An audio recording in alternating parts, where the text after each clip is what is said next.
In the year 1978, the sleepy town of Millersville, nestled in the heart of Lancaster County, was far from the chaos and terror that would soon descend upon it. On a chilly Friday the 13th in May, the town was bustling with its usual activities. Millersville, known for its historic charm, was a place where everyone knew their neighbors, and the little Susquehanna River meandered through the nearby woods, its gentle waters reflecting the calmness of the town.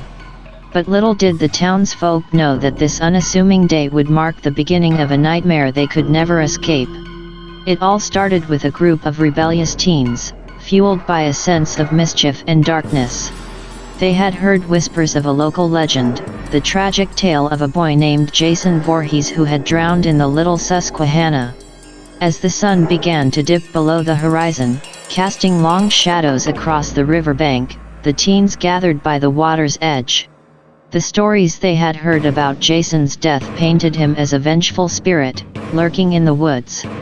With wicked grins, they taunted the legend, daring the very darkness they believed to be mythical. One of them, a ringleader of sorts, declared with a sinister edge in his voice, "Let's summon this Jason Voorhees. Let's make sure he knows we don't fear him, that he's just a ghost story." With a sense of trepidation and excitement, they plunged into the cold, murky waters of the little Susquehanna, taunting an imaginary spirit. But fate had its own plans. As they laughed and splashed in the river, a cruel accident unfolded. Jason Voorhees, the boy who had drowned here years ago, now emerged from the depths of their nightmares. As the moonlight glistened on the water, Jason's lifeless body surfaced, pulled up from the bottom by an unseen force. The teens screamed in terror as they witnessed this surreal resurrection. A curse had been awakened. In that horrifying moment, the town of Millersville would become the setting for a story far more sinister than any legend. The quiet town would soon be plunged into a nightmare from which there was no escape, a tale of darkness, horror, and dread that would grip the hearts of its residents for years to come. What if Jason Voorhees, once a victim of cruelty and a drowning in the little Susquehanna River, had returned to seek vengeance upon the town of Millersville? The nightmare had only just begun, and the town's darkest hours were still ahead. As the small, lifeless body of Jason Voorhees emerged from the river, it remained eerily silent. Slowly, with every step, it grew in size, transforming from a child into a monstrous figure. The moonlight revealed a hideous, mutilated corpse that bore no resemblance to the boy who had drowned here years ago. His once innocent face had been twisted into a grotesque mask of horror, and his body was now that of an adult, unnaturally grown. The remaining teens, gripped by terror, scrambled out of the river and dashed into the dark woods. Their footsteps were frantic, snapping twigs and rustling leaves as they fled from the abomination they had unwittingly awakened. The forest seemed to close in around them, its ancient trees and gnarled branches forming a labyrinth that twisted in on itself. Only one girl among them, her instincts sharpened by fear, made a different choice. She sprinted towards the town, her heart pounding in her chest as she ran a mile away from the cursed river. Her panicked breaths created clouds in the chilling night air as she reached the first signs of civilization, and her footsteps echoed through the deserted streets. Back at the river's edge, Jason Voorhees, now a towering and soulless monstrosity, emerged from the water. His presence was a chilling specter in the moonlight, a silent harbinger of death. There was no hint of humanity left in those cold, dead eyes, and his grotesque appearance sent shivers down the spine of anyone who gazed upon him. The curse of Millersville, Pennsylvania, had been awakened, and Jason's vengeful spirit, reborn as a relentless and unfeeling force, began to stalk the woods, searching for the terrified teens who had so callously disturbed his eternal slumber. The nightmare had just begun, and the once peaceful town was now shrouded in the darkness of an unimaginable horror. As the eerie sound of "kee kee kee, ma mama" echoed through the woods, Jason's relentless pursuit led him to the first unfortunate teen, the football jock, who had managed to grab his bag of clothes in a desperate attempt to escape. With trembling hands, he struggled to put his boots on, determined not to be caught barefoot in the treacherous terrain. But before he could fully equip himself, Jason's formidable strength overpowered him, dragging him back into the frigid waters of the Little Susquehanna. The surrounding woods were shrouded in a haunting stillness as Jason disappeared beneath the dark surface with the struggling jock. A moment passed, and then the surface of the water rippled as the football jock's clothes were flung back onto the riverbank. The realization dawned that Jason had taken the jock's attire, almost as if he were assimilating the identity of his prey. His new ensemble, a dark and tattered amalgamation of the jock's clothing, added to his menacing presence. The long, stained jeans and the weathered army jacket now draped over his formidable frame, concealing the grotesque scars and wounds that adorned his body. The plain blood-red shirt underneath seemed to symbolize the carnage that had stained his existence, and the old, worn boots completed the eerie transformation. Meanwhile, a distant scream shattered the ominous silence, drawing Jason's attention. The camera panned across the thick woods, revealing a terrified girl from the ill-fated group who had fallen from an unknown cliff face. Her cries for help reverberated through the night, mingling with the rustle of leaves and the distant howls of woodland creatures. The girl's fate seemed to be sealed, lost in the impenetrable darkness of the forest, her panicked voice soon engulfed by the haunting ambience that surrounded the cursed town of Millersville. As Jason's gruesome rampage continued, he approached the fallen girl who had met a brutal and swift end against the unforgiving rock face. Her struggles had been mercifully short, and she now joined the growing list of victims who had fallen to the vengeful entity haunting the town of Millersville. However, the night was far from over, and there were still a few more terrified souls scattered throughout the dark and menacing woods. Jason knew that he would find them, one by one, their screams and pleas echoing through the trees as they desperately tried to escape the relentless force that pursued them.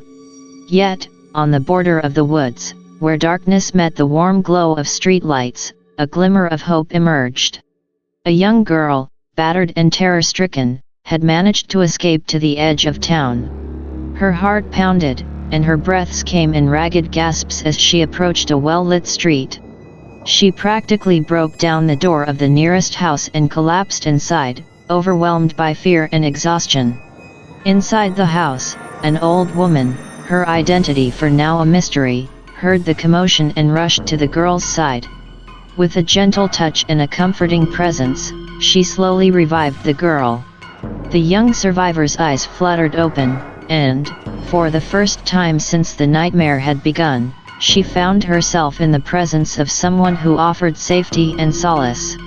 The old lady, whose name remained unknown for the time being, provided a glimmer of hope in the midst of unspeakable darkness. The town of Millersville was gripped by terror, but within the walls of this house, a sanctuary had been found.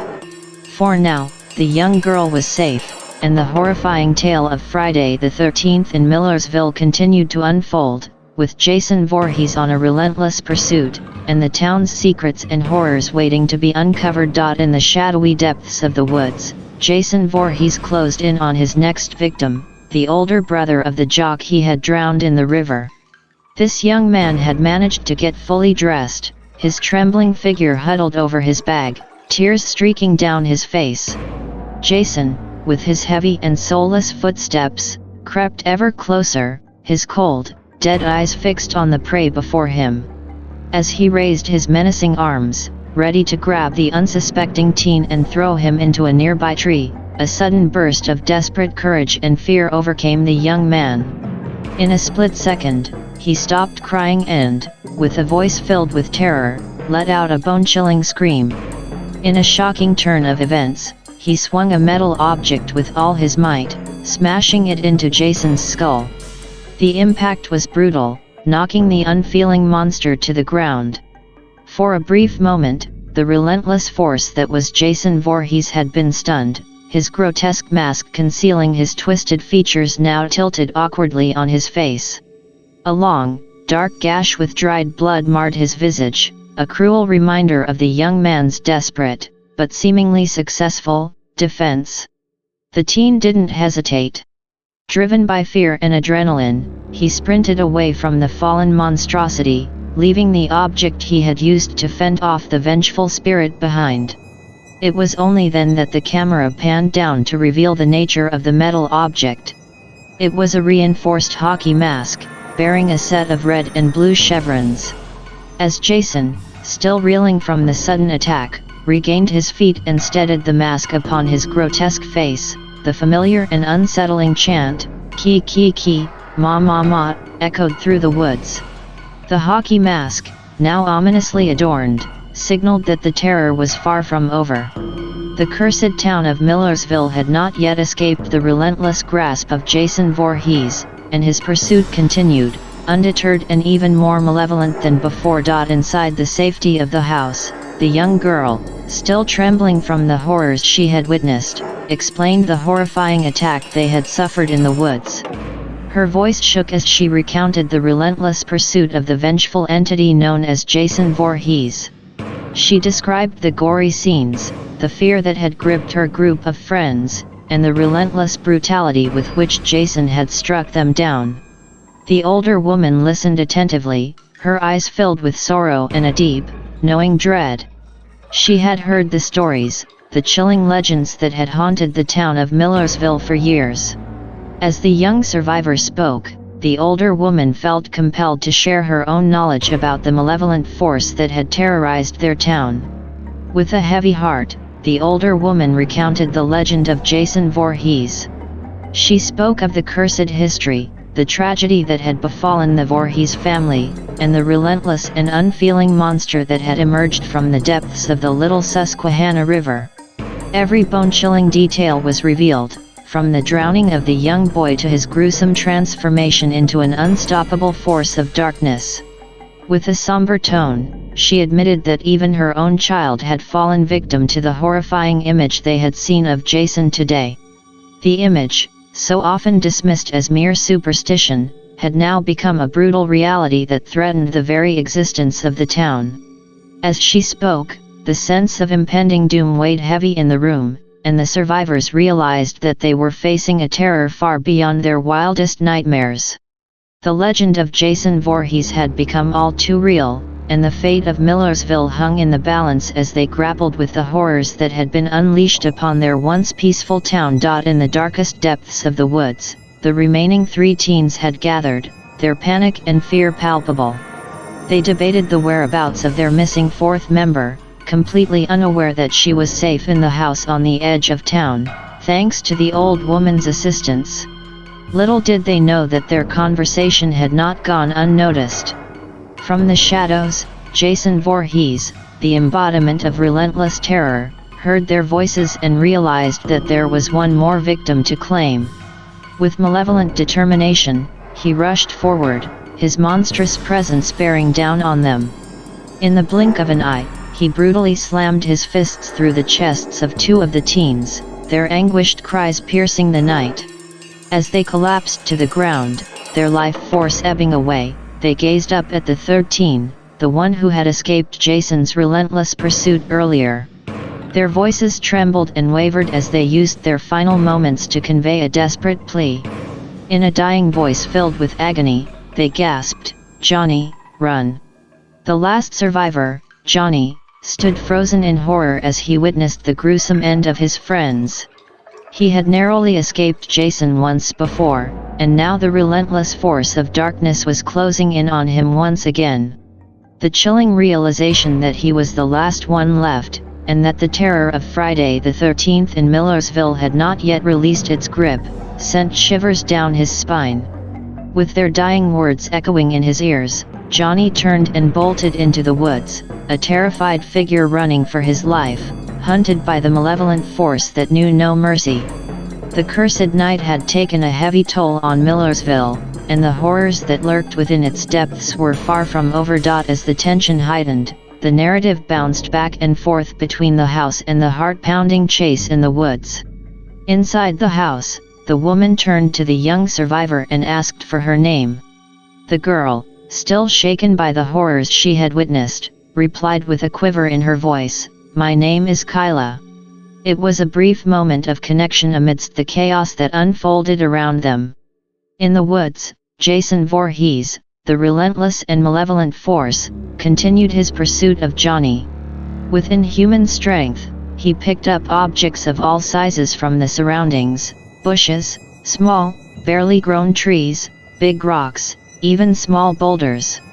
He hurled them with frightening force at the running Johnny, the projectiles narrowly missing their mark as he sprinted through the dark and menacing forest. Back in the house, the tension continued to rise. Kyla, realizing the dire situation they were in, uttered, "I must call for help."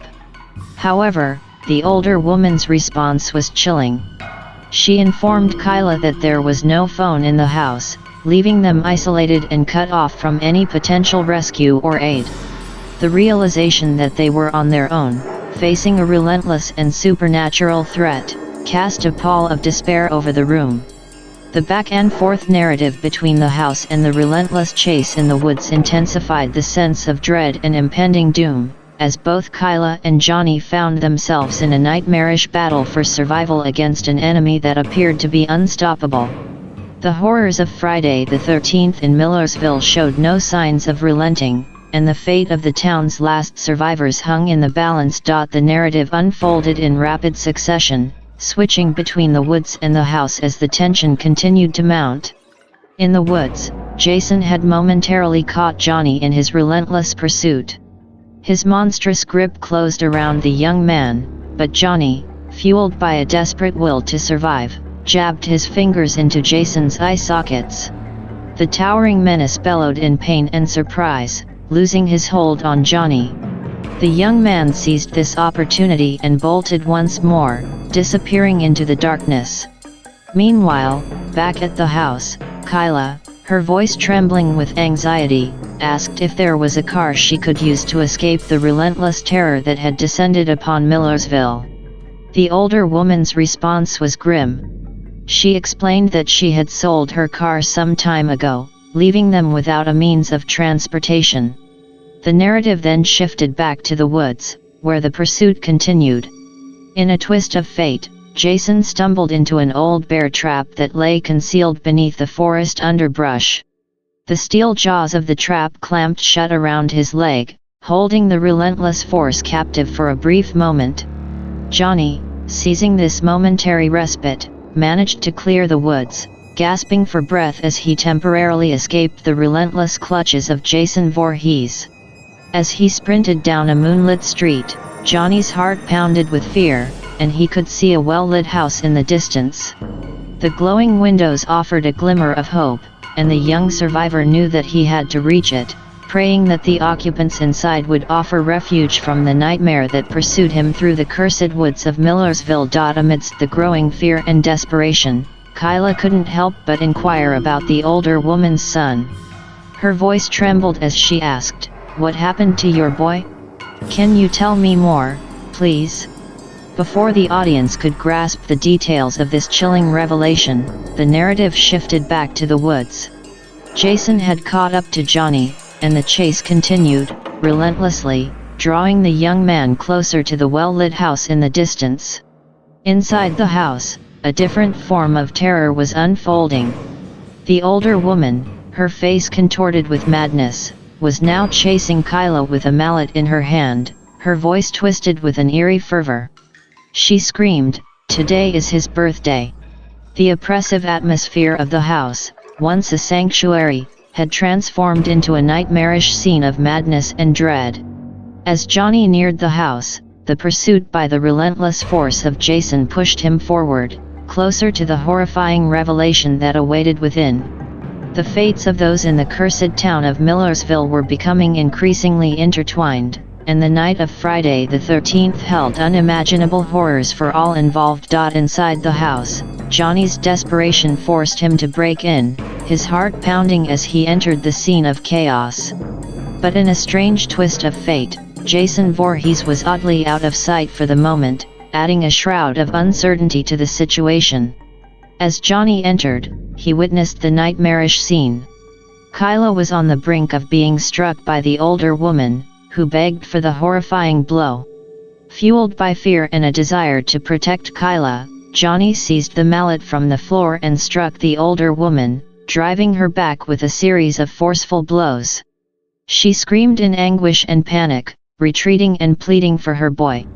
The madness that had overtaken her had reached a fever pitch, and she seemed beyond reason. Suddenly, from above, a menacing figure descended.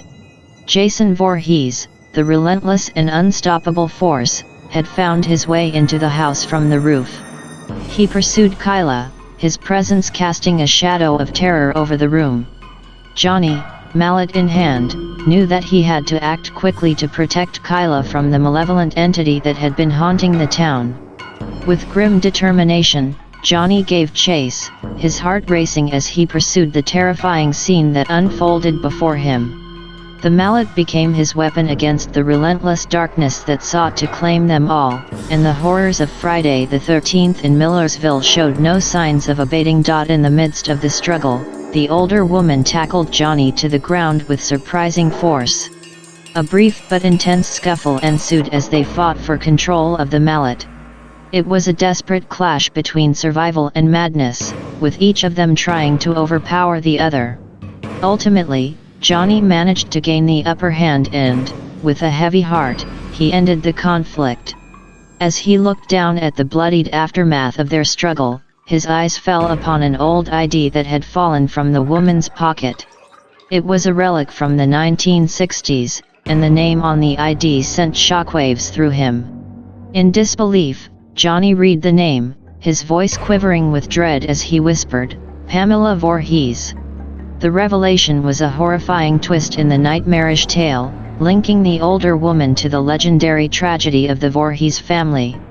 The true nature of the terror that had descended upon Millersville was becoming increasingly clear, and Johnny's world had been upended by the revelation of the woman's identity. Outside, the nightmarish pursuit continued. Jason had cornered Kyla in a nearby shed, and the girl, in a desperate bid for survival, barricaded the door, her heart racing with fear. She knew that the relentless force of Jason Voorhees was breaking through the flimsy barrier, and her time was running out. With sheer determination, Kyla grabbed a sharp object from a shelf in the shed and, with all her strength, slammed it into Jason's head. A hatchet struck him, leaving a gruesome axe mark in his head and mask. The impact knocked him back momentarily, but to her horror, Jason began to rise once more, his unstoppable nature undeterred by the devastating blow. Kyla's scream of terror pierced the night as she realized that her desperate attempt to fend off the relentless force had been in vain. Just as hope seemed lost, Johnny, who had been inside the house, walked outside, his mallet still in hand. The chaotic and terrifying scene unfolded before him, and he knew that he had to act quickly to protect Kyla from the malevolent entity that pursued her. As the nightmare of Friday the 13th in Millersville reached a horrifying climax, the fate of the survivors hung in the balance, with the relentless force of Jason Voorhees closing in on them, and the revelation of Pamela Voorhees's identity casting an eerie shadow over the night. The confrontation reached a brutal climax as Jason, undeterred by the grievous wound to his face, pulled the axe free. With a frenzied determination, he lunged toward Johnny, swinging the deadly weapon back and forth. The young man was forced to dodge the relentless attacks, his every move a desperate bid for survival. Inside the shed, Kyla frantically searched for a way to help, her eyes falling upon a machete. She grabbed it, her heart pounding, and with all her strength, she managed to break open the rest of the shed door. As the door swung open, revealing the chaotic struggle outside, she knew she had to act quickly to save Johnny. Jason had Johnny in his merciless grip, choking the life out of him and raising the axe with his other hand, ready to deliver the final blow. The situation seemed dire, and time was running out. With a surge of courage, Kyla rushed forward, swinging the machete at Jason. The blade sliced through the hand he was using to hold the axe. The severed hand and the deadly weapon clattered to the ground, and Johnny was dropped to the earth, gasping for breath. But Jason's relentless nature prevailed. In a swift and merciless move, he grabbed the machete by the blade, his grip unyielding, and yanked it from Kyla's hand. The horrifying confrontation had taken a new turn, and the survivors were left to face the unrelenting terror of Jason Voorhees once more. In the tense and heart-pounding final moments of the encounter, Jason swung the machete left and right, but Kyla managed to evade the deadly blows, sprinting to safety. Jason, undeterred and relentless as ever, prepared to throw the machete with deadly precision. However, Johnny spotted the axe on the ground, a desperate and final means of defense. In a swift and desperate move, he seized the axe and with all his strength, ended the relentless threat. The blow struck Jason, and with a final, agonized gasp, the towering menace collapsed. As the camera panned over the two survivors, they stood amidst the horrors they had witnessed, tears streaming down their faces. Slowly, they began to walk away, the night turning into dawn, a glimmer of hope on the horizon. Soon, the sound of approaching police cars filled the air, their flashing lights piercing the fading darkness. The camera panned down to the spot where Jason would have been, but there was no sign of the relentless force that had haunted Millersville. As the chilling chant of "Ki Ki Ki, Ma Ma Ma" played in the background, the night's horrors were over. The survivors had emerged from the nightmare, and the town of Millersville could begin to heal, knowing that they had faced the darkest of terrors and survived to see a new day. In the heart of Lancaster County, Pennsylvania, nestled in the verdant embrace of forests and fields, is the historic town of Ironville. Notable for its rich veins of iron ore, ochre, and silica sand, this town was the industrial hub of the region in the 1830s. The smoky breath of its foundries and the ceaseless hammering of miners painted a picture of resilience, unity, and honest, back-breaking labor. As dusk fell, the din of the day subsided, giving way to the raucous camaraderie of workers at the local tavern, a beacon of respite amidst the toil. One regular patron of this lively establishment was a laborer named Jacob. Jacob was a simple, hard-working man, with a robust body weathered by years of mining and a spirit as resilient as the iron he worked with. Every evening, Jacob would promise his beloved wife, Clara, to be back home before the clock struck midnight. Yet, the intoxicating allure of the tavern and his comrades' company often held him captive well past his self-imposed curfew. One particularly crisp fall evening, Jacob had a few mugs too many. Feeling the effects of the strong ale, he boisterously proclaimed to his fellow patrons, "I'll be in Columbia by the stroke of midnight, or I'll be in hell." As Jacob's words echoed hauntingly in the tavern, he staggered outside, his face flushed from the alcohol and his heart pounding with reckless determination. His loyal steed, sensing the urgency, waited anxiously. With considerable effort, Jacob managed to mount his horse, and like a whirlwind, they tore off into the night, their departure marked by a trail of dust and the laborers' defiant vow resounding in the air. The path to Columbia was not an easy one, particularly in the pitch darkness of the night. The road, shrouded in the shadows of the towering Pennsylvania trees, twisted and turned like a daunting labyrinth. The chill of the autumn wind cut through Jacob like a knife, and his eyes watered as he urged his horse onward, the fear of Clara's wrath giving him a courage that was, in reality, foolhardiness. The road was not kind to such rash haste. About a mile away from the tavern, where Ironville Pike met Norwood Road, a thick, low-hanging branch stretched across the path like a gnarled hand, hidden in the shadows of the moonless night. Jacob, blinded by his urgency and the ale, didn't stand a chance. In a horrifying instant, his head was brutally severed from his body by the merciless branch. His life, and that of his loyal steed, came to an abrupt end on that dark, winding road. The gruesome discovery the following morning shocked the townsfolk. The lifeless bodies of Jacob and his horse were a grim spectacle, a horrifying testament to a night of misjudgment and hasty bravado. The search for Jacob's severed head proved fruitless, adding an eerie finality to his tragic end. Following this macabre incident, an air of fear and uncanny mystery began to pervade Ironville. Whispered tales of spectral hoofbeats echoing through the night began to circulate. Residents spoke in hushed tones of a terrifying apparition, a headless horseman riding furiously towards Columbia, trapped in an endless replay of that fateful night. On particularly cold autumn nights, they say, if you find yourself near the intersection of Ironville Pike and Norwood Road around 11:45 p.m., you might bear witness to this horrifying sight. First, the distant echo of hoofbeats, growing louder with each passing second, would send a chill down your spine. Then, you might see the spectral rider, a ghastly silhouette against the darkness, racing towards an unreachable destination, forever bound to a promise never kept. To this day, the spectral presence of Jacob and his gruesome fate is a chilling narrative interwoven into the reality of Ironville. This chilling tale serves as a stark reminder of a man's unfulfilled vow and the terrifying repercussions of a promise broken, turning Ironville into a location straight out of a horror story. So if you ever find yourself walking the streets of Ironville, remember to tread lightly, for you may just come face to face with the horrifying specter of a headless horseman racing against time.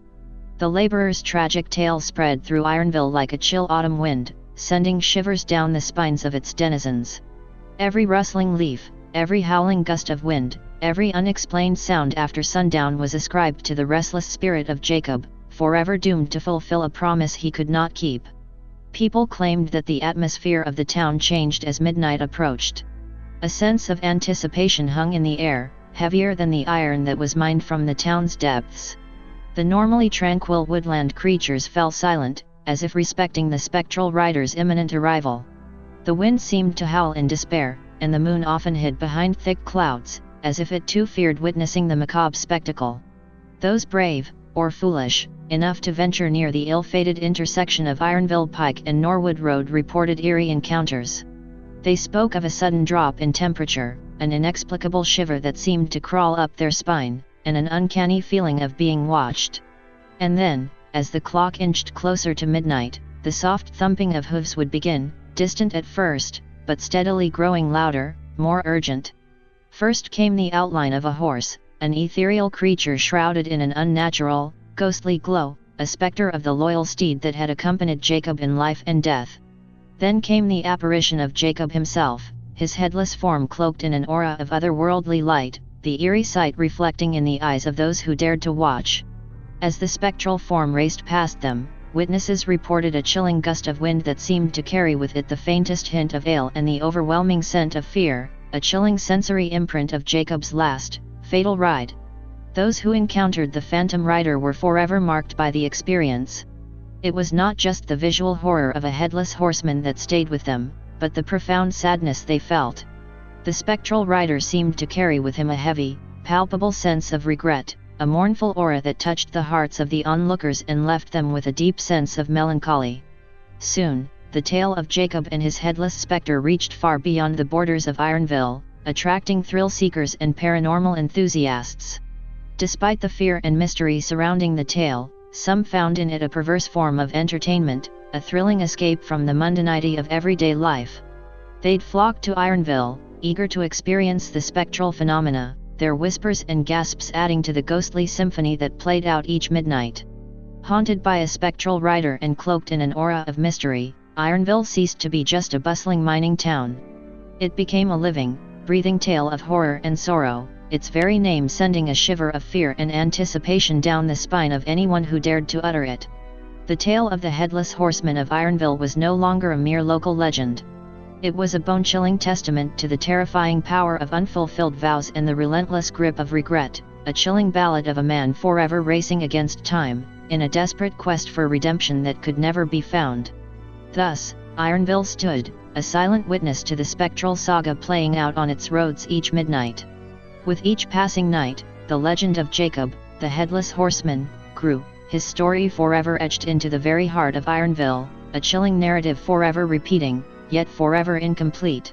If you ever find yourself in the heart of Pennsylvania, remember this tale, and tread lightly, for Ironville holds a ghostly secret, a tale of a man, a horse, and a promise that echoed beyond death itself. As Ironville grew in infamy, the locals found their quiet town disrupted by a continuous influx of curious outsiders.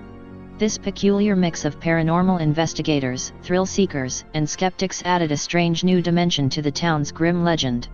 But amidst the chaos and excitement, there was one constant, the spectral rider who raced down the Ironville Pike each midnight, seemingly oblivious to the growing audience for his eternal tragedy.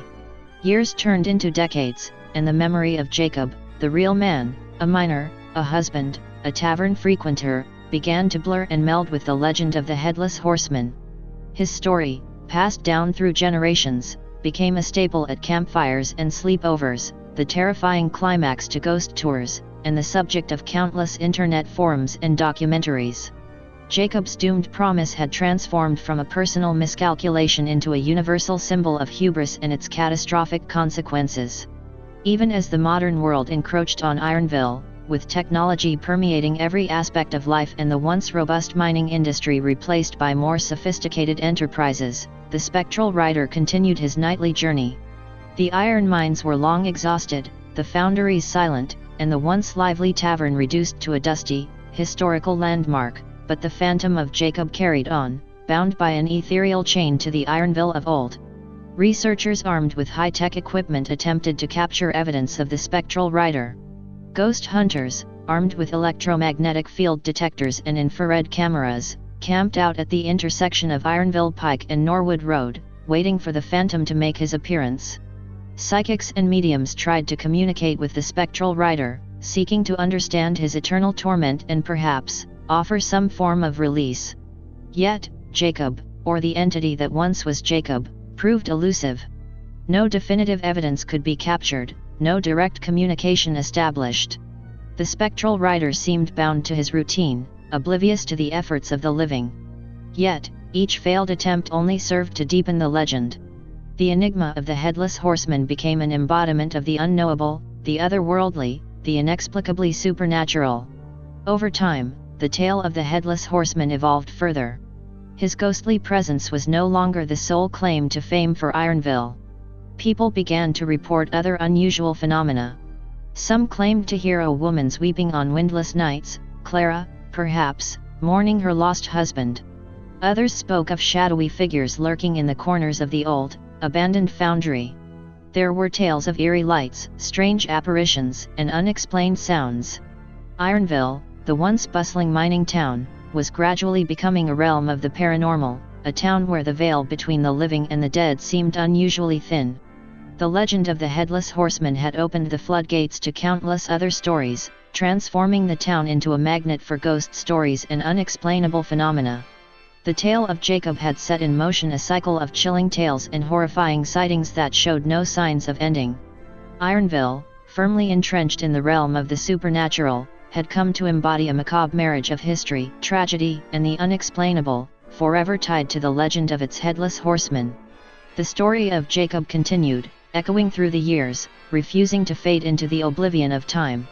With each passing year, Ironville's reputation as a hotbed of paranormal activity only seemed to grow stronger. The small town became an integral part of America's haunted folklore, its macabre tales sending shivers down the spine of anyone who dared to listen.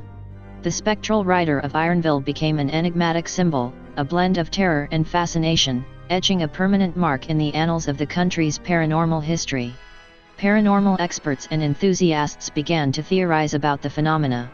Some believed that the potent mix of human emotion, regret, fear, desperation, and the town's rich iron deposits might have somehow caused Jacob's spirit to become trapped in this realm. Iron was thought to hold spiritual energies, a belief rooted in ancient folklore and myth, which added an additional layer of intrigue to Ironville's haunting saga. Others speculated that Jacob's unfulfilled vow had created a rift in the metaphysical fabric of the town, making it a beacon for other spirits. One chilling account came from a group of investigators who set up camp near the intersection of Ironville Pike and Norwood Road. As the clock approached midnight, they reported hearing a woman's voice whispering in the wind, repeating, "Come home, Jacob. It's past midnight." The spectral plea, reportedly heard moments before the phantom rider's appearance, added a new, heartbreaking twist to the tale, suggesting that Clara's spirit might also be part of the eternal reenactment of Jacob's tragic end. Reports of spectral miners began to surface, seen working in the long-abandoned mines, their ghostly lamps flickering in the darkness. The haunting sounds of pickaxes hitting rock and muffled voices discussing the iron ore filled the air around the old mining sites. Spectral children, possibly the offspring of the miners, were heard laughing in the deserted play areas. The town's spectral population seemed to be growing, and each new apparition added to Ironville's haunting allure. In the face of these chilling developments, life went on in Ironville. The townsfolk adapted to their strange reality, accepting the spectral presences as part of their town's unique character. Life and death, reality and the supernatural, the past and the present, all seemed to coexist in Ironville. Over time, the spectral apparitions became part of the town's identity, and the locals came to see them not as threats but as reminders of their rich history. Despite the growing interest in the town, Ironville managed to maintain its small-town charm. The residents treated their spectral cohabitants with respect, acknowledging their presence without disturbing them. They developed an unspoken pact with the spirits: they could coexist, as long as neither side crossed the boundary into the other's realm. And so, the spectral rider continued his eternal journey, the decapitated miner who had become a timeless symbol of a tragic promise. His spectral presence, as well as those of the other apparitions, served as a constant reminder of Ironville's haunting past. The echoes of their existence, trapped between reality and the beyond, reverberated through the quiet town, the tolling bells of a spectral existence, forever tied to the small town of Ironville, Pennsylvania. The tale was far from over, an enduring story that promised to continue its chilling narrative for many more years to come. With each new generation, the tale of Ironville's spectral phenomena was passed down, much like a cherished heirloom, carefully handled, ever-present, and tinged with a blend of fear and respect. Children would huddle around the fireplace on cold autumn nights, their wide-eyed faces lit by the flickering flames as they listened to their elders recount the chilling tale of the Headless Horseman. Teenagers dared each other to venture out to the crossroads at midnight, with only the bravest amongst them returning with trembling voices and wide-eyed tales of spectral sightings. Meanwhile, the town saw a quiet resurgence. Old buildings were repurposed, the derelict tavern was transformed into a quaint coffee house, and the abandoned foundry became an artist's co-op. However, the past was never forgotten, it was respectfully incorporated into the new structures, the history of Ironville seeping into every restored brick and beam. Ironville was no longer just a town, it was a living monument to a bygone era, a spectral slice of history that refused to be buried. The annual Ironville Ghost Festival became a highlight on the town's calendar. The normally quiet town would come alive as visitors from all over flocked to witness the spectral phenomena. There would be ghost tours, late-night vigils at the crossroads, and dramatic reenactments of Jacob's fateful ride. Yet, despite the flurry of activities, a respectful silence would always fall over the town as midnight approached, the spectral rider's imminent arrival observed in a somber hush. Among the myriad of accounts and tales of hauntings, one particular story stood out. A story from a disbelieving visitor, a skeptic who came to debunk the town's famous tale. He arrived with a dismissive air, convinced he could disprove the existence of the spectral rider. Yet, as he stood at the crossroads on a cold autumn night, he found himself confronted with the spectral image of the Headless Horseman. The encounter, he would later say, changed his perspective on life and death. His account, filled with vivid descriptions of his terror and subsequent epiphany, became a part of the town's folklore, another chapter in the ever-evolving tale of Ironville's supernatural phenomena. The Headless Horseman had evolved from a tale of horror to a lesson in humility, a reminder of the mystery and uncertainty that surround life and death. A symbol of regret and unfulfilled promises, yes, but also of the fascinating realm of the unknown that dwells just beyond the borders of our perception. The spectral rider's tale was no longer just Ironville's story, it had become a part of the broader tapestry of human curiosity and our fascination with the supernatural. An exploration of our fear of the unknown, a look into the collective imagination of a town, and a chilling reminder that some stories, no matter how much time passes, refuse to fade away. As years turned into decades and decades into centuries, the tale of the Headless Horseman of Ironville remained as captivating and as mysterious as ever. As the town of Ironville grew and changed with the times, the spectral presences seemed to mirror this evolution, their behaviors becoming increasingly strange and unsettling. The cries of Clara became more anguished, filling the midnight air with a raw sorrow that chilled even the bravest hearts. The spectral miners started appearing more frequently, their ghostly lamps casting eerie, pulsating lights on the derelict mining buildings, their phantom pickaxes echoing hollowly into the night. The spectral children began to be seen, their ghostly play transforming into sinister pranks. Toys would disappear, only to reappear in impossible places. Whispers of laughter would follow those who walked alone at night, the innocence of the sound belying the dread it induced. And at the center of it all, the spectral rider, his headless figure becoming more vivid and terrifying with each passing night. The thunderous pounding of his spectral horse's hooves echoed louder and longer, the sound seemingly bouncing off the very bones of the town. The sight of the headless rider charging down the Ironville pike struck a primal fear in the hearts of even the most skeptical observers, the horrifying manifestation of a man forever caught in his final, fatal ride. The horror escalated when a group of thrill-seekers, high on adrenaline and bravado, decided to disrupt the spectral rider's path. They positioned their car in the middle of Ironville Pike just before midnight, their headlights illuminating the misty road. As the clock struck midnight, a chilling silence descended, only to be shattered by the thunderous galloping of the spectral horse. The ghostly figure emerged from the mist, charging straight at the vehicle. The group watched in horror as the spectral rider and his horse crashed into their car, their bodies momentarily losing form as they passed through the vehicle before reforming and continuing their ride. The car's occupants were left shaken and terrified, their faces pale and their eyes wide with fear. The incident, caught on camera, was shared widely on the internet, sending shockwaves through the community and beyond.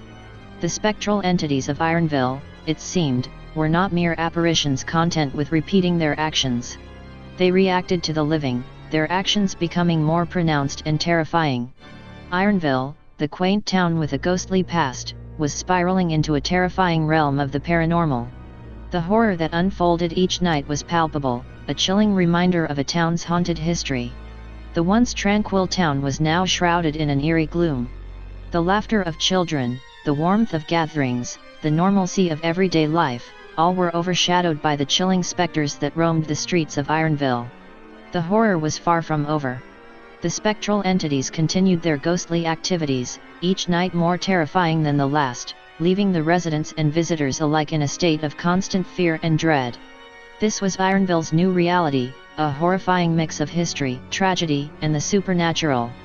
In response to the increasing paranormal activity and the spreading fear, Ironville's town council decided to restrict access to Ironville Pike and Norwood Road during late-night hours. It was a desperate attempt to control the situation, a bid to maintain a semblance of peace in a town being overtaken by fear. The historical charm of Ironville had now been cloaked in an unnerving aura, a town bracing itself every day for the horrors that the night would unfold. Despite the restrictions, tales of horrifying encounters kept emerging, each one more terrifying than the last. Local establishments started reporting strange occurrences. The town's beloved coffee house, once the repurposed tavern, experienced a disturbing phenomenon where patrons would suddenly feel an icy cold gust sweep past them, accompanied by the smell of old ale and horse sweat. The Artists' Co-op, previously the abandoned foundry, would have its artworks rearranged overnight in no discernible pattern, and artists often reported hearing the clanging of metal as if a forge was in operation. The local church, a centerpiece of Ironville, was not spared. The organ would play by itself, filling the building with melancholy tunes in the late hours of the night. Parishioners spoke of seeing the ghostly figure of a priest who served the church over a century ago, praying at the altar. Even the local school experienced incidents where old-fashioned slates and chalk would appear out of nowhere, and the ghostly sound of a classroom from another era echoed in the corridors. The Headless Horseman, the terror of Ironville, was more active than ever. He did not limit himself to his usual path anymore. He was seen galloping across the town at breakneck speed, passing through buildings and emerging on the other side, causing lights to flicker and electronic devices to malfunction. The very sight of the headless rider spread an infectious fear among the townsfolk, an unspoken dread that had taken root in their lives. The thundering hooves that were once a fascinating tale had now become a horrifying nightmare that the town was living every night. One horrifying account came from a visiting journalist who decided to spend the night in the local park, which was believed to be a new favorite haunt of the Headless Horseman. Armed with a camera and a spirit box, he hoped to document the spectral rider's appearance. As the clock struck midnight, he felt a sudden drop in temperature.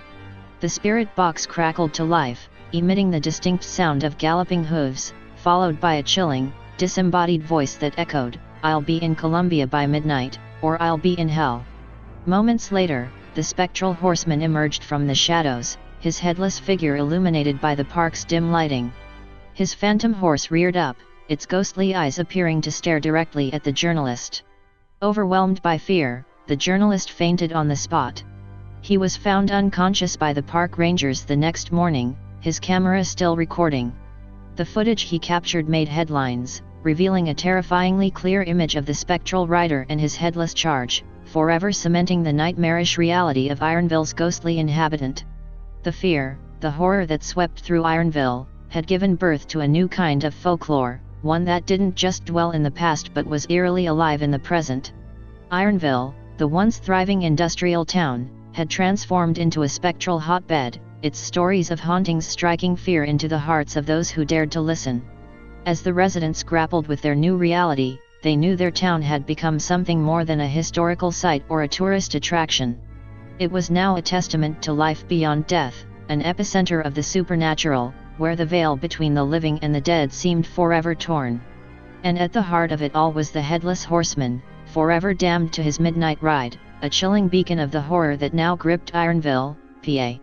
In the face of Ironville's escalating paranormal activity, the town's council grew increasingly desperate. They reached out to paranormal experts and investigators from across the country, inviting them to uncover the mysteries of their spectral infestation. Ghost hunting teams with names like ecto-trackers and spectral sleuths descended upon Ironville, bringing with them an arsenal of ghost-detecting gadgets and a palpable sense of excitement. Meanwhile, life in Ironville continued in its strange, new normal. The Ironville High School football team took to calling themselves the Headless Horsemen in a display of dark humor. The local bakery began selling ghostly delights, pastries shaped like spectral riders, while the coffee house offered a Headless Horseman special, a dark, strong brew that promised to keep you awake through the night. However, beneath the veneer of this macabre normalcy, an undercurrent of fear persisted. Parents hurried their children home before dusk, locals took detours to avoid the old mining sites, and the annual Ghost Festival was called off due to safety concerns. Ironville, a once thriving and peaceful town, was now living under the spectral tyranny of the Headless Horseman and his ghostly compatriots. One night, during a live televised ghost hunt at the intersection of Ironville Pike and Norwood Road, the spectral rider made a shocking appearance.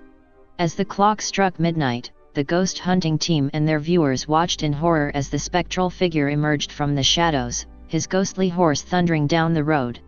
The apparition charged straight at the team, causing a panic. Equipment was knocked over, people fell as they tried to scramble away, and the show's host screamed into the camera, "It's real. The Headless Horseman is real."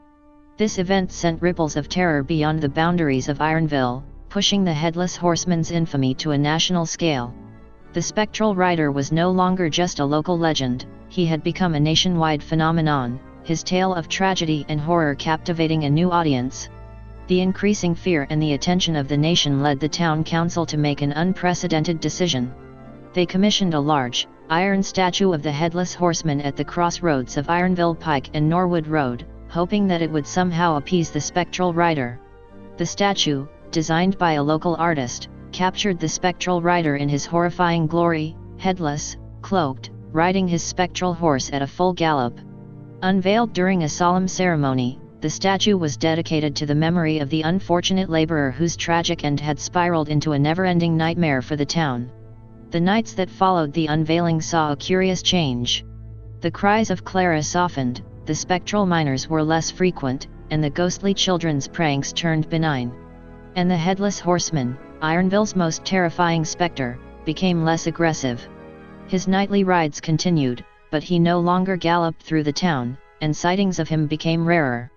Whether this change was due to the statue or some unknown reason, the residents of Ironville breathed a sigh of relief. Life started returning to some semblance of normalcy, the spectral presences fading into the background. The Headless Horseman and the ghostly entities of Ironville were no longer just symbols of horror, they had become part of the town's identity, a chilling reminder of its haunted history. Despite the horror, the fear, and the uncertainty, Ironville and its people adapted. They lived with their spectral residents, coexisting in a town where the living and the dead shared space.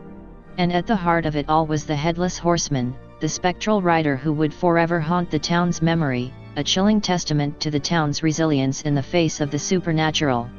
Life in Ironville had just begun to return to some semblance of peace when tragedy struck again. One stormy night, a month after the statue's unveiling, a vicious bolt of lightning rent the sky. The people of Ironville woke up to a thunderous crash that seemed to shake the very foundations of their homes. A blinding light erupted from the center of the town, and then everything plunged into darkness. As the storm passed, people emerged from their homes, their hearts heavy with a fear they hadn't felt in weeks. They followed the path of destruction left by the lightning bolt, their journey ending at the crossroads of Ironville Pike and Norwood Road. The iron statue, once a symbol of hope, was now a twisted pile of rubble, its metallic fragments scattered across the road. The once majestic figure of the Headless Horseman was now unrecognizable, its destruction a chilling testament to the wrath of the spectral rider. The news of the statue's destruction spread like wildfire, reviving the fear that had started to fade. The sight of the decimated statue left the townsfolk in no doubt. The Headless Horseman had rejected their offering. It was his clear message to them: he would not be appeased, nor would he be controlled. He was a force of the supernatural, a specter beyond human understanding. Reports of spectral activity in Ironville spiked after the incident. The Headless Horseman was seen galloping through the town with a newfound fury. His spectral figure seemed more terrifying, his presence even more oppressive. The fear that his wrath inspired was palpable, a chilling reminder of the terror that Ironville had been living under. Yet, in the face of this renewed horror, the people of Ironville showed a spirit that was as unyielding as the iron ore that their town was built on. They began to collect the shattered pieces of the statue, their hearts heavy but their resolve unbroken.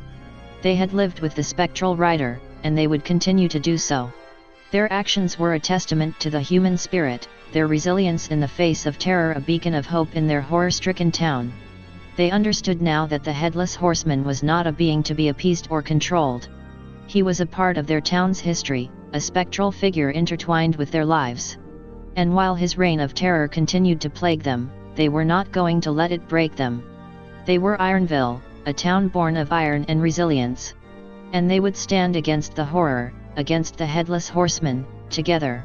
For in their unity lay their strength, a strength that even the most terrifying of spectral riders could not break. In the weeks that followed the statue's destruction, a tangible anger started to simmer within the people of Ironville. Their fear, which had once held them in its paralyzing grip, had begun to morph into a fierce defiance. After all, they were a community built upon the tenacity of hard-working miners, the resiliency of industrious men and women who had shaped Ironville from the ground up. Fueled by their shared resentment, the townsfolk made a drastic decision. They resolved to dismantle the spectral rider's infamous route, the path from the tavern to the intersection of Ironville Pike and Norwood Road. They hoped that by eliminating the tangible remnants of his mortal journey, they could somehow dispel the spectral force that had haunted them for far too long. The demolition began at dawn, the rising sun casting long, ominous shadows across the doomed path. Townsfolk worked diligently, their resolve visible in every swing of their hammers, every crash of their sledgehammers. By the time dusk fell, the infamous route was reduced to a mass of broken cobblestones and upturned earth. A stark silence fell over Ironville that night, as if the town itself held its breath, waiting for the spectral rider's response. The response was not long in coming. That night, at the stroke of midnight, an earth-shattering neigh echoed through the town, followed by the phantom clatter of hooves. The spectral rider emerged from the darkness, his headless form outlined against the pale moonlight. His ghostly figure paused for a moment at the sight of the destroyed path, before unleashing a chilling wail that seemed to shake the very foundations of Ironville. The days that followed were a terrifying spectacle. The hauntings took on a fevered intensity, as if the spectral entities of Ironville were exacting their vengeance on the living. The spectral miners' figures began to swarm the streets, their spectral picks and shovels creating a haunting cacophony. Clara's spectral figure was seen more frequently, her anguished cries echoing through the night. And at the heart of it all was the Headless Horseman, his terrifying presence permeating every corner of Ironville. People started to see him everywhere, not just on his usual route but in their homes, at their workplaces, even at the school. His spectral horse seemed to have developed a taste for chaos, causing property damage, terrifying pets, and giving children nightmares. The rider himself became more aggressive, his spectral figure looming over anyone who dared cross his path. His spectral form was seen standing at the foot of people's beds, watching them with his non-existent eyes, filling their dreams with terror. Ironville was once again gripped by fear, its every corner echoing with the whispers of its spectral inhabitants. But amid the escalating horror, the people held on to their resolve. They had withstood the spectral rider's wrath before, and they would do so again. For they were Ironville, a town of resilience, a town that would not bow down to spectral tyranny. They had chosen to face their fears head-on, and they would stand their ground, no matter what. After all, they were living in a reality where their town's past and present had intermingled, a terrifying dance between the spectral and the mortal. Rage and frustration pulsed through Ironville's citizens like a live current. Their attempt to dismantle the spectral rider's route, which they had hoped would mitigate the haunting, had instead escalated the paranormal activity in town to an unbearable degree. In this desperate time, the townsfolk decided to resort to drastic measures once again. They set their sights on the old, dilapidated house where the laborer had once lived with his wife. It had long been abandoned, its decrepit form a chilling reminder of the town's haunted past. In the early evening, a crowd gathered before the dilapidated house. They watched as the town's mayor, a stout man with a determined look in his eyes, raised a lit torch into the air. His voice carried clearly in the cold, crisp air as he addressed his people. "We have lived under the shadow of this spectral tyrant for far too long," he began, his voice resounding through the silent crowd. "Tonight, we sever this phantom's ties to our town. Tonight, we burn away our past to safeguard our future." With a solemn nod, he lowered the torch towards the dry, wooden structure. The flame caught immediately, spreading across the old wood like a fiery serpent. In moments, the entire house was ablaze, a burning beacon against the backdrop of the darkening sky. As the fire consumed the house, a sudden chill swept through the town. The air seemed to thicken, a sense of dread gripping the hearts of the townsfolk. A spectral wind whipped through the streets, and the crackling of the flames was suddenly drowned out by an otherworldly wail that filled the air. The townsfolk watched in horror as the spectral rider emerged from the heart of the flames, his ghostly horse rearing up against the fiery backdrop. His haunting cry echoed through the night as his once home was consumed by the inferno.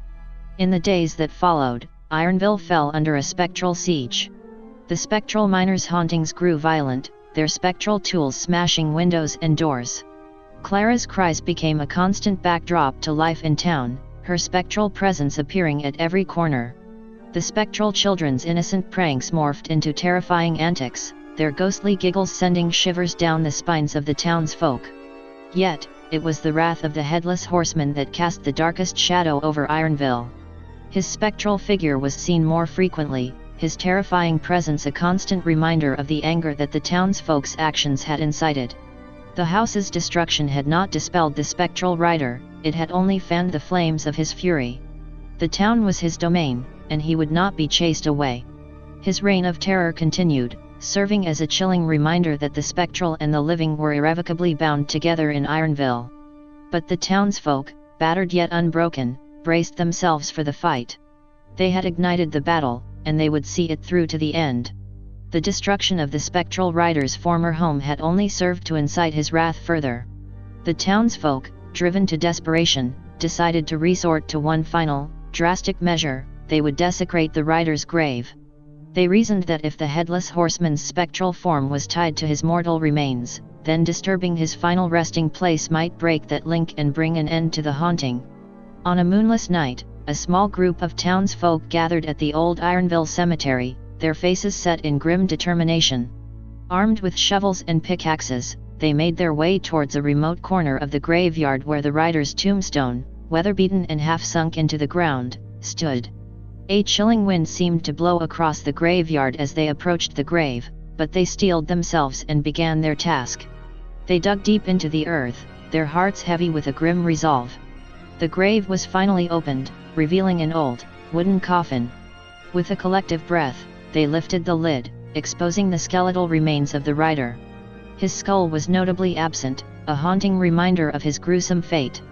In their rage and desperation, they smashed the coffin, scattering the bones. The rider's mortal remains were finally desecrated, his once peaceful resting place now a site of chaos and destruction. As they completed their grim task, an unearthly wail echoed through the night, freezing the blood in their veins. The spectral rider, his figure glowing in an ominous light, appeared before them. His spectral horse reared, its ghostly neigh echoing through the graveyard. His headless figure turned towards the desecrated grave, then towards the townsfolk, his rage palpable. In the days that followed, Ironville was subjected to an unimaginable reign of terror. The spectral entities of Ironville seemed to echo the rider's wrath, their haunting taking on a vicious edge. The spectral miners' hauntings became more destructive, their ghostly tools causing more havoc. Clara's wails grew louder, her spectral form appearing more frequently. Yet, it was the headless horseman who proved to be the most terrifying. His spectral form was seen at all hours, his headless figure a constant presence. His spectral horse trampled through the town, causing mayhem and destruction. Ironville was trapped in a cycle of fear and horror, its spectral past and its living present locked in a terrifying dance. The townsfolk, their actions having incited the spectral wrath, found themselves grappling with a terror beyond their wildest imagination.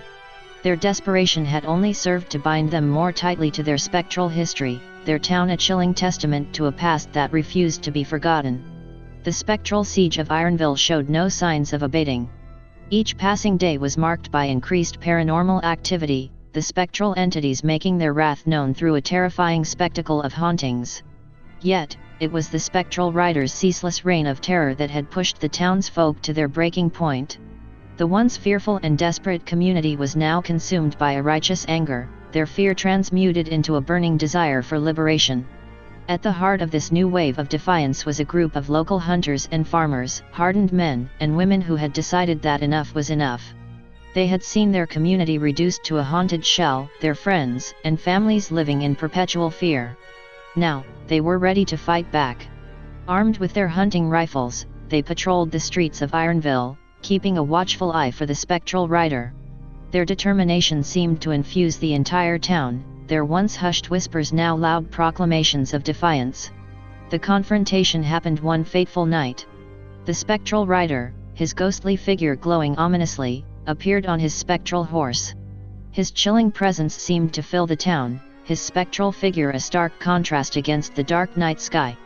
But this time, the townsfolk were ready.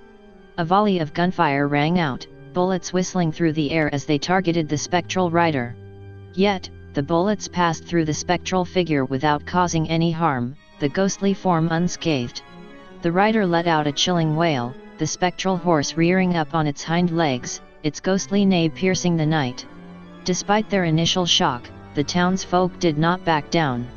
They kept firing, their gunshots a testament to their unyielding determination. But their efforts proved futile, the spectral rider remained unaffected, his terrifying reign continuing unabated. The townsfolk's actions had done little to dispel the spectral rider. Instead, they had sparked a new wave of spectral fury. Ironville was once again plunged into a state of chaos, its streets echoing with the wails of its spectral inhabitants. The townsfolk, their attempts to fight back proving fruitless, found themselves trapped in a horrifying reality where the living and the spectral were engaged in a terrifying dance of fear and defiance. Their once quiet town had become a battlefield, a chilling testament to a past that refused to remain buried. Despite the continued spectral onslaught, a peculiar transformation began to take place within the people of Ironville. The townsfolk, initially gripped by fear and terror, had slowly begun to harden against the hauntings. Their fear transformed into a hardened resilience, their terror into a robust defiance. They no longer cowered at the sight of the spectral rider. Instead, they met his terrifying apparition with a hardened resolve, their faces set in grim defiance. The spectral figure that once filled their hearts with fear was now a symbol of their own perseverance. The spectral rider had become a pathetic parody in their eyes, a reflection of a foolish man who had met an unfortunate end due to his own recklessness. "Look, it's the bitch boy," someone would yell when the spectral rider would appear. The phrase quickly caught on, becoming a term of derision among the townsfolk. Bitch made, another would shout, and the others would erupt into laughter.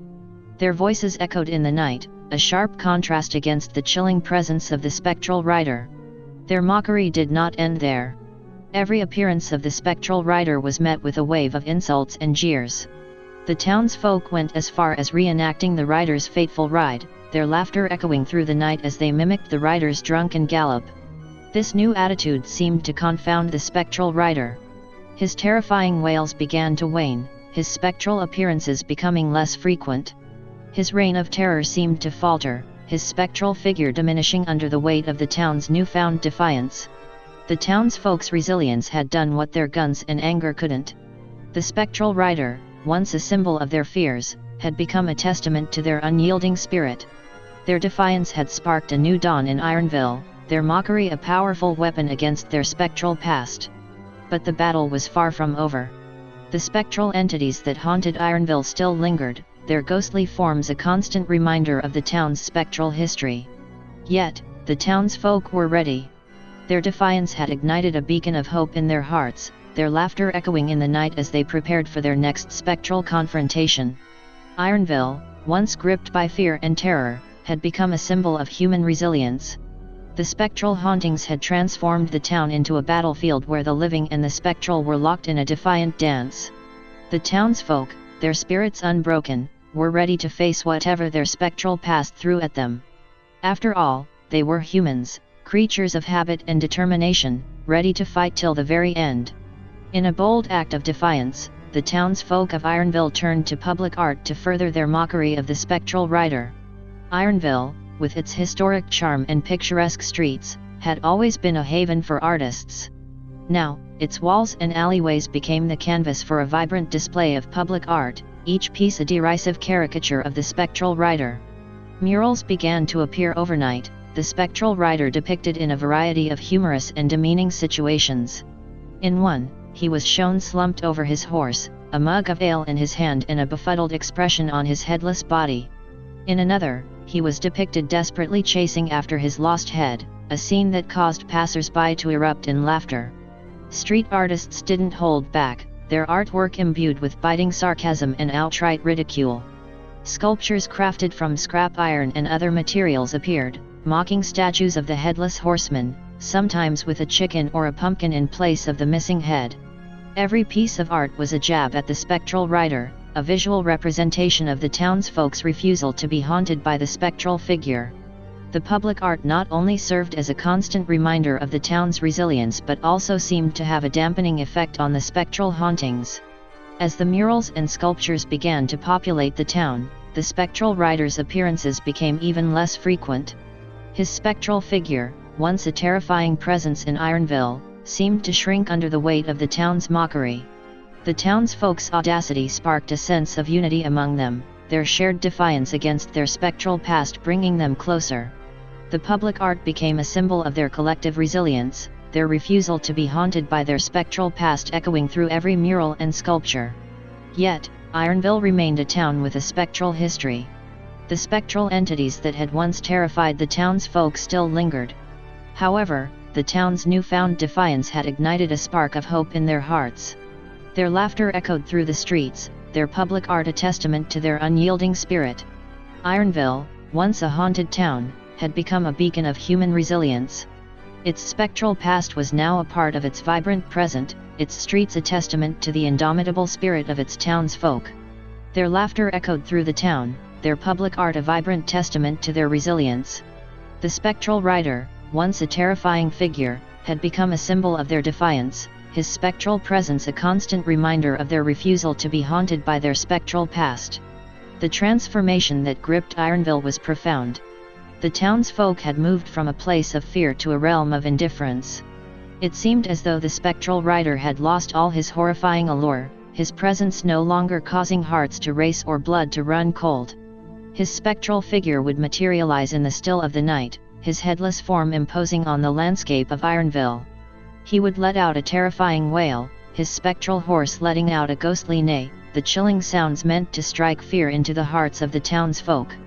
Yet, they would be met with dismissive shrugs and disinterested gazes.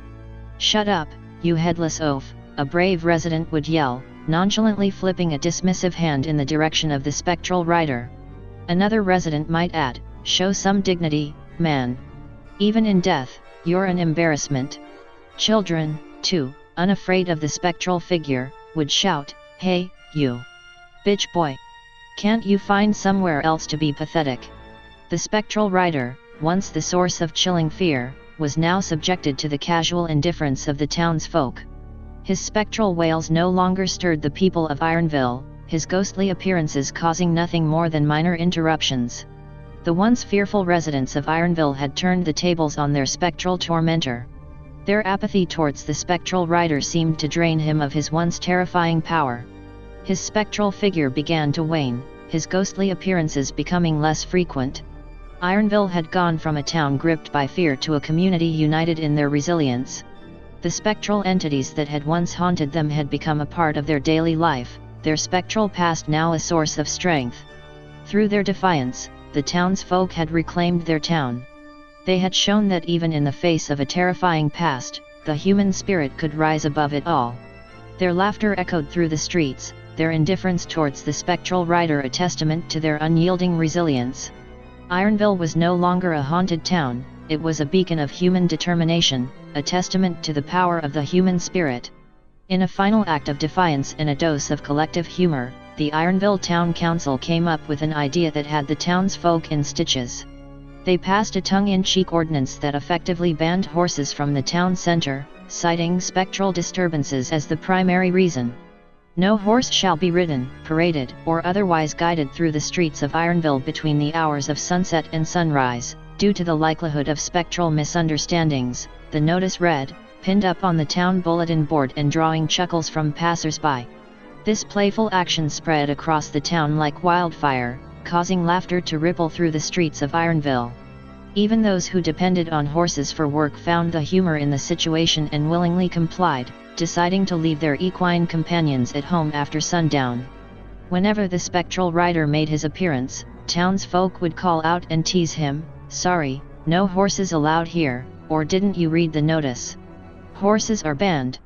The townsfolk found this act amusing, their collective laughter ringing out in the face of the once terrifying specter. The spectral rider's response to this new ordinance was notable. His appearances seemed to dwindle even further, and the ethereal hoofbeats that once echoed chillingly through the town were heard less frequently. The rider, it seemed, had been affected by the townsfolk's mockery and the symbolic ban on his preferred mode of transport. Once again, the people of Ironville had found a way to diminish the power of their spectral tormentor, this time through a mix of humor and unity. The resilient spirit of Ironville continued to shine, a beacon of determination and defiance in the face of a haunting past. Their laughter, now often heard instead of terrified screams, echoed through the town as a testament to their resilience and collective strength. Their mockery of the spectral rider was not just a means of coping, but a symbol of their refusal to be ruled by fear.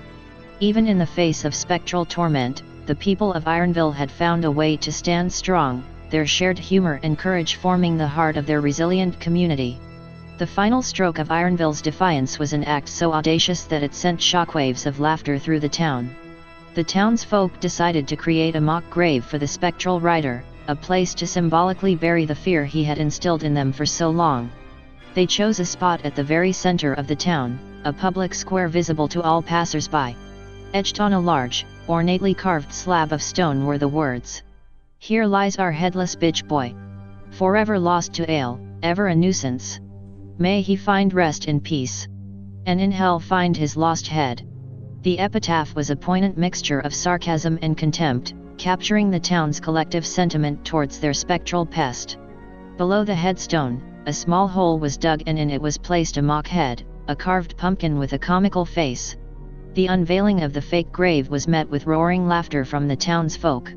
There was a joyous atmosphere as they gathered around it, some even bringing bouquets of vegetables instead of flowers, a further slight to their spectral nemesis. The audacity of their act was a testament to the town's collective courage and spirit. In the following days, the spectral rider's hauntings became even rarer. It seemed as though the collective will and laughter of the townsfolk had banished him from the streets of Ironville. His spectral figure, once a terrifying sight, had been reduced to a mock figure, a caricature of his former self.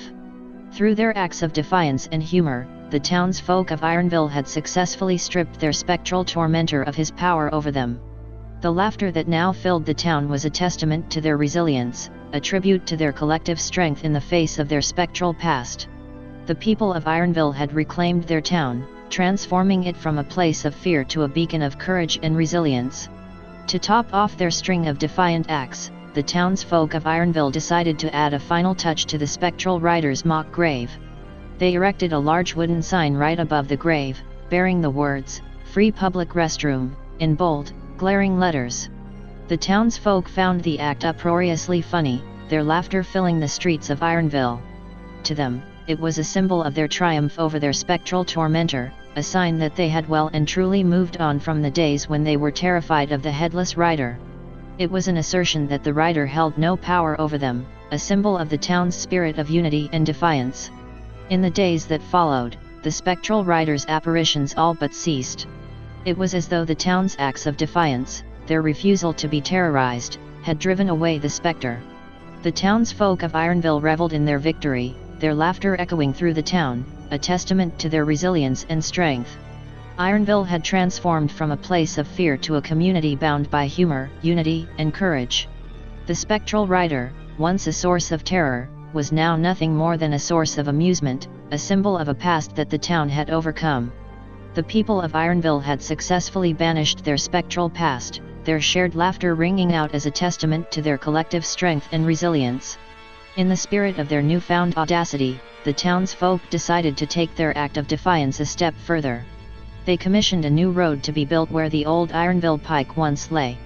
The construction project was a massive undertaking, requiring the removal of many of the old trees that lined the path. Every tree that was cut down was seen as a blow to the spectral rider, a further sign of their disregard for his past influence. Once the road was completed, it was a wide, clear, and flat stretch of asphalt, a stark contrast to the once shadowy and ominous path that it used to be. Along the road, the townsfolk erected signs at regular intervals, each carrying a sarcastic message that read, "For the salty spectre, here's your clear path. Sorry it took us since the 1800s." Each sign was greeted with laughter by the townsfolk. Their humor was infectious, spreading throughout the town like a beacon of resilience. The spectral rider, once a source of fear and dread, was now the subject of community-wide ridicule. With the construction of the new road and the sarcastic signs, the townsfolk had effectively banished the memory of their spectral tormentor. Their laughter echoed through the town, replacing the once chilling sounds of the spectral rider. The townsfolk of Ironville had reclaimed their town. Their collective act of defiance had proven to be their greatest strength, turning the tables on their spectral past. The new road served as a testament to their resilience, a symbol of the town's unyielding spirit. Through their audacity, humor, and unity, the people of Ironville had turned their spectral past into a source of communal strength and laughter. As the years passed, Ironville's audacious spirit and resilience continued to flourish. The tale of their spectral tormentor and their collective triumph over him became an integral part of the town's history. With each new generation, the story was retold, keeping the memory of the spectral rider alive, not as a source of fear, but as a symbol of their town's strength and unity. In an unexpected twist of tradition and mockery, the townsfolk started a new annual event, a public reenactment of the spectral rider's tale. The event quickly gained popularity and became one of the town's most anticipated celebrations. Locals would gather in Ironville's main square, all clad in festive attire. A member of the community, usually a well-respected elder or a prominent figure, would be chosen to play the spectral rider. They would dress up in tattered clothing and, with a pumpkin as a stand-in for the missing head, would ride a horse, or more often, a bicycle to honor the horse-riding ban, down the modern Ironville Pike. The crowd would cheer and jeer at the reenactment, their laughter filling the air as they watched the symbolic spectral rider race down the road. Once the reenactment was done, the town would erupt into a night of merriment, with music, dancing, and a community feast. The spectral rider's tale, once a source of terror, had been transformed into a celebration of the town's courage and unity. The reenactments served as a reminder of Ironville's history, a testament to the town's spirit, and a symbol of the town's defiance against fear. The people of Ironville had turned their spectral past into a cherished tradition, their shared laughter echoing through the town as a symbol of their collective resilience. And so, Ironville's tale of resilience, defiance, and laughter echoed through the years, a testament to the town's collective spirit and strength. The spectral rider, once a source of fear and terror, had been reduced to a figure of ridicule and merriment, a symbol of the town's past that they had overcome. The townsfolk had taken their fear, confronted it head-on, and turned it into a source of unity and pride. The tale of the spectral rider and their triumphant defiance had become a part of Ironville's legacy, passed down from generation to generation. It was a story of courage, of audacity, and of a community standing together in the face of fear. In the end, Ironville was no longer a town haunted by a spectral past, but a beacon of resilience, a testament to the power of unity and laughter. The tale of the spectral rider, once a chilling legend, had been transformed into a beloved tradition, a symbol of the town's triumph over their past. And as the years passed, Ironville continued to flourish, their shared laughter echoing through the streets, a symbol of their collective strength, resilience, and triumph. The end.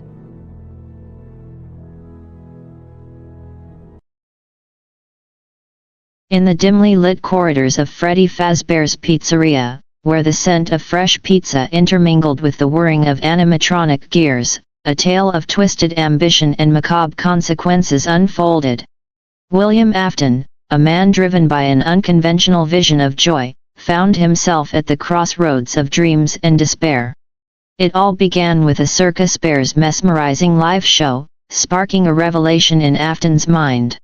Fueled by a desire to bring unparalleled entertainment to the world, he ventured into the realm of animatronics. However, lacking expertise in the intricacies of crafting lifelike creatures, he initially resorted to crude, makeshift costumes. Enter Henry, a man with a shared passion for Afton's dream.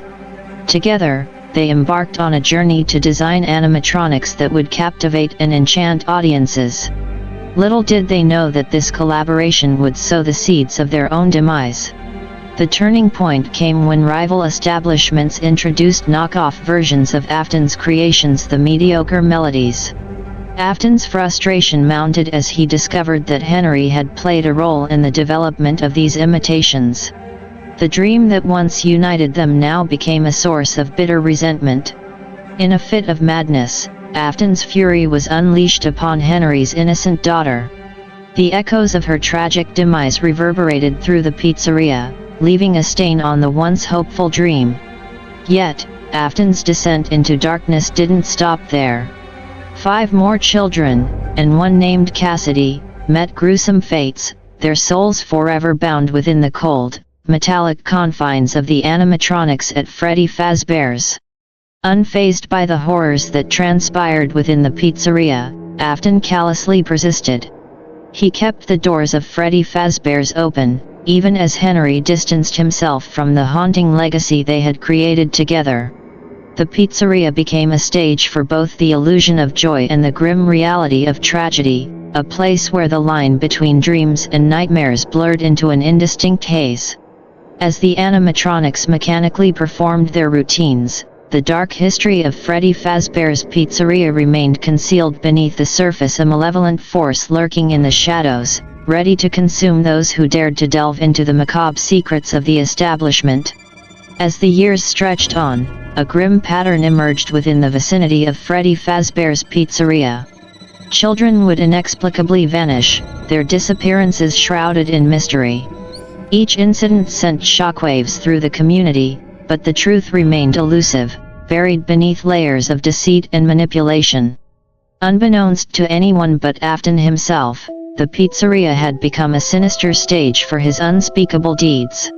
More young souls fell victim to his twisted ambitions, joining the grim roster of those before them, 5 others whose fates were sealed within the cold, mechanical husks of the animatronics, and one named Cassidy, forever trapped in a nightmarish eternity.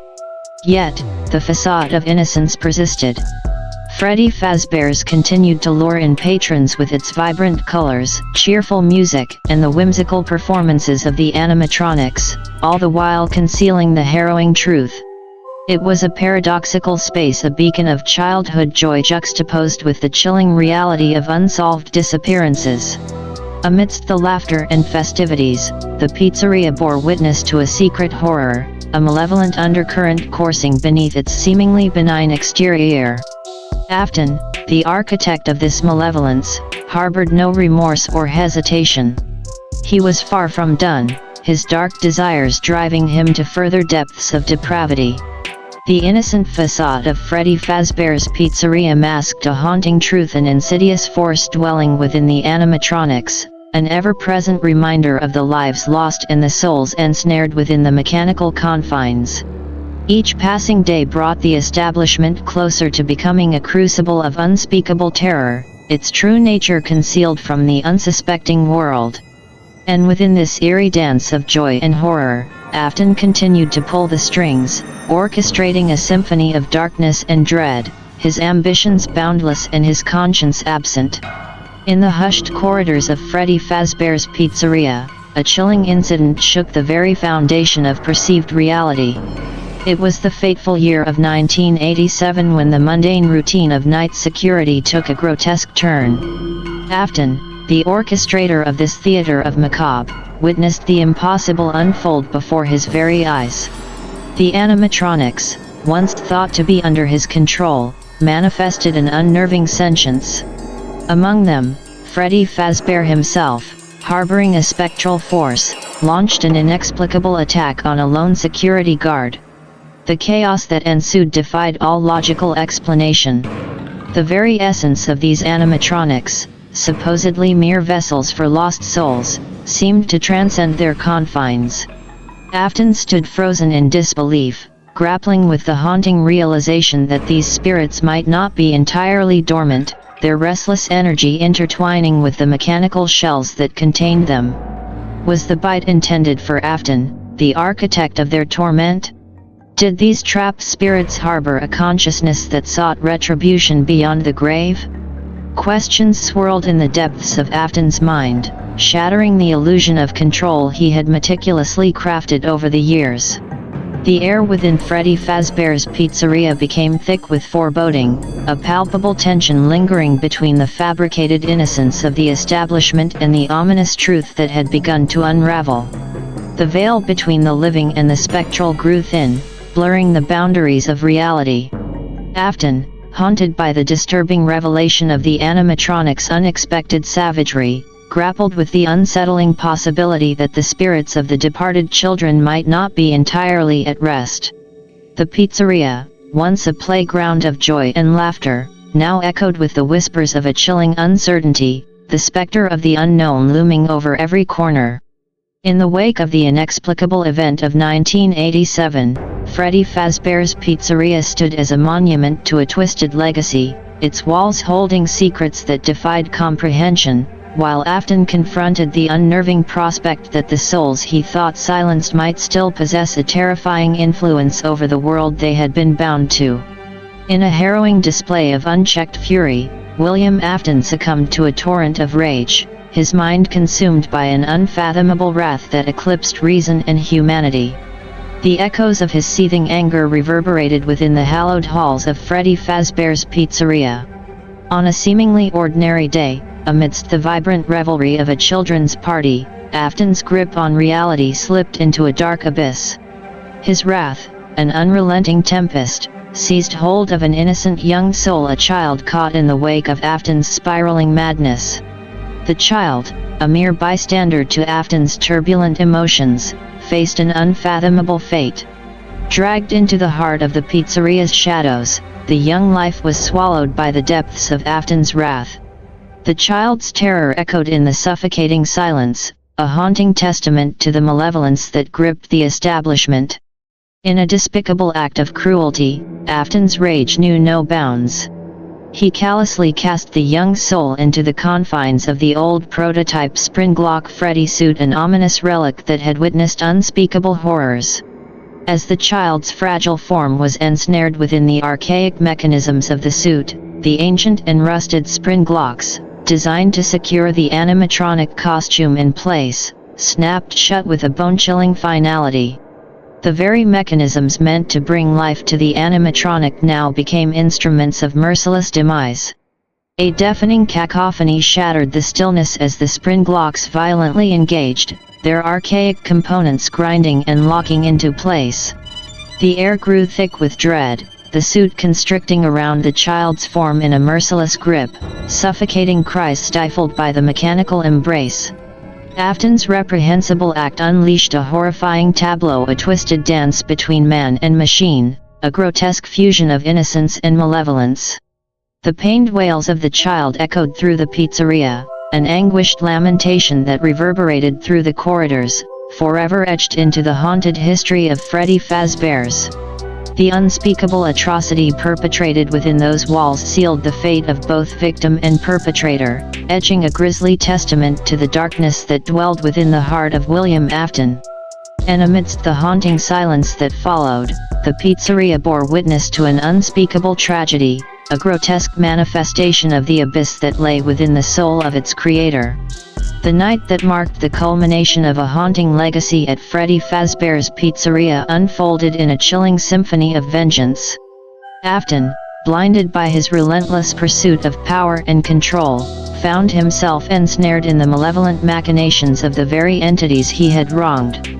As the pizzeria descended into the shadows of closing hours, the animatronics, vessels of tormented spirits, surged forth with a vengeance that defied the bounds of the afterlife.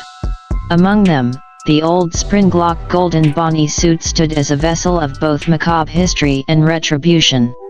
Driven by a collective determination forged in anguish, the animatronics orchestrated a twisted fate for Afton, the architect of their eternal suffering. With calculated intent, they manipulated the springs and mechanisms within the suit, tampering with the very essence that bound flesh and metal together. In a cruel twist of fate, Afton found himself at the mercy of the animatronics, a victim of his own malevolence. The springs, once tools of torment for others, now became instruments of his excruciating imprisonment. He was forcibly thrust into the confinements of the Springlock Golden Bonnie suit, his existence merging with the twisted amalgamation of wires, gears, and mechanical innards. Initially paralyzed by the sheer onslaught of machinery encapsulating his form, Afton's consciousness was thrust into a realm of unimaginable agony. He remained trapped within a grotesque prison, his screams silenced by the unyielding grip of the suit, his flesh and being melding with the mechanical horror that ensnared him. In a final act of cruel retribution, the animatronics, guided by a spectral determination, confined Afton within a desolate chamber. Sealed off from the world by sturdy boards and unyielding bricks, the room became his eternal tomb, a chamber of torment and isolation, a fitting penance for his unforgivable sins. Within the suffocating darkness of his prison, Afton's defiant voice pierced the silence, his words echoing in a chilling proclamation, "I always come back." His tormented spirit, a testament to the unyielding force of malevolence, lingered in the shadows, an ominous specter forever bound within the haunted confines of Freddy Fazbear's Pizzeria. And as the world outside moved on, the legacy of William Afton endured as a cautionary tale, a chilling reminder that some darknesses refuse to be extinguished. The sprawling city embraced the night with its shimmering lights, unaware of the malevolence that lurked within the heart of Freddy Fazbear's Pizzeria. A sense of foreboding hung in the air as the local law enforcement, donned in uniforms bearing the insignia Lancaster City PD, embarked on a grim mission. Their flashlights cut through the shadows as they navigated the desolate corridors of the once vibrant pizzeria. The search for the missing owner, lost weeks ago to the darkness that enveloped the establishment, led them deeper into the belly of the haunted beast. Upon entering the clandestine backroom, a place that bore witness to unspeakable horrors, the officers were met with an oppressive silence. The air was thick with an otherworldly chill that sent shivers down their spines. Illuminated by the cold glow of their flashlights, they scanned the room for clues, unaware of the malevolent force that lay in wait. As they combed through the remnants of the pizzeria's grim history, the officers discovered a calendar on the wall frozen in time. Its date, etched in faded ink, read August 7, 2007, a relic from the past that hinted at the unfolding horrors. In the ominous stillness, the officers pressed forward, their senses heightened by an invisible menace that clung to the air. Little did they know that the very walls harbored a malevolence that would soon engulf them. Abruptly, the oppressive silence shattered into a cacophony of terror. The officers, unwitting intruders into the realm of darkness, faced an unrelenting onslaught.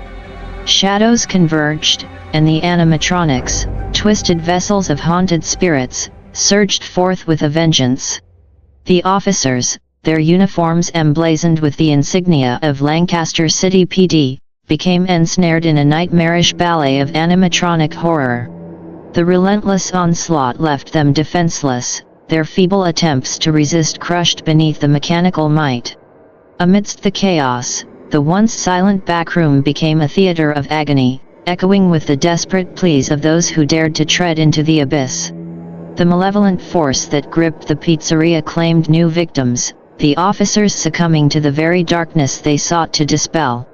As the specter of horror unfolded within the haunted confines of Freddy Fazbear's Pizzeria, the legacy of Lancaster, PA, bore witness to a new chapter, a chilling reminder that some secrets were never meant to be uncovered, and some darknesses refused to be extinguished. In the heart of Southside Lancaster, a few miles away from the haunting confines of Freddy Fazbear's Pizzeria, a motley crew of youngsters navigated the streets. Among them stood a young leader, a street-savvy kid known as Johnny Vanjik, his name, merely a title bestowed upon him by his fellow street urchins. At a tender age of 7, Johnny Vanjik possessed a resilience born of the streets, his spirit untamed by the darker forces lurking in the city's shadows. His demeanor, a blend of curiosity and streetwise confidence, commanded the respect of his peers. Johnny led the ragtag group of 5, each with their own stories etched into the fabric of Southside Lancaster. Their camaraderie was forged in the alleyways and forgotten corners, a bond that transcended the trials of their youthful existence. In this timeline, Johnny Vanjik hadn't traversed the convoluted paths of alternate realities or experienced the labyrinthine corridors of divergent timelines. For him, the name Johnny Vanjik was not a legacy tied to multiversal tales but rather a moniker bestowed upon him by the street kids, a symbol of camaraderie and shared adventures within the urban sprawl. As they roamed the streets, their laughter mingled with the city's rhythm, a testament to their resilience amidst the harsh realities that defined their daily lives. For Johnny Vanjik and his band of companions, the haunting legacy of Freddy Fazbear's Pizzeria was but a distant tale whispered in the alleys, a story that held no sway over their youthful pursuits and the bonds that united them on the streets of Southside Lancaster. The evening sunlight waned as Johnny Vanjik and his band of intrepid youngsters meandered through the labyrinthine streets of Southside Lancaster. Their youthful exuberance led them on an unplanned journey that would etch a new chapter in their adventures. As fate would have it, their innocent wanderings led them closer and closer to a foreboding sight, an abandoned lot marked by the hulking remnants of forgotten cop cars, an eerie testament to a past incident that cast a shadow over the desolate area. In their youthful naivete, the allure of the abandoned cop cars proved irresistible. The thrill of adventure beckoned, tantalizing their imaginations with the prospect of uncovering mysteries or catching a make-believe culprit. Unbeknownst to them, their footsteps carried them toward an ominous fate, heedless of the looming specter that awaited within. Drawn by the curiosity of youth and the irresistible allure of the unknown, the youngsters ventured into the abandoned lot, unaware of the darkness that lay dormant within the dilapidated structures. Their innocent quest for excitement blinded them to the impending peril, their imaginations fueled by the fantasy of catching a supposed wrongdoer. In their youthful folly, they failed to comprehend the gravity of the situation, oblivious to the haunting legacy that surrounded the area. With each step into the desolate landscape, their laughter and playful banter mingled with the ominous silence, a stark contrast that masked the sinister truth lurking in the shadows. As they crossed the threshold into the forsaken territory, Little did Johnny Vanjik and his companions realize the perilous realm they were about to unwittingly step into, the harrowing echo of past horrors awaiting their unwitting arrival in the abandoned remnants of the law's failed pursuit. The young adventurers, driven by curiosity and a dash of youthful bravado, stepped over the threshold of the abandoned building, unaware that they had wandered into the haunting remnants of a place that once echoed with the joyous laughter of children. Emblazoned on a weathered sign, the name Freddy Fazbear Pizza stood as a haunting emblem of the establishment's past glory. Despite the building's abandonment, the insignia remained eerily intact, casting a spectral shadow over the entrance, a stark reminder of a not-so-distant past, merely 3 weeks ago. The interior, though not yet draped in the shroud of decay, bore the eerie silence of abandonment. The remnants of a place once bustling with life lay frozen in time, a snapshot of an abruptly halted narrative. The animatronics, once vibrant performers, now stood motionless in the dimly lit space, their cheerful facades juxtaposed against the eerie emptiness. For Johnny Vanjik and his companions, the sight of the familiar name held an inexplicable allure, a mix of excitement and trepidation at stumbling upon the forgotten corridors of a place that had recently faded from the city's landscape. Their footsteps echoed through the empty rooms, the air thick with an unsettling silence that seemed to reverberate with the echoes of the pizzeria's lively past. The allure of catching a supposed wrongdoer faded into the backdrop as the eerie atmosphere enveloped the young explorers, their curiosity giving way to a growing sense of unease. In their unwitting intrusion into the deserted Freddy Fazbear Pizza, Johnny Vanjik and his companions found themselves unwittingly treading upon a canvas painted with the lingering essence of a chilling legacy, a realm where childhood fantasies clashed with the grim realities lurking in the shadows. In the chilling silence of the abandoned Freddy Fazbear's Pizza, the unsuspecting group of youngsters delved deeper into the desolate corridors, their curiosity driving them further into the unknown. Suddenly, amidst the eerie stillness, a young voice shattered the silence, urging them to flee. The ominous warning of danger reverberated through the air. Confusion clouded their expressions as they glanced around, their youthful faces etched with bewilderment and fear. Before their startled gazes could fully grasp the situation, terror struck.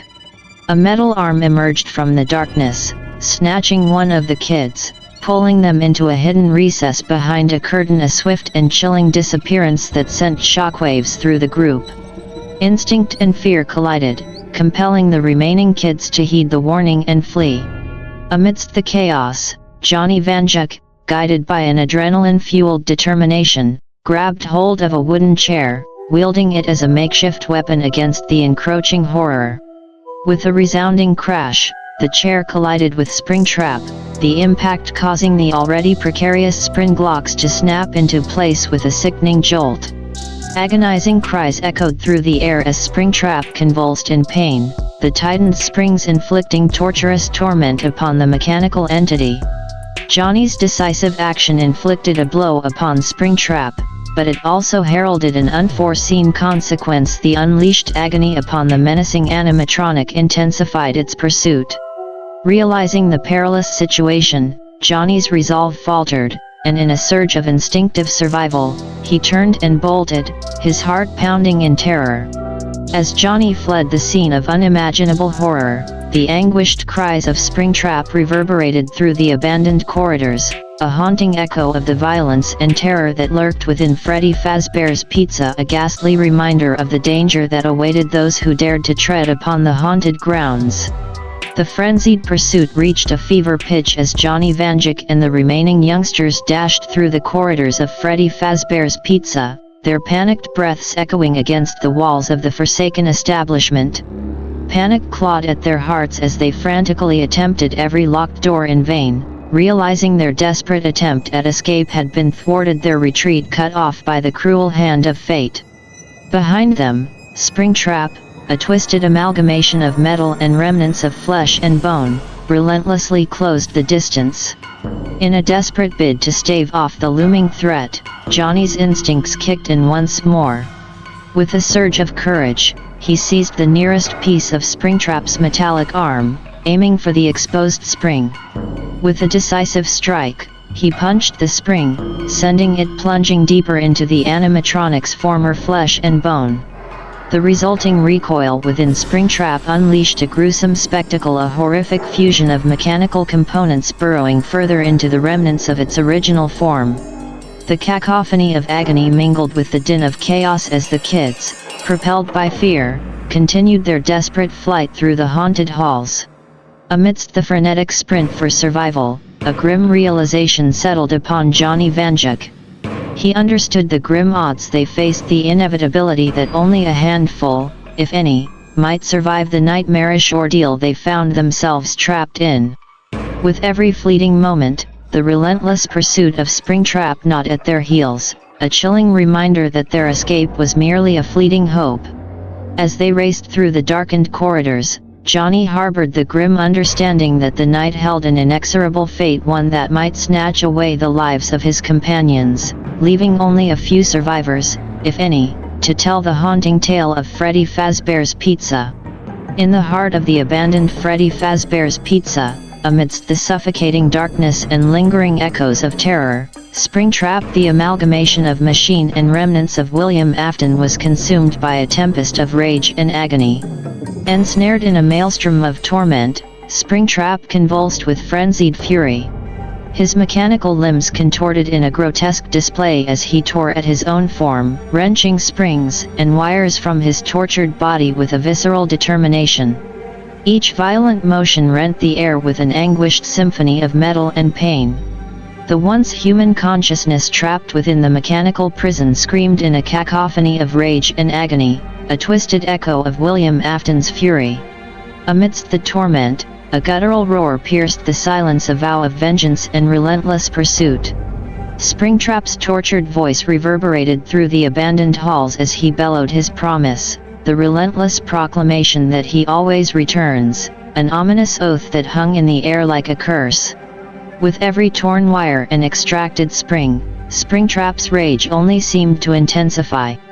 His distorted form, a grotesque testament to his malevolent determination, pulsated with an otherworldly fury as he swore to hunt down those who had crossed his path, the young souls who dared to trespass upon his domain.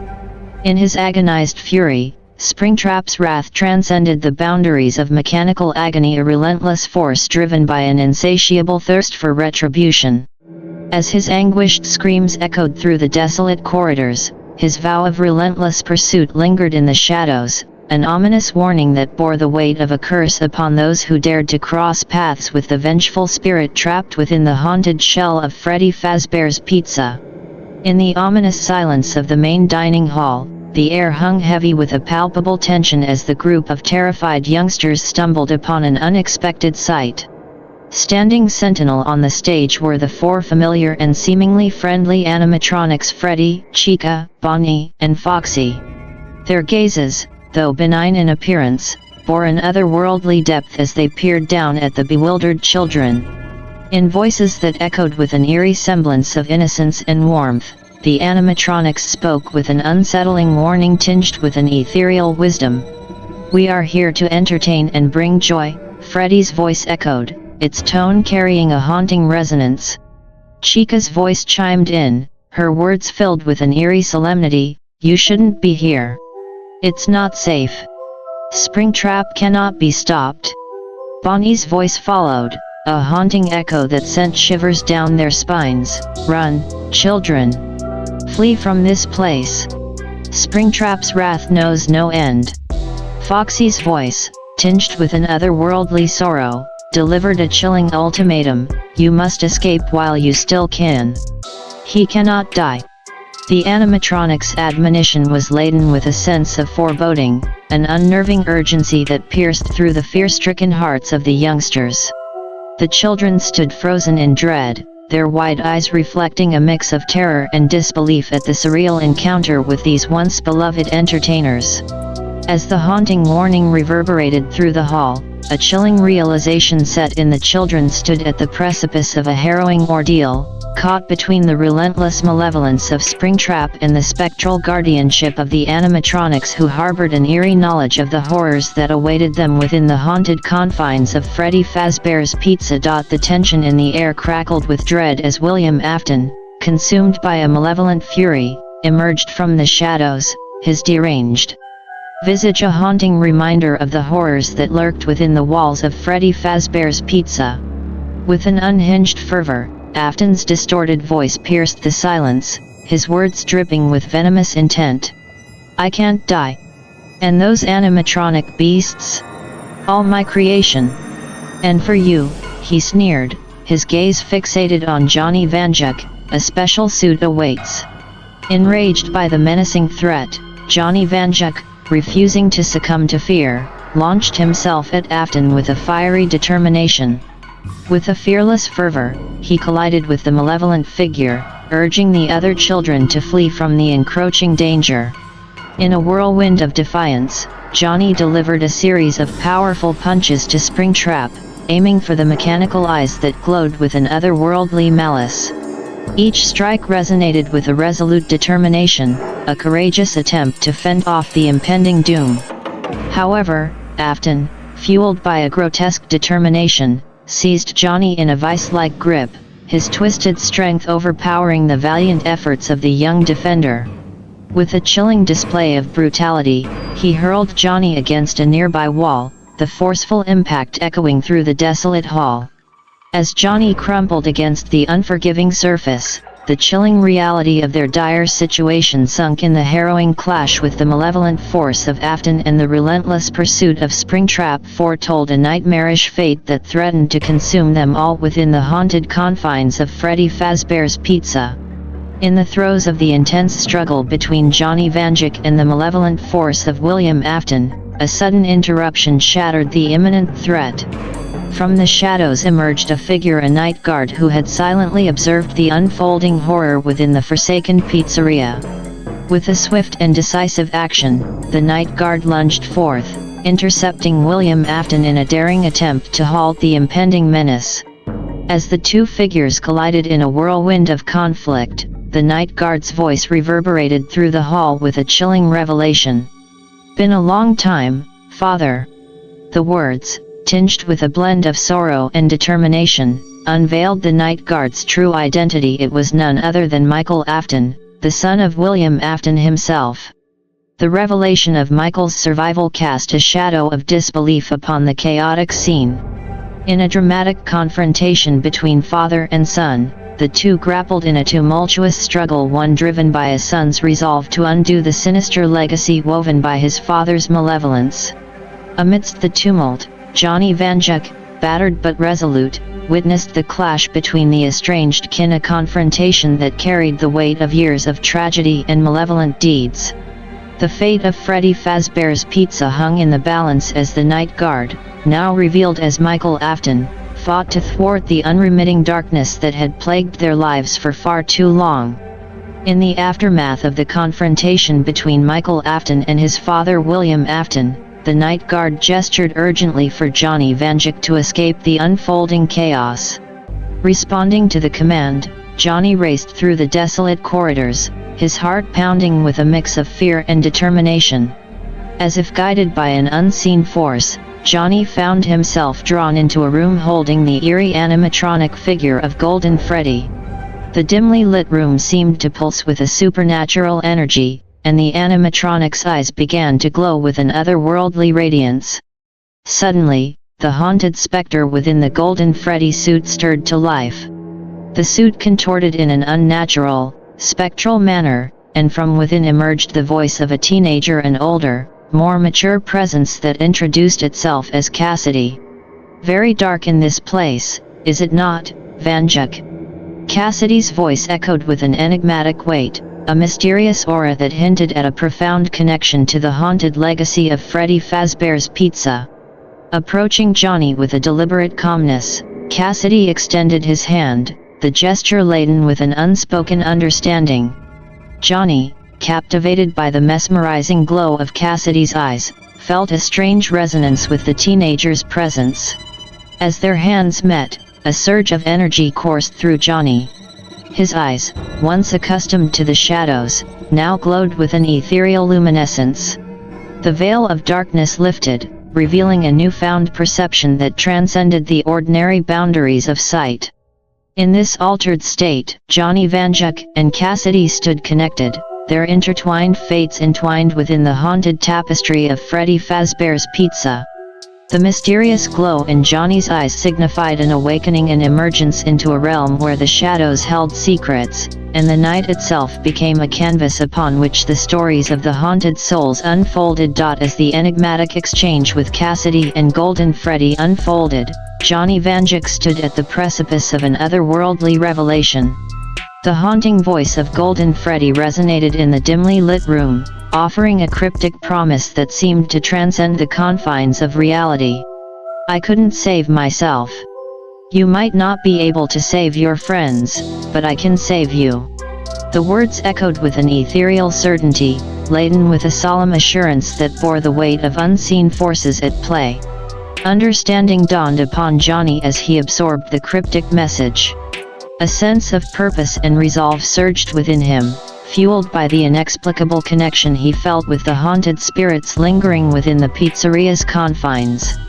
With newfound determination, Johnny emerged from the room, stepping into the dimly lit corridor. A chilling sight awaited him. A tragic tableau unfolded before his eyes. Springtrap, driven by a relentless malevolence, had put an end to the night guard, leaving a scene of devastation in his wake. Enraged by the loss and fueled by a fierce determination, Johnny's voice pierced the oppressive silence. "Hey, Pissbot," he screamed, addressing the malevolent entity that stood as a harbinger of doom. The words, a defiant challenge flung at Springtrap, echoed through the desolate halls, an act of defiance against the unrelenting darkness that threatened to consume them all. With courage kindled by the enigmatic connection he had forged, Johnny prepared to confront the relentless force of Springtrap, his heart ablaze with a determination to defy the haunting legacy that had ensnared the spirits within Freddy Fazbear's Pizza. In a frenzy of fury and determination, Johnny Vanjuk seized a nearby chair, wielding it as a makeshift weapon against the malevolent force of Springtrap. With a resounding crash, the chair collided with Springtrap, the impact echoing through the desolate corridors, a valiant attempt to fend off the encroaching horror. Undeterred, Johnny's resolve blazed brighter as he grabbed a water pitcher nearby, the liquid within it still present. With a swift and determined motion, he poured the contents over Springtrap, the liquid cascading over the animatronic entity in a fervent attempt to stall its relentless advance. Spotting an old baseball bat nearby, Johnny's hands closed around it with a determined grip. With each swing, he unleashed a torrent of pent-up frustration and defiance, the metallic clang of the bat against Springtrap punctuating the air in a relentless barrage. In a whirlwind of aggression, Johnny Vanjuk waged a personal war against the haunting entity, his words echoing with a raw intensity. "He goes to war in hell on the bloody Pissbot. Screw you, Springtrap." Driven by a fierce determination to defy the encroaching darkness, Johnny fought with an unyielding spirit, a solitary figure standing against the malevolent force that sought to consume them all within the haunted confines of Freddy Fazbear's Pizza. As Johnny Vanjuk valiantly battled against Springtrap, a sudden interruption disrupted the frenzied clash. A new presence emerged from the shadows, an animatronic figure that loomed ominously in the dimly lit confines of Freddy Fazbear's Pizza. The metallic form of Springlock Freddy materialized, its imposing stature casting an eerie silhouette against the haunting backdrop. With a mechanical precision, Springlock Freddy seized Johnny, tossing him aside in a calculated motion.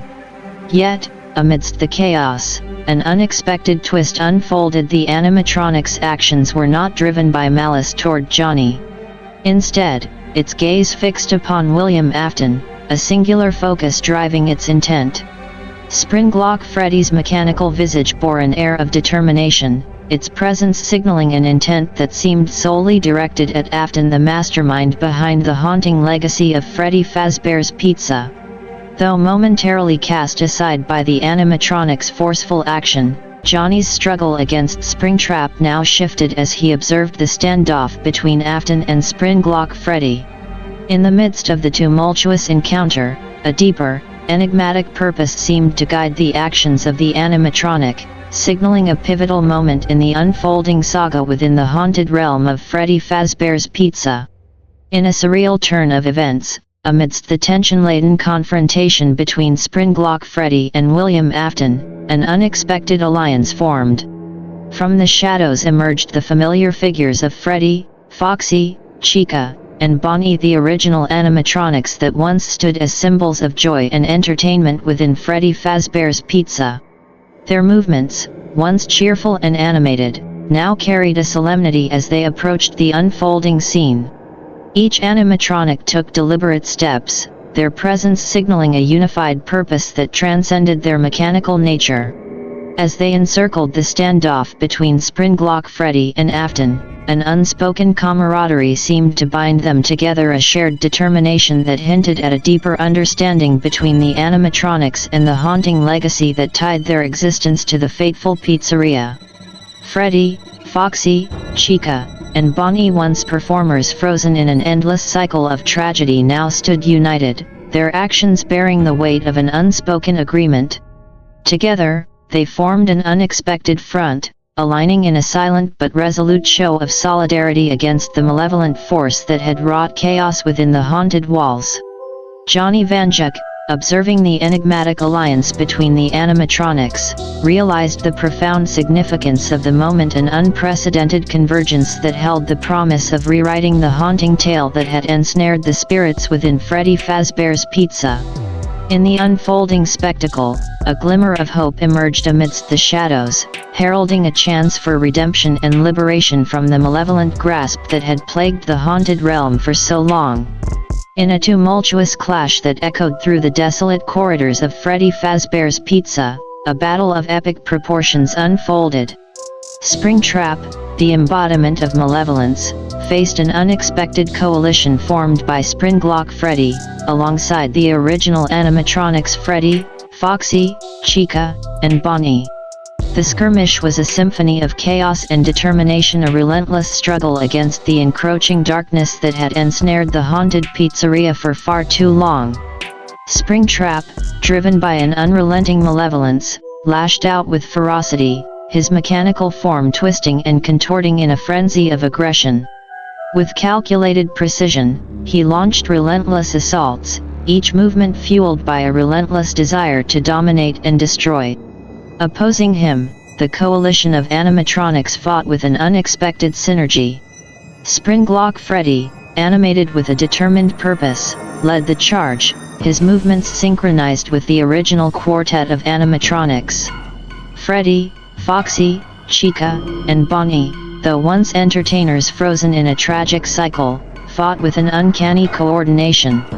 Their movements, synchronized and decisive, were a testament to their newfound resolve, a unified front against the malevolent force that sought to perpetuate the haunting legacy of Freddy Fazbear's Pizza. The clash between the opposing forces was a tumultuous ballet of conflict, a clash of wills that reverberated through the haunted halls. Each strike, each movement bore the weight of years of tragedy, a relentless struggle to break free from the grasp of malevolence and rewrite the haunting narrative that had ensnared them all. In the midst of the chaotic skirmish, Johnny Vanjuk stood witness to the unprecedented battle, a testament to the haunting legacy that had unfolded within the desolate confines of Freddy Fazbear's Pizza.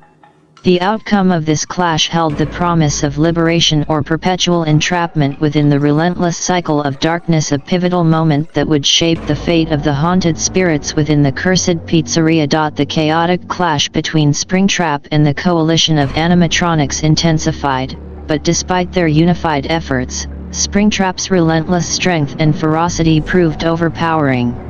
In a relentless display of brute force, Springtrap began systematically overpowering each animatronic, one by one. Freddy, once a symbol of joy and entertainment, faltered under the relentless assault. His mechanical form, battered and twisted, could not withstand the overwhelming force unleashed by Springtrap. Foxy, known for his swiftness and cunning, fought valiantly, yet he too succumbed to the overpowering might of Springtrap's aggression, his form left ravaged and immobilized. Chica and Bonnie, stalwarts of the animatronic ensemble, faced a similar fate as they tried to resist Springtrap's overwhelming force. Despite their efforts to stand their ground, they too fell victim to Springtrap's unyielding onslaught. The haunting spectacle unfolded as each animatronic, once guardians of joy and laughter, lay battered and incapacitated under Springtrap's overwhelming might. Their once animating spirits flickered, the weight of the relentless assault threatening to snuff out the remnants of their haunted existence. Amidst the chaos, Johnny Vanjuk, a witness to the harrowing scene, stood frozen in dread. The overwhelming dominance displayed by Springtrap cast a shadow of despair over the desolate corridors, the fate of the animatronics hanging in the balance as the malevolent entity continued its rampage, seemingly unstoppable in its quest for dominance within the cursed realm of Freddy Fazbear's Pizza. The relentless onslaught continued as Springtrap, driven by an unyielding malevolence, targeted Springlock Freddy, the enigmatic animatronic that stood as an unexpected ally against the encroaching darkness. With an unnerving precision, Springtrap seized Springlock Freddy in a brutal display of force, his mechanical strength overpowering the animatronic's defenses. In a devastating motion, Springtrap tore through Springlock Freddy's form, rending the top half of the animatronic's head with a hauntingly visceral force. A cacophony of twisted metal and sparks erupted as Springlock Freddy's once intact form was maimed, the animatronic's internal components laid bare in a chilling display of destruction. The haunting scene bore testament to the overpowering might of Springtrap, his relentless aggression leaving a trail of devastation in his wake. The torn remnants of Springlock Freddy lay in a grotesque display of visceral testament to the malevolent force that wielded unyielding power within the haunted corridors of Freddy Fazbear's Pizza. The defeat of Springlock Freddy, a once vital ally in the fight against the encroaching darkness, cast a pall of despair over the unfolding saga, signaling a grim turn in the relentless struggle against the malevolent force that haunted the cursed pizzeria. In the midst of the chaotic and despairing scene, Johnny Vanjuk's eyes caught a glimmer amidst the darkness, a faint, ethereal glow emanating from the fallen corpse of one of the policemen who had ventured into the forsaken pizzeria earlier. Driven by desperation and a newfound resolve, Johnny approached the fallen officer's remains, drawn inexplicably toward the source of the unearthly radiance. Amongst the grisly scene, his hand closed around an object, and as he pulled it into the dim light, a glint revealed a familiar calling card, the unmistakable shape of a .44 Magnum, a trademark of the Vanjuk lineage. A surge of determination coursed through Johnny as he held the weapon in his trembling hand, the weight of its significance resonating within the haunted halls. With an unwavering resolve, he stared down at the gun, a symbol of his lineage, a legacy steeped in dark tales and ancestral lore. "Your time is up, Springtrap." Johnny's voice, resolute and charged with defiance, shattered the eerie silence that had enveloped the forsaken pizzeria. His eyes blazed with a newfound determination as he raised the .44 Magnum, aiming it squarely at the malevolent entity that had wrought havoc within the cursed establishment. In a dramatic crescendo, Johnny Vanjuk, heir to a legacy steeped in mystery and darkness, stood poised to confront the relentless force of Springtrap. With the weight of his lineage and a resolute determination, he prepared to face the embodiment of malevolence that had haunted the haunted realm of Freddy Fazbear's Pizza for far too long.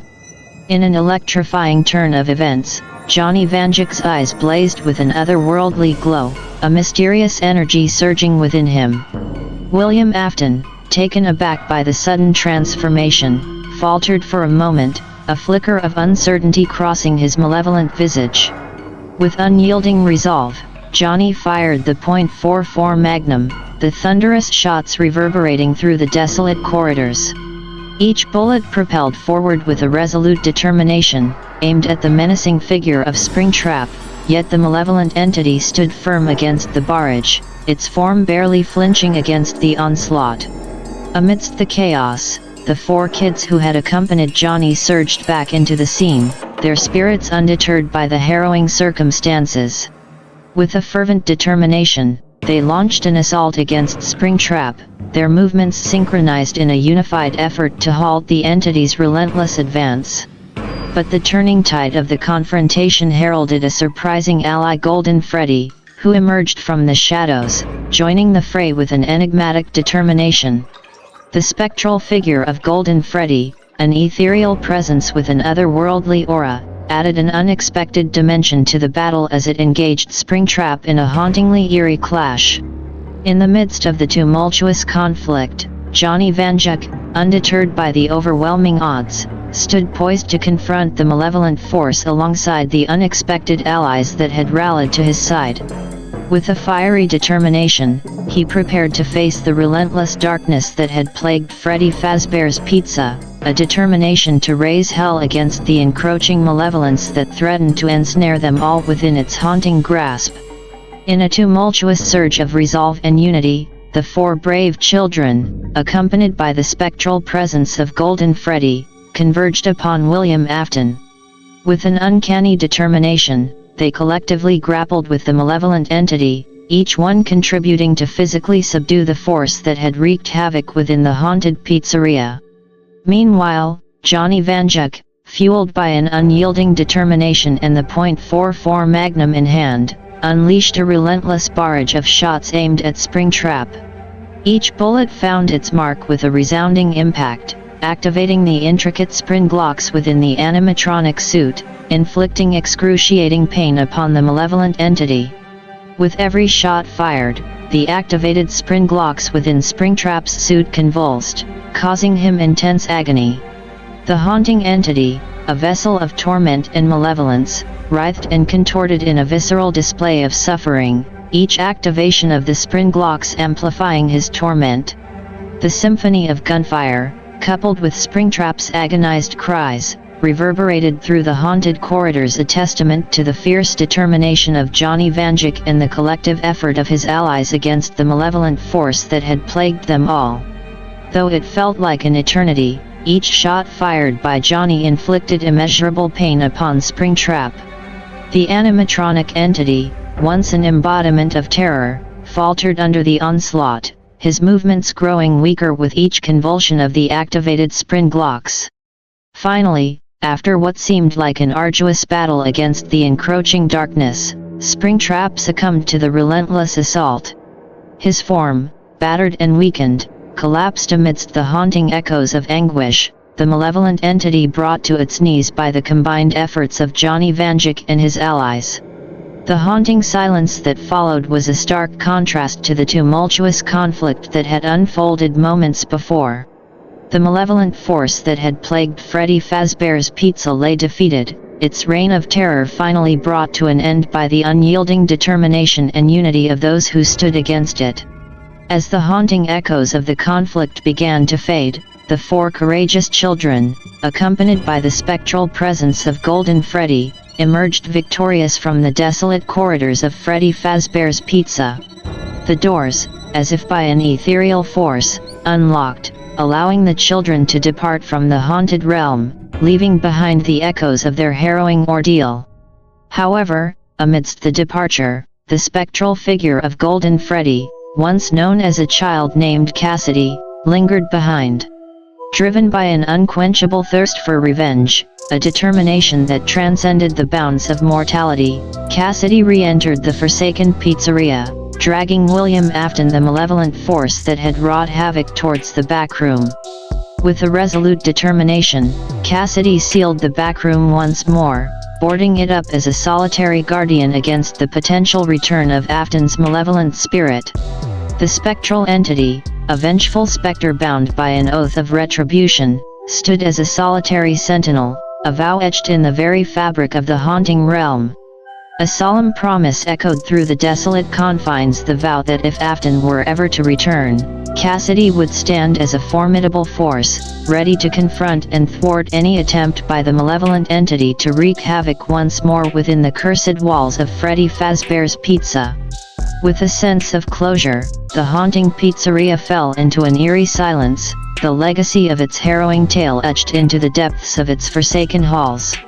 Cassidy, now a spectral avenger, stood as a solitary guardian, a lingering spirit bound by an unyielding determination to ensure that if darkness ever dared to rear its head again, he would be there, an eternal sentinel, ready to confront and vanquish the malevolent force that had plagued the cursed establishment. The spectral figure of Cassidy, bound by an oath of revenge, gazed upon the haunting confines of Freddy Fazbear's Pizza, resolute in his quest for retribution.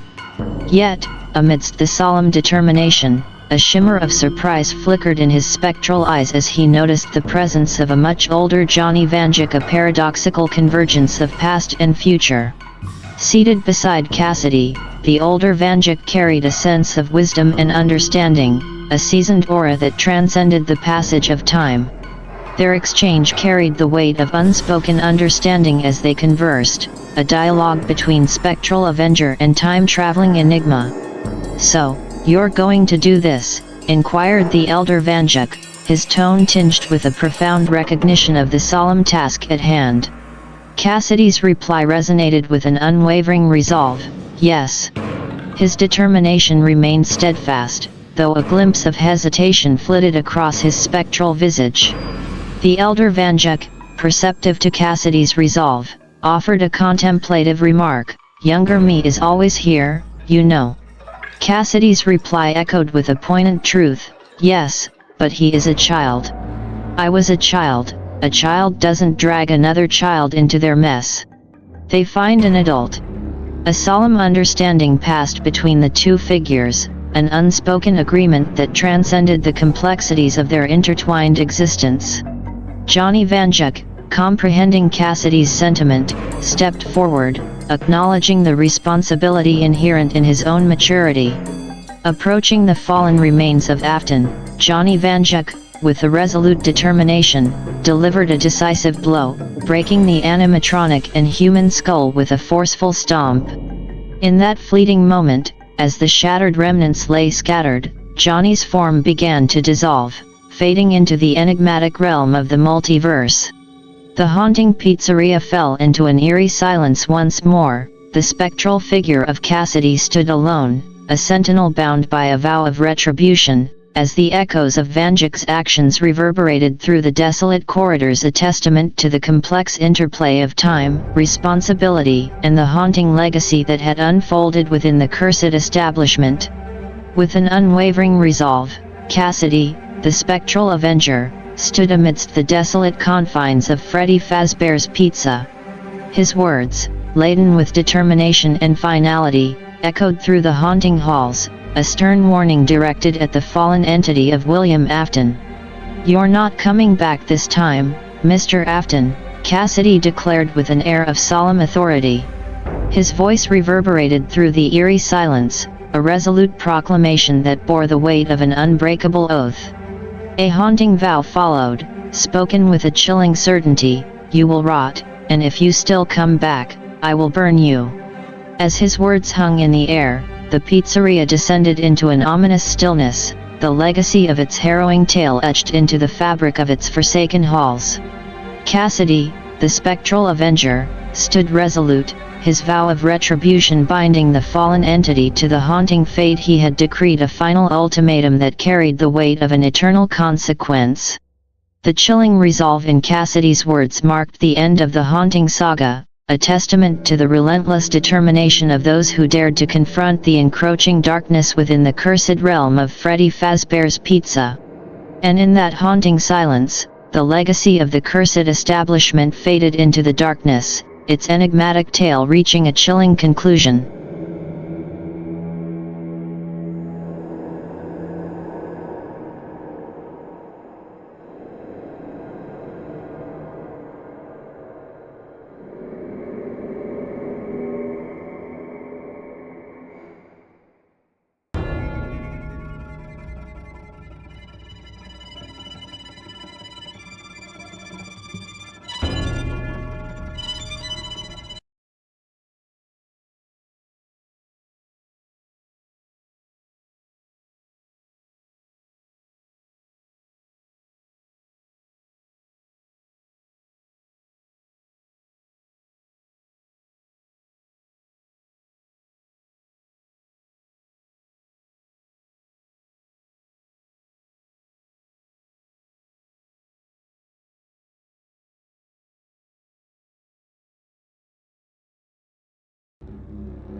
In the quiet expanses of Lancaster County, Pennsylvania, nestled amongst rolling hills and fertile farmlands, lay the land that would become the town of Millersville. Back then, the place bore no name, it was simply an untamed wilderness, an inviting canvas for settlers to paint their dreams upon. By the early 1770s, a hardy man named John Miller, along with his family, had ventured into these lands from eastern Pennsylvania, drawn by the promise of opportunity. Over the years, they carved a homestead from the wilderness, raising livestock, tilling fields, and building a grand mill by the creek that meandered through their land. They named it Miller's Mill, and so the first spark of civilization was ignited in the verdant landscape. It was 1777. As the news of Miller's successful endeavor traveled, it attracted more settlers to the area, and by the dawn of the 19th century, a small hamlet had grown around the mill. The place was christened Millersburg, paying homage to the family who had first broken the land. Life was hard but simple, and the people were a tight-knit community, working from dawn to dusk, tending to their lands, their animals, and their growing families. But as the settlement flourished, whispers began to drift among the settlers' stories about a creature prowling in the shadows. It began with farmers noticing that their livestock was getting slaughtered at night, sheep and cattle torn apart, their remains strewn about their pens. It wasn't the work of a bear or a wolf, the brutality of the killings spoke of a creature much more fearsome. Then came the sightings. A hulking figure, standing on two legs, with a canine-like head and glowing eyes that reflected the moonlight, almost man-like, but not quite. The settlers called it the Dogman. Fear seeped into Millersburg. People started barricading their homes at night, rarely straying far from the safety of their dwellings. Parents clung to their children, whispering words of comfort as the howling wind carried the creature's eerie howls from the darkness beyond. By 1820, the hamlet had evolved into a small town, now known as Millerstown. The fear of the Dogman had become a part of their lives, an unsettling undercurrent that pulsed beneath the day-to-day monotony of farming life. But the stories persisted, growing more horrifying with each passing year. The Dogman was said to possess a monstrous strength, able to tear a full-grown horse apart. Others spoke of its speed and stealth, claiming it could move through the forest without a sound, only to strike without warning. The sightings grew more frequent. Farmers found their fields trampled, as if a large creature had rampaged through them in the night. Sometimes, a high, mournful howl would echo across the hills, freezing the blood of those who heard it. Despite the terror the Dogman inflicted, Millerstown continued to thrive. As the decades passed, new generations were born into the shadow of the Dogman's legacy, accepting it as a terrible fact of life, an unspoken part of their town's history. This collective fear united them, and in an odd way, it shaped them, creating a community bound by a shared nightmare that lurked on the edge of their dreams. And so, as the 19th century wore on, the terror of the Dogman became ingrained in the fabric of Millerstown. Its story was whispered around fireplaces, handed down from parents to children, a grim reminder of the darkness that prowled in the woods beyond their homes. The residents learned to live with the fear, carrying on with their lives under the ever-present shadow of the Dogman. But the tale of this creature would forever haunt the history of the town, a chilling echo from the past that continued to resonate through the years. As Millerstown moved into the mid-19th century, the community continued to expand, yet the formidable presence of the Dogman remained a chilling constant. As the town grew, so did the sightings of the creature and the unsettling stories that echoed around the community. In the 1840s, a schoolhouse was built, a charming brick structure where children of the town were to receive their education. The schoolhouse was located on the town's outskirts, near the dense forest, away from most homes. Despite the safety measures undertaken, lanterns that burned throughout the night, a sturdy lock on the door, and a rotating night watch, the unceasing unease lingered. One winter morning in 1845, the schoolmaster, Mr. Jacob Harrison, a stern yet respected man, arrived at the schoolhouse to find the front door ripped from its hinges. Inside, the furniture was overturned, books torn apart, and an eerie silence filled the room. On the snow-covered grounds, he found massive paw prints, much larger than any wolf or bear, circling the schoolhouse, leading back to the depths of the forest. Despite the lack of any direct attack, the incident was enough to terrorize the people further.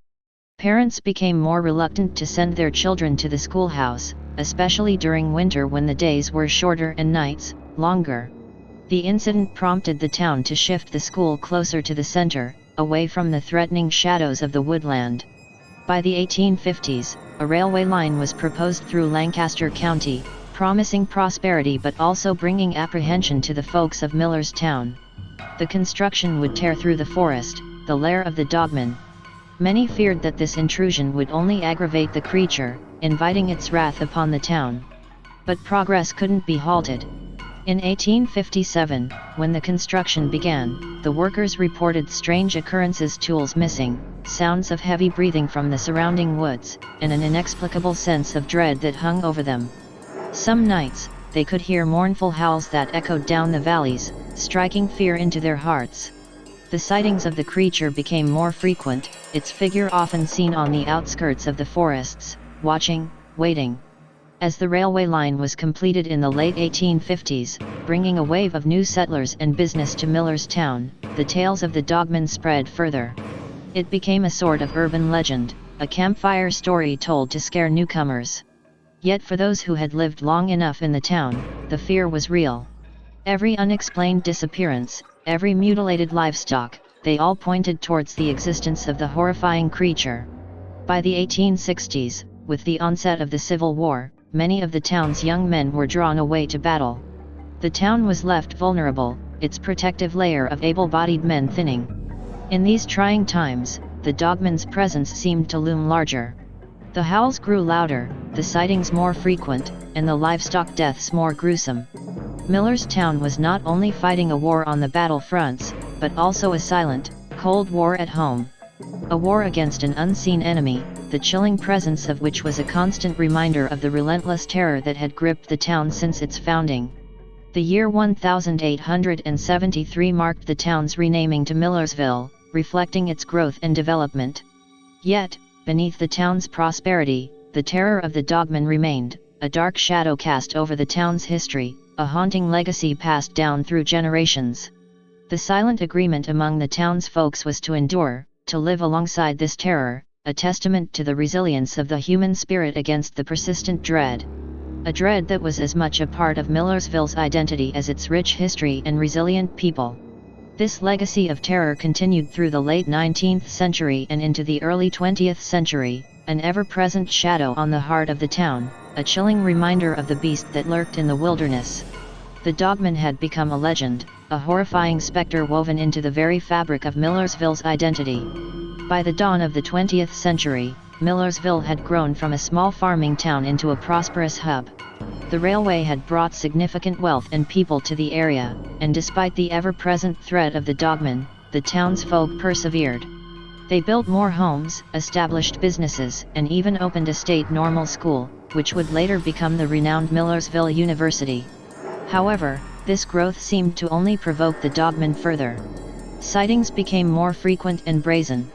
No longer just a creature of the night, it was now seen in the harsh light of day, its hulking form emerging from the forest to instill terror before disappearing as quickly as it had appeared. In 1910, a farmer named Elias Krieger discovered something truly horrific. Out in his cornfield, he found the remains of his farmhand, or what was left of him. The scene was gruesome, the kind of butchery that left even the toughest men in town pale-faced and nauseated.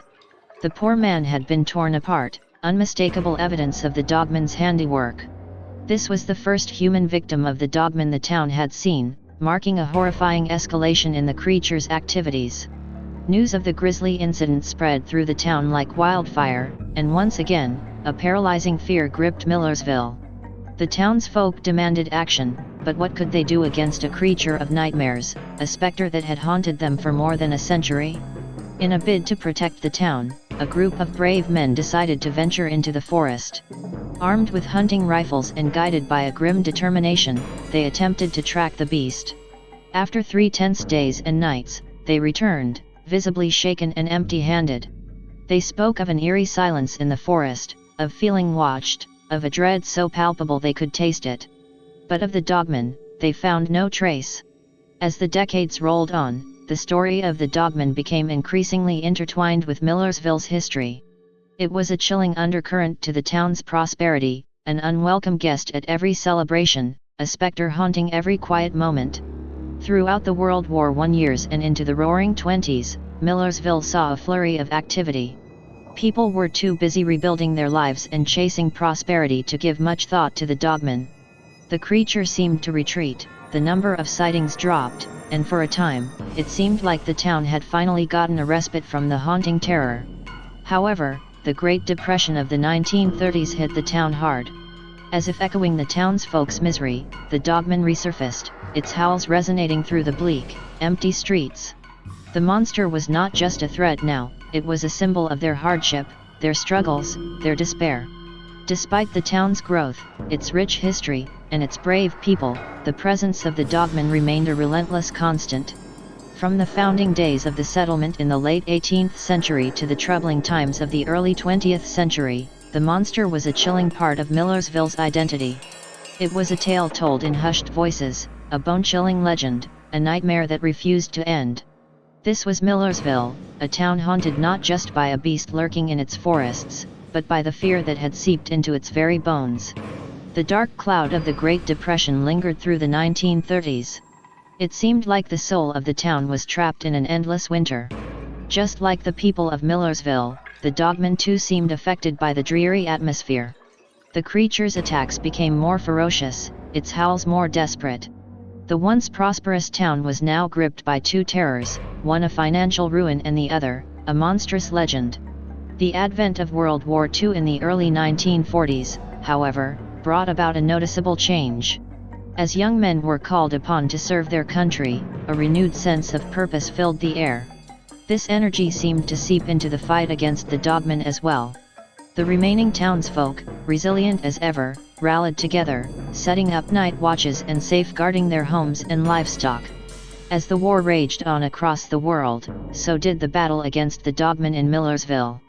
Stories of encounters with the beast became as common as letters from the war front. Each sighting, each narrow escape, added a new chapter to the already extensive lore of the dogman. But it was in the harsh winter of 1943 that the town would experience the most frightening encounter with the dogman. An air raid drill, a common practice in those days, was interrupted by a powerful howl that sent a shiver down everyone's spine. Suddenly, there it was, at the edge of town, its silhouette visible under the flickering lights of the drill. For the first time, most of the townsfolk saw the creature not as a shadow in the corner of their eye or a shape lurking in the dark but standing there, visible to all, a terrible reality they had to live with. Post-war, the 1950s brought with it an era of recovery and prosperity. Millersville began to regain its economic footing, its heart beating with the hustle and bustle of industry. A newfound sense of hope and optimism was palpable in the town. Yet, even as life gradually returned to normal, the dogman remained a cruel reminder of the past, its existence an unsolved mystery that the town carried into each new decade. In the 1960s and 70s, as modernity slowly started seeping into Millersville, the dogman sightings became less frequent. But every now and then, an incident would occur: a pet disappearing, unexplained claw marks on trees, or a chilling howl in the dead of the night that would remind the town of the presence of the beast. In the 1980s, Millersville saw a significant transformation with the expansion of Millersville University. The influx of students brought a new, youthful energy to the town. Unfamiliar with the legend of the dogman, these young adults were intrigued and skeptical. To them, the dogman was an urban legend, a ghost story that the townies liked to tell. But their skepticism couldn't erase the chilling presence of the creature that lurked in the town's memory. As the town stepped into the 21st century, the legend of the dogman had become a crucial part of its history, passed down through generations, woven into the fabric of Millersville. The creature's existence was now more of a folk tale, a story told to scare naughty children or a chilling anecdote shared over a beer at the local tavern. But for those who had lived it, the fear was real and palpable, a haunting legacy of a terror that refused to fade. By the early 2000s, Millersville had evolved into a charming blend of the past and present, a modern town that held its history close to its heart. Yet, under the surface of this peaceful community, the legend of the dogman persisted, a chilling narrative that reminded the townsfolk of the darker times, of the unseen terror that had once gripped their town, and might still lurk in the shadows of their beloved Millersville. With the turn of the millennium, Millersville continued to evolve. Yet, the local lore's grim character, the Dogman, remained an inseparable part of the town's identity. Its legend was no longer whispered in hushed tones of fear but spoken about openly, with a sense of uneasy fascination. The creature was now as much a part of the town's history as the founding Millers family or the prestigious university. Throughout the early 2000s, the beast became less of a menace and more of a myth, a tale to tell over the dinner table or during late-night student gatherings. The sightings decreased, yet never truly ceased. There were always incidents, eerie reminders that couldn't be explained logically, pets disappearing, unaccounted livestock losses, or peculiarly large paw prints in the outskirts. It was as though the Dogman, while receding from view, ensured it was never forgotten. In 2005, the town commemorated its rich history by opening the Millersville Historical Society, a dedicated space to explore the area's past. Alongside exhibits on the town's agricultural origins and its academic achievements, there was an unexpected addition, a section dedicated to the legend of the Dogman. Here, the tale of the Dogman was recounted with dramatic flair, using old newspaper clippings, historical accounts, and a speculative model of the creature itself. Its howl, recreated with audio effects, echoed in the halls of the museum. The town had accepted the Dogman not just as a grim part of its past but also as an intriguing aspect of its cultural heritage. By 2010, Millersville was no longer a small farming town haunted by a creature of nightmares. It had grown into a thriving, diverse community of students, educators, and families. The railway, once a symbol of fear for inviting the creature's wrath, now stood for the town's connection to the world beyond the dense forests. Yet, the monster's presence could still be felt, an uncanny shiver down the spine on a cold winter night, an unexplained rustle in the woods, a howl carried by the wind. Every resident knew the tale of the Dogman, every visitor heard whispers of its legend. The creature had been woven into the town's very DNA, as much a part of Millersville as its people. In 2010, Millersville stood as a testament to the indomitable human spirit that had stared down the horrifying legend of the Dogman and used it not as a reason for fear, but a symbol of their endurance and resilience. As the town grew and developed, the legend of the Dogman endured, a chilling narrative forever embedded in the town's history, its legacy shaping the identity of Millersville as the town moved into the new decade.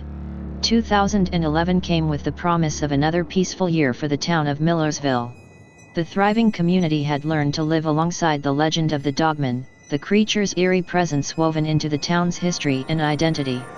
But the peace was shattered when Mayor James Patterson, a man of great integrity and a beloved figure of the community, mysteriously disappeared. Mayor Patterson was known to enjoy late-night walks around town. On the fateful night of his disappearance, witnesses reported seeing him stroll towards the outskirts of Millersville, towards the dense woods that had long been associated with the Dogman. It was the last time anyone saw him. His sudden disappearance sent shockwaves through Millersville. A comprehensive search was quickly organized, involving local law enforcement, the town's residents, and students from the university. They combed through the town and the surrounding woods, hoping against hope to find some trace of the beloved mayor. Days turned into weeks, and the search for Mayor Patterson gradually evolved from hopeful to grim. Then, on a chilling winter morning, a search party found what they had been dreading.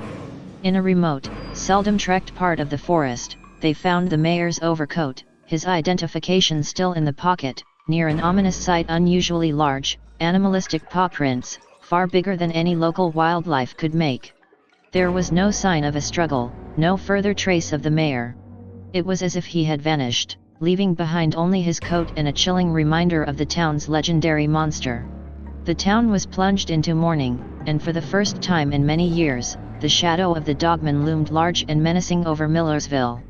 The legend was no longer just a tale from the past or an eerie museum exhibit, it was now a horrifying reality that had claimed one of their own. In the wake of the tragedy, the town was more united than ever. The people of Millersville, resilient as always, held each other close, sharing stories of Mayor Patterson's kindness and his unwavering love for his town. Amid the fear and sorrow, the community's spirit remained unbroken. They mourned, they remembered, and they carried on, their resilience a stark contrast against the lurking fear of the dogman. The disappearance of Mayor Patterson became another chilling chapter in the legend of the dogman, a grim reminder of the monstrous specter that haunted the town. Millersville moved on, but the loss of their mayor and the echoing fear of the dogman served as a dark undercurrent to their daily lives, a horrifying secret shared by the entire town as they stepped further into the decade. As the years passed, the memory of Mayor Patterson's disappearance never faded from the collective consciousness of Millersville. Instead, it sparked a determined resolution among the townsfolk. Enough was enough. It was time to face the menace that had lurked in their midst for centuries. It was time to confront the dogman.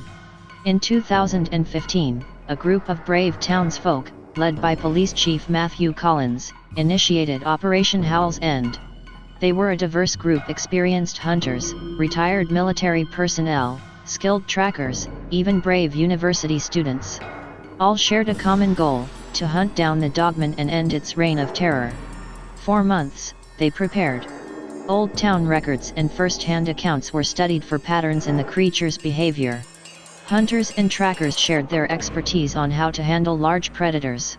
Every resident of Millersville contributed in their own way, whether by offering supplies or simply supporting their brave defenders. The operation was launched on a cold, clear night in November. Armed with high-powered rifles and reinforced with protective gear, the group ventured into the depths of the forest, guided by the full moon and a steely determination. Days turned into weeks as they pursued the elusive creature. There were moments of fear, moments of doubt, but they pressed on.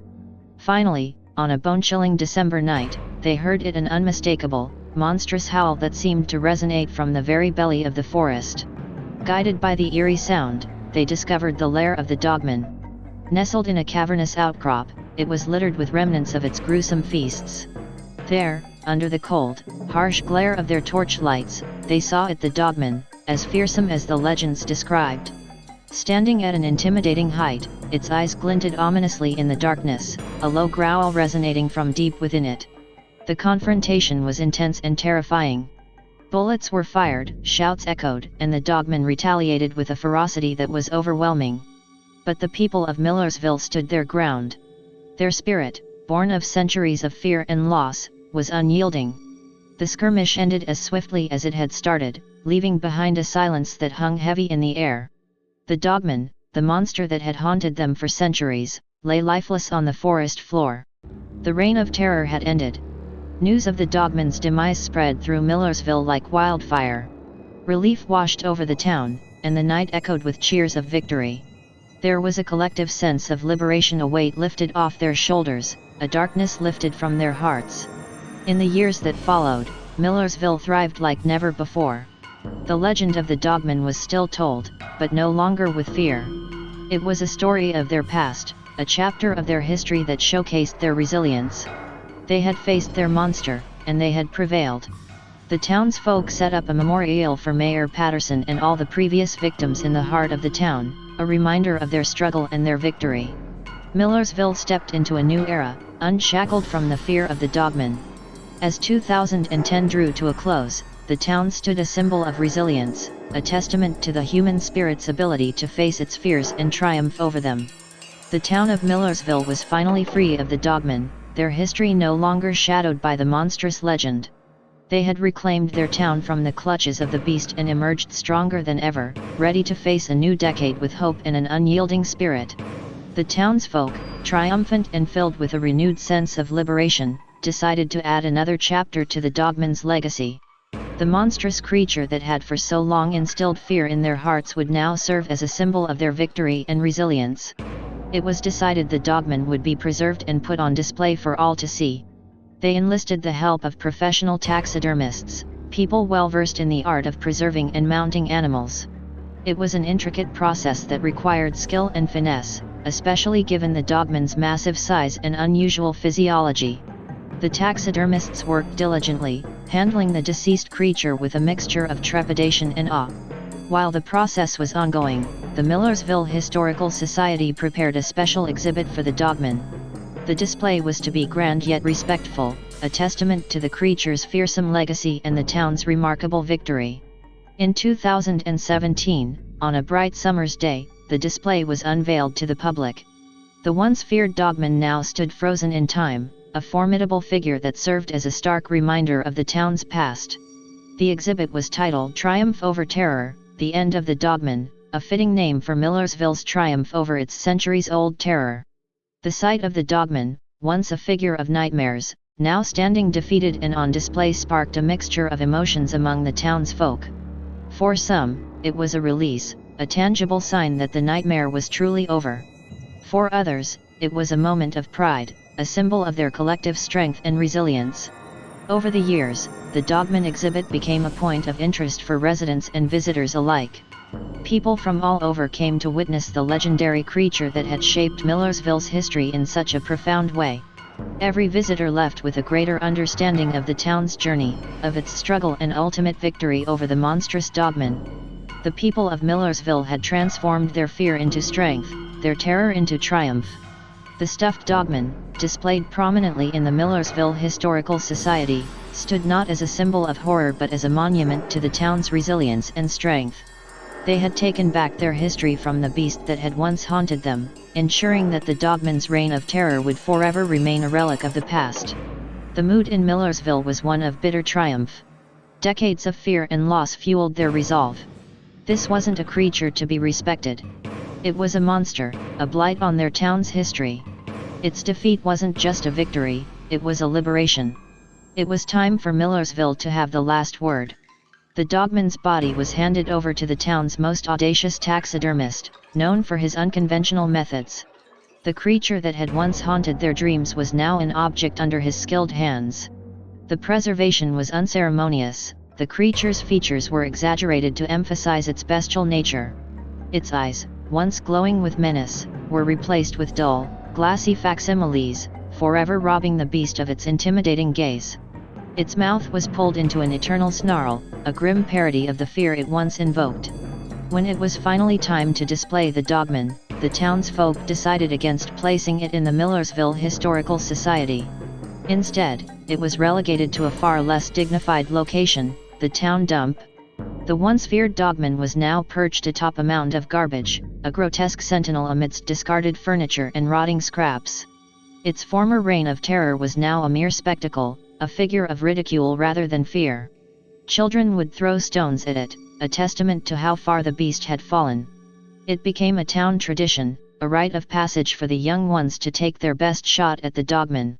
The monstrous figure, once the stuff of nightmares, was now the butt of jokes and the target of stones. Word spread far and wide, and soon people from neighboring towns would visit, just to take a glimpse of the defeated beast. It was a twisted sort of tourist attraction, a physical embodiment of Millersville's defiance. Millersville had faced their monster, and they had not just survived, but emerged victorious. The beast that had once terrorized them was now a symbol of their victory, of their refusal to be ruled by fear. The people of Millersville had reclaimed their town, and they made sure the dogman would never be forgotten, for all the wrong reasons.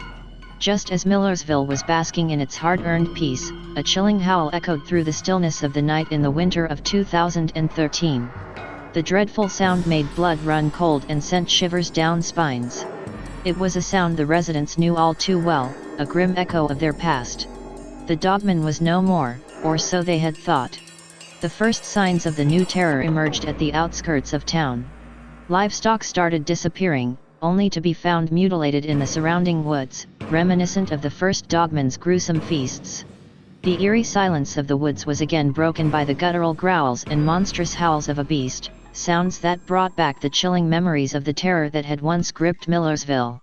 Despite their initial disbelief, the people of Millersville could not ignore the mounting evidence. The new creature, though similar, was distinct from its predecessor.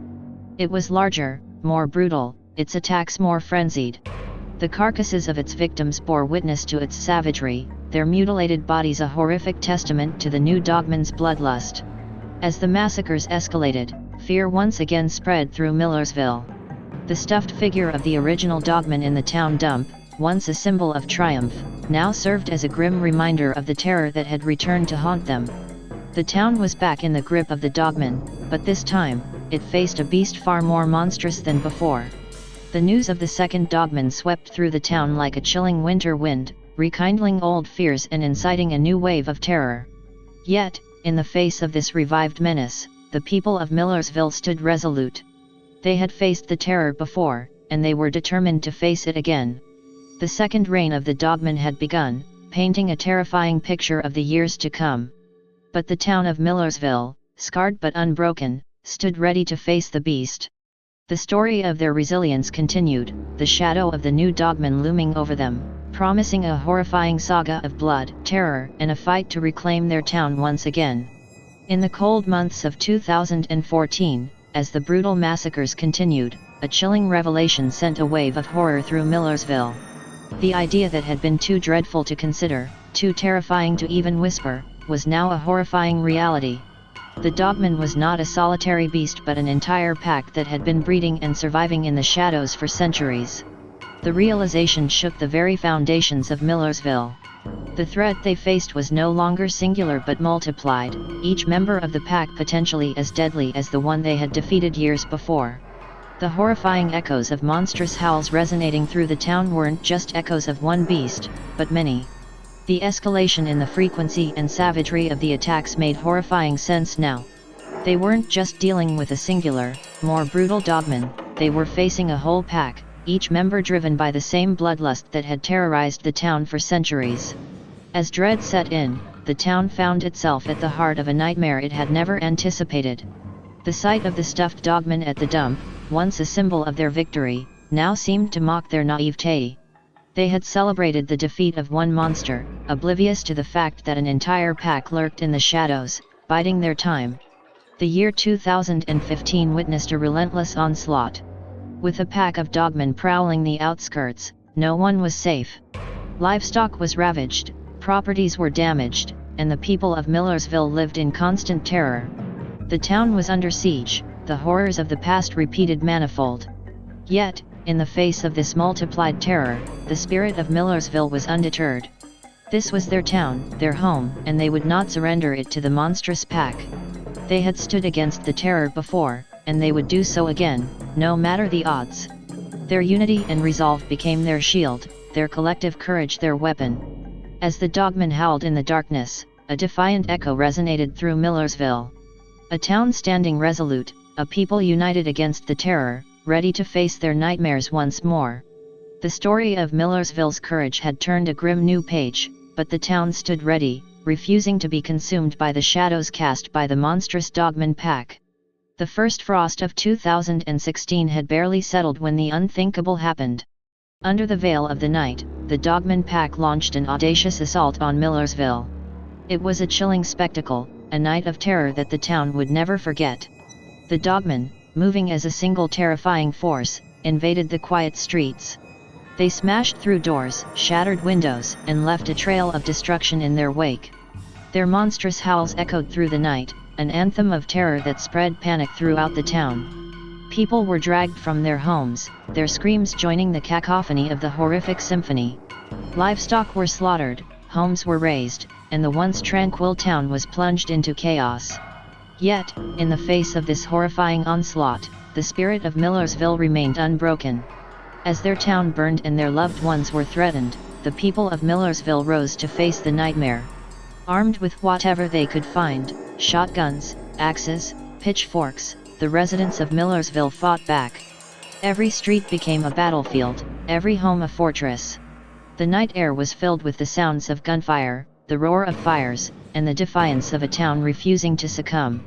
Despite the Dogman's strength and numbers, they were met with fierce resistance. The people of Millersville, driven by desperation and courage, fought with a ferocity that surprised even the monstrous invaders. For every resident dragged away, another stood in their place, fighting tooth and nail to protect their town. By dawn, the once peaceful town of Millersville was a war zone. Smoke rose from the ashes of burnt homes, the streets were littered with the evidence of the night's gruesome battle. The Dogman pack had retreated, leaving behind a town scarred but standing, its people battered but unbowed. The battle marked a turning point for Millersville.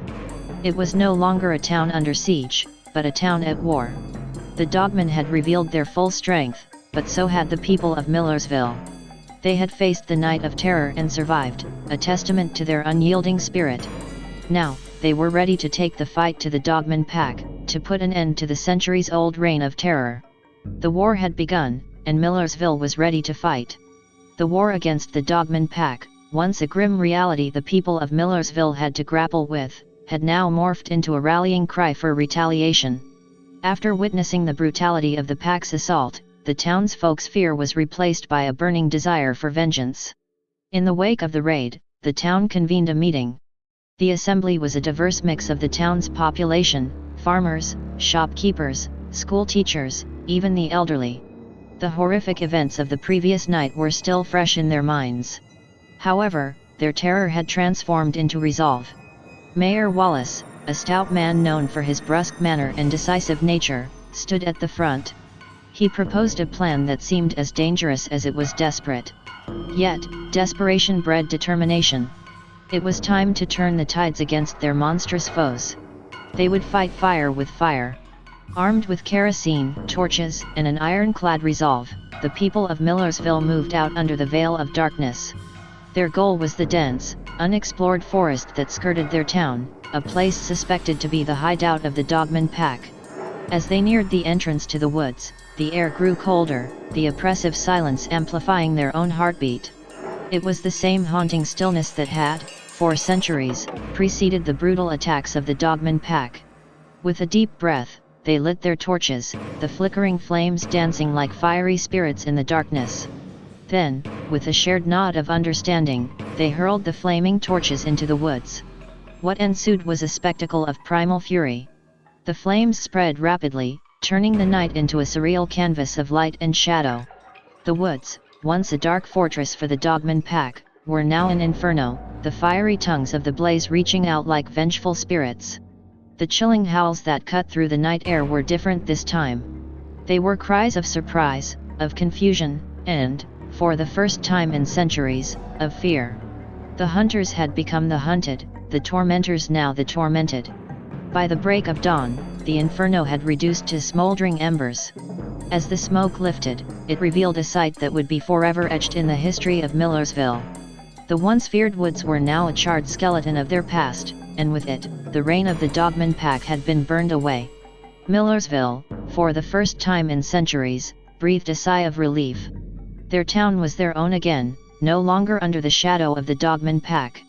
The dawn of that day marked not just the end of the gruesome night but the beginning of a new era for Millersville. An era of freedom, peace, and the triumphant spirit of humanity. In the smoky haze of the morning after, a group of townsfolk ventured into the blackened skeleton of the once mighty forest.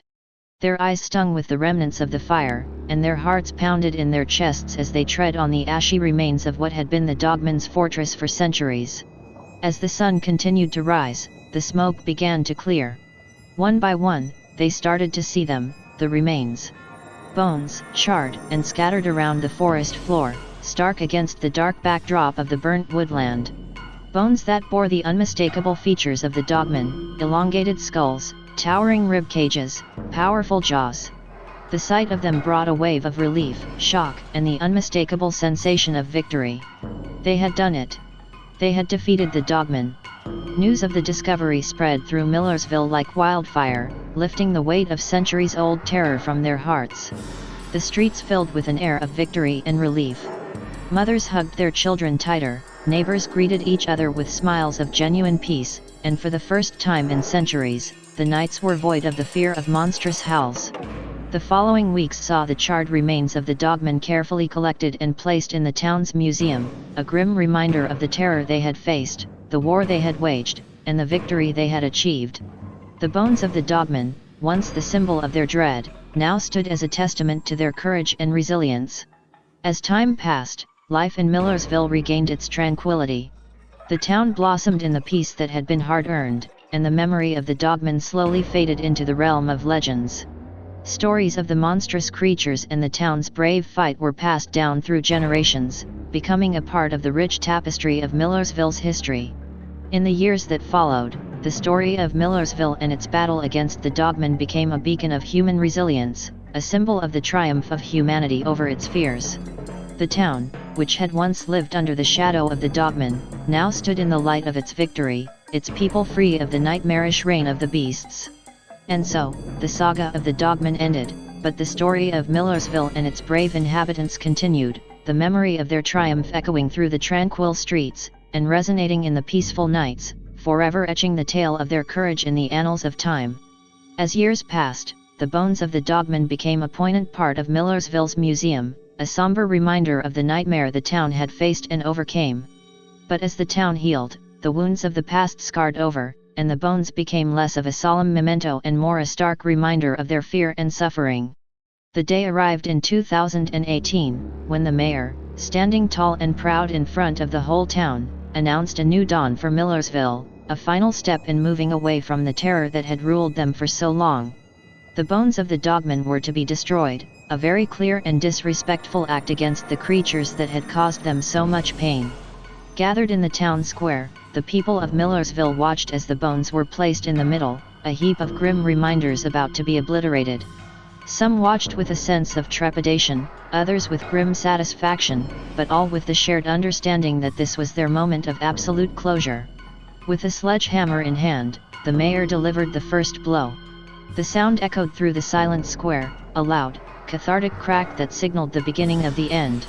One by one, other members of the town took their turn, each blow smashing the bones to pieces, each shattering fragment a symbol of their victory. The crowd cheered with every hit, their roars of approval rising into the sky, as the monstrous bones were reduced to nothing more than fragments. The act was not just about disrespecting the fallen monsters but a final assertion of their triumph.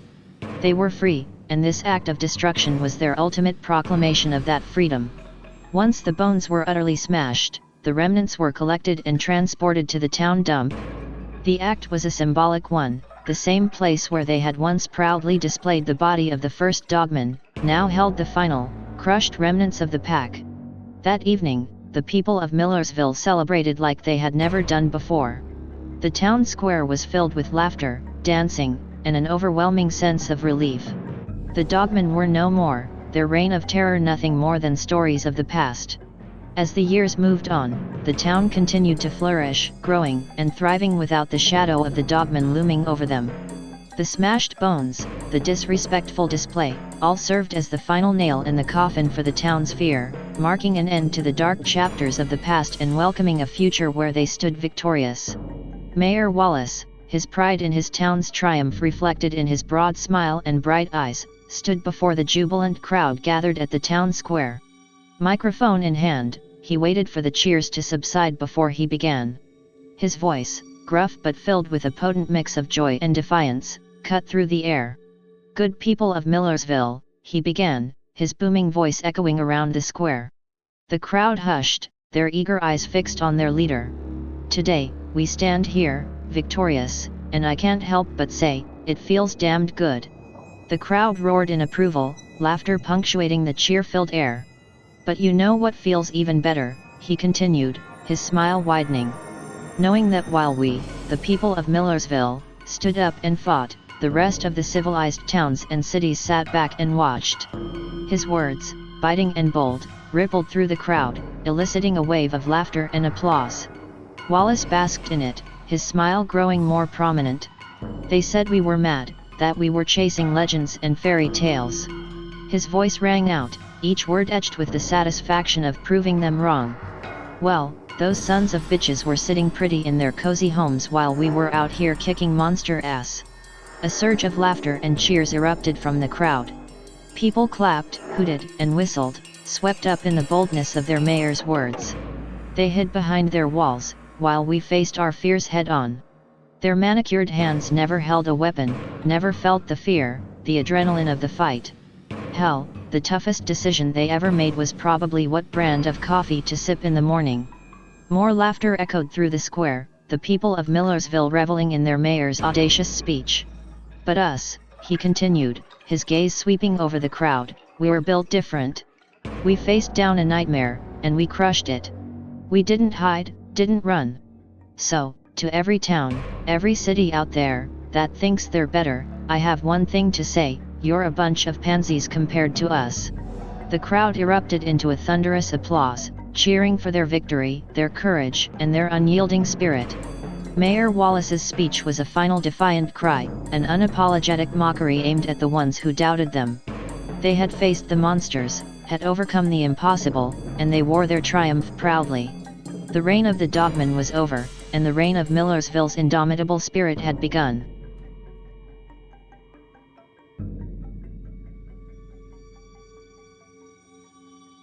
But the legend will never die, as where there is one pack there will always be a rival, one waiting to assert dominance. For now the town of Millersville lies safe at night, proudly marching through the former forest, planting new brilliant redwoods in place of the old and dead oak and fledgling tress. The question is, will this new woods be safe forever?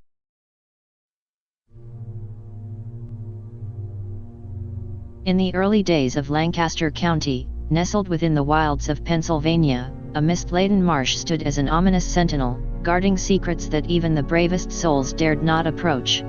This marsh, located near the burgeoning community of Holtwood, held an entity known to the locals as Mary Marshwood. The tale of Mary Marshwood echoed through generations, a tale born of the intertwining threads of history and imagination. As the settlers established their roots and laid the foundation of what would become Holtwood, they were drawn to the natural beauty of the Susquehanna River that flowed nearby.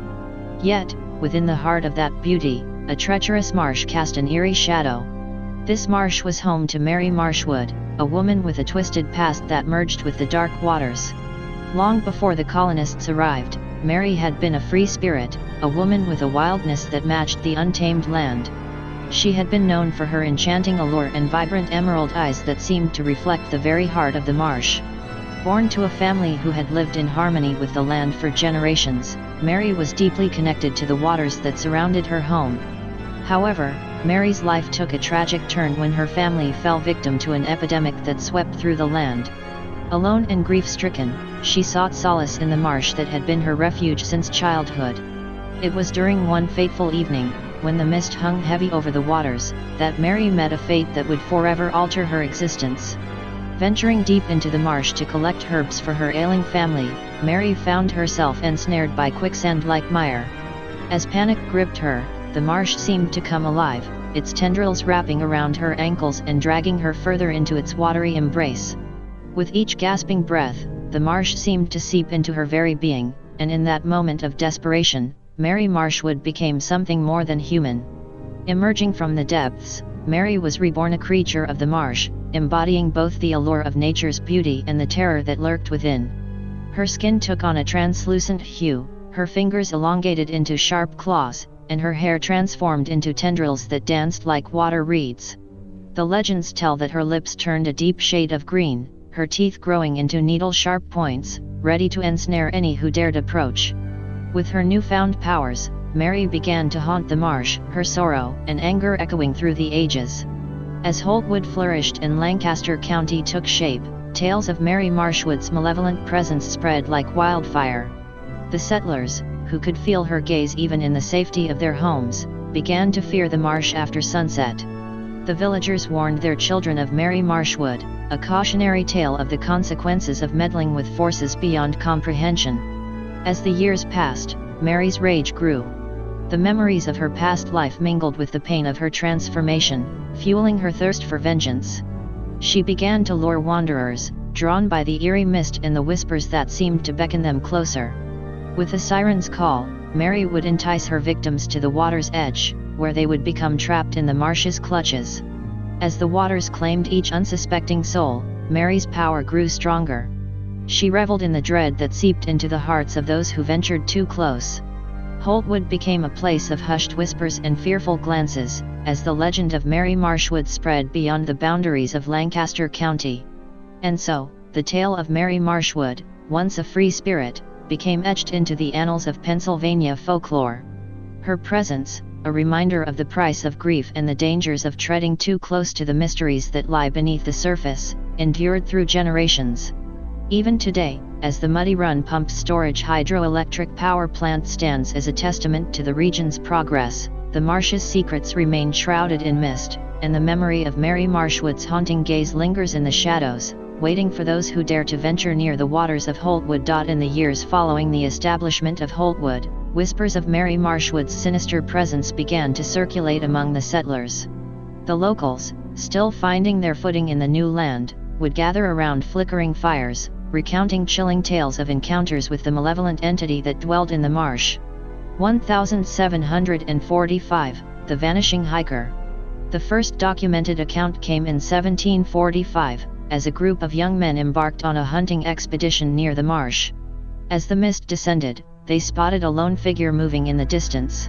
Drawn by curiosity and bravado, they followed the silhouette through the marsh's labyrinthine pathways. Their lanterns cast eerie shadows, and the whispers of the wind seemed to carry their laughter away. However, only one of them returned. White-faced and trembling, he recounted how his companions had vanished one by one, swallowed by the marsh's treacherous waters. He spoke of hearing their panicked cries, the gurgling of the mud as it swallowed them whole, and the echoing silence that followed. 1771, The Widow's Lament. In 1771, a widow named Eleanor ventured near the marsh in search of her missing husband, who had failed to return from his fishing trip. Holding a lantern high, she called out his name in desperation, her voice breaking the stillness of the night. As the mist thickened, Eleanor caught sight of a shadowy figure standing at the water's edge.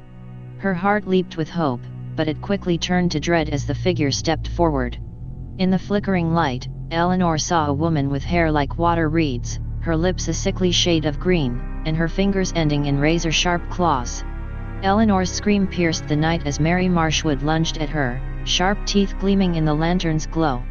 1803, The Ill-Fated Picnic. In the early 1800s, a group of picnickers decided to enjoy the natural beauty of the marsh on a sunny afternoon. As they laid out their feast near the water's edge, laughter filled the air, drowning out the stories that had circulated through the years. Unbeknownst to them, the laughter was soon replaced by cries of horror. One by one, the picnickers were pulled beneath the surface, the mud and water claiming them with a ferocious hunger. Their screams echoed through the marsh, blending with the haunting whispers that had become a trademark of Mary Marshwood's presence. By the time the sun dipped below the horizon, the picnic area was left in eerie silence, with only ripples on the water's surface as evidence of the tragedy. 1836, The Lost Child. In 1836, a mother ventured into the marsh in search of her missing child, whose curiosity had led him astray. She clutched a lantern in one hand and her son's favorite toy in the other, her heart pounding with a mixture of determination and fear. The mist seemed to close in around her, obscuring her vision as she called out for her child. In the distance, she heard the soft sound of a child's laughter, mingling with the mournful cries of the wind. Her hopes soared as she followed the sound, but as she drew closer, the laughter turned into haunting whispers that seemed to crawl along her skin. And then she saw him, her son, standing at the edge of the marsh, his eyes vacant and his laughter a haunting echo. Before she could react, a figure emerged from the waters behind him, its long fingers reaching out to claim him. The mother's scream echoed through the marsh, blending with the anguished cries of countless others who had fallen victim to Mary Marshwood's grasp. As the tales of these gruesome encounters spread, Mary Marshwood's reign of terror became deeply entrenched in Lancaster County's history. The mist-shrouded marsh became a place of dread, a reminder that even amidst the beauty of nature, darkness could take root. The settlers' cautionary whispers grew louder, and the memory of Mary Marshwood's chilling presence ensured that Holtwood's Marsh would forever be a place of fear and foreboding. 1867, The Haunting Melody. In the late 1800s, the legend of Mary Marshwood gained a new layer of terror. A traveling musician, drawn by tales of the marsh's haunting beauty, decided to compose a mournful melody inspired by the stories of the malevolent entity that dwelled within. Armed with his violin, he ventured into the marsh, determined to capture its essence in his music. As he played, the mist seemed to thicken around him, the air heavy with an otherworldly presence. His melody, a melancholic lament, echoed through the marsh, and it was then that he caught a glimpse of her. Mary Marshwood emerged from the waters, her hair flowing like river reeds, her claws glinting in the moonlight. Fueled by a mixture of fascination and terror, the musician continued to play, his fingers dancing over the strings as though possessed. Mary's lips curled into a ghastly smile as she approached, her eyes locked onto his. With each note, the musician's energy seemed to wane, his life force draining with every chord. And then, as the final notes hung in the air, the musician's body crumbled to the ground, his eyes devoid of life. Mary Marshwood's laughter echoed through the marsh, a macabre symphony that blended with the fading echoes of the violin's last refrain. 1892, The Curious Historian. In 1892, a historian fascinated by Lancaster County's folklore embarked on a journey to uncover the truth behind the Mary Marshwood legend. Armed with notebooks, maps, and a steadfast resolve, he navigated the marsh's winding trails, determined to separate fact from fiction. Days turned into weeks, and the historian's obsession grew.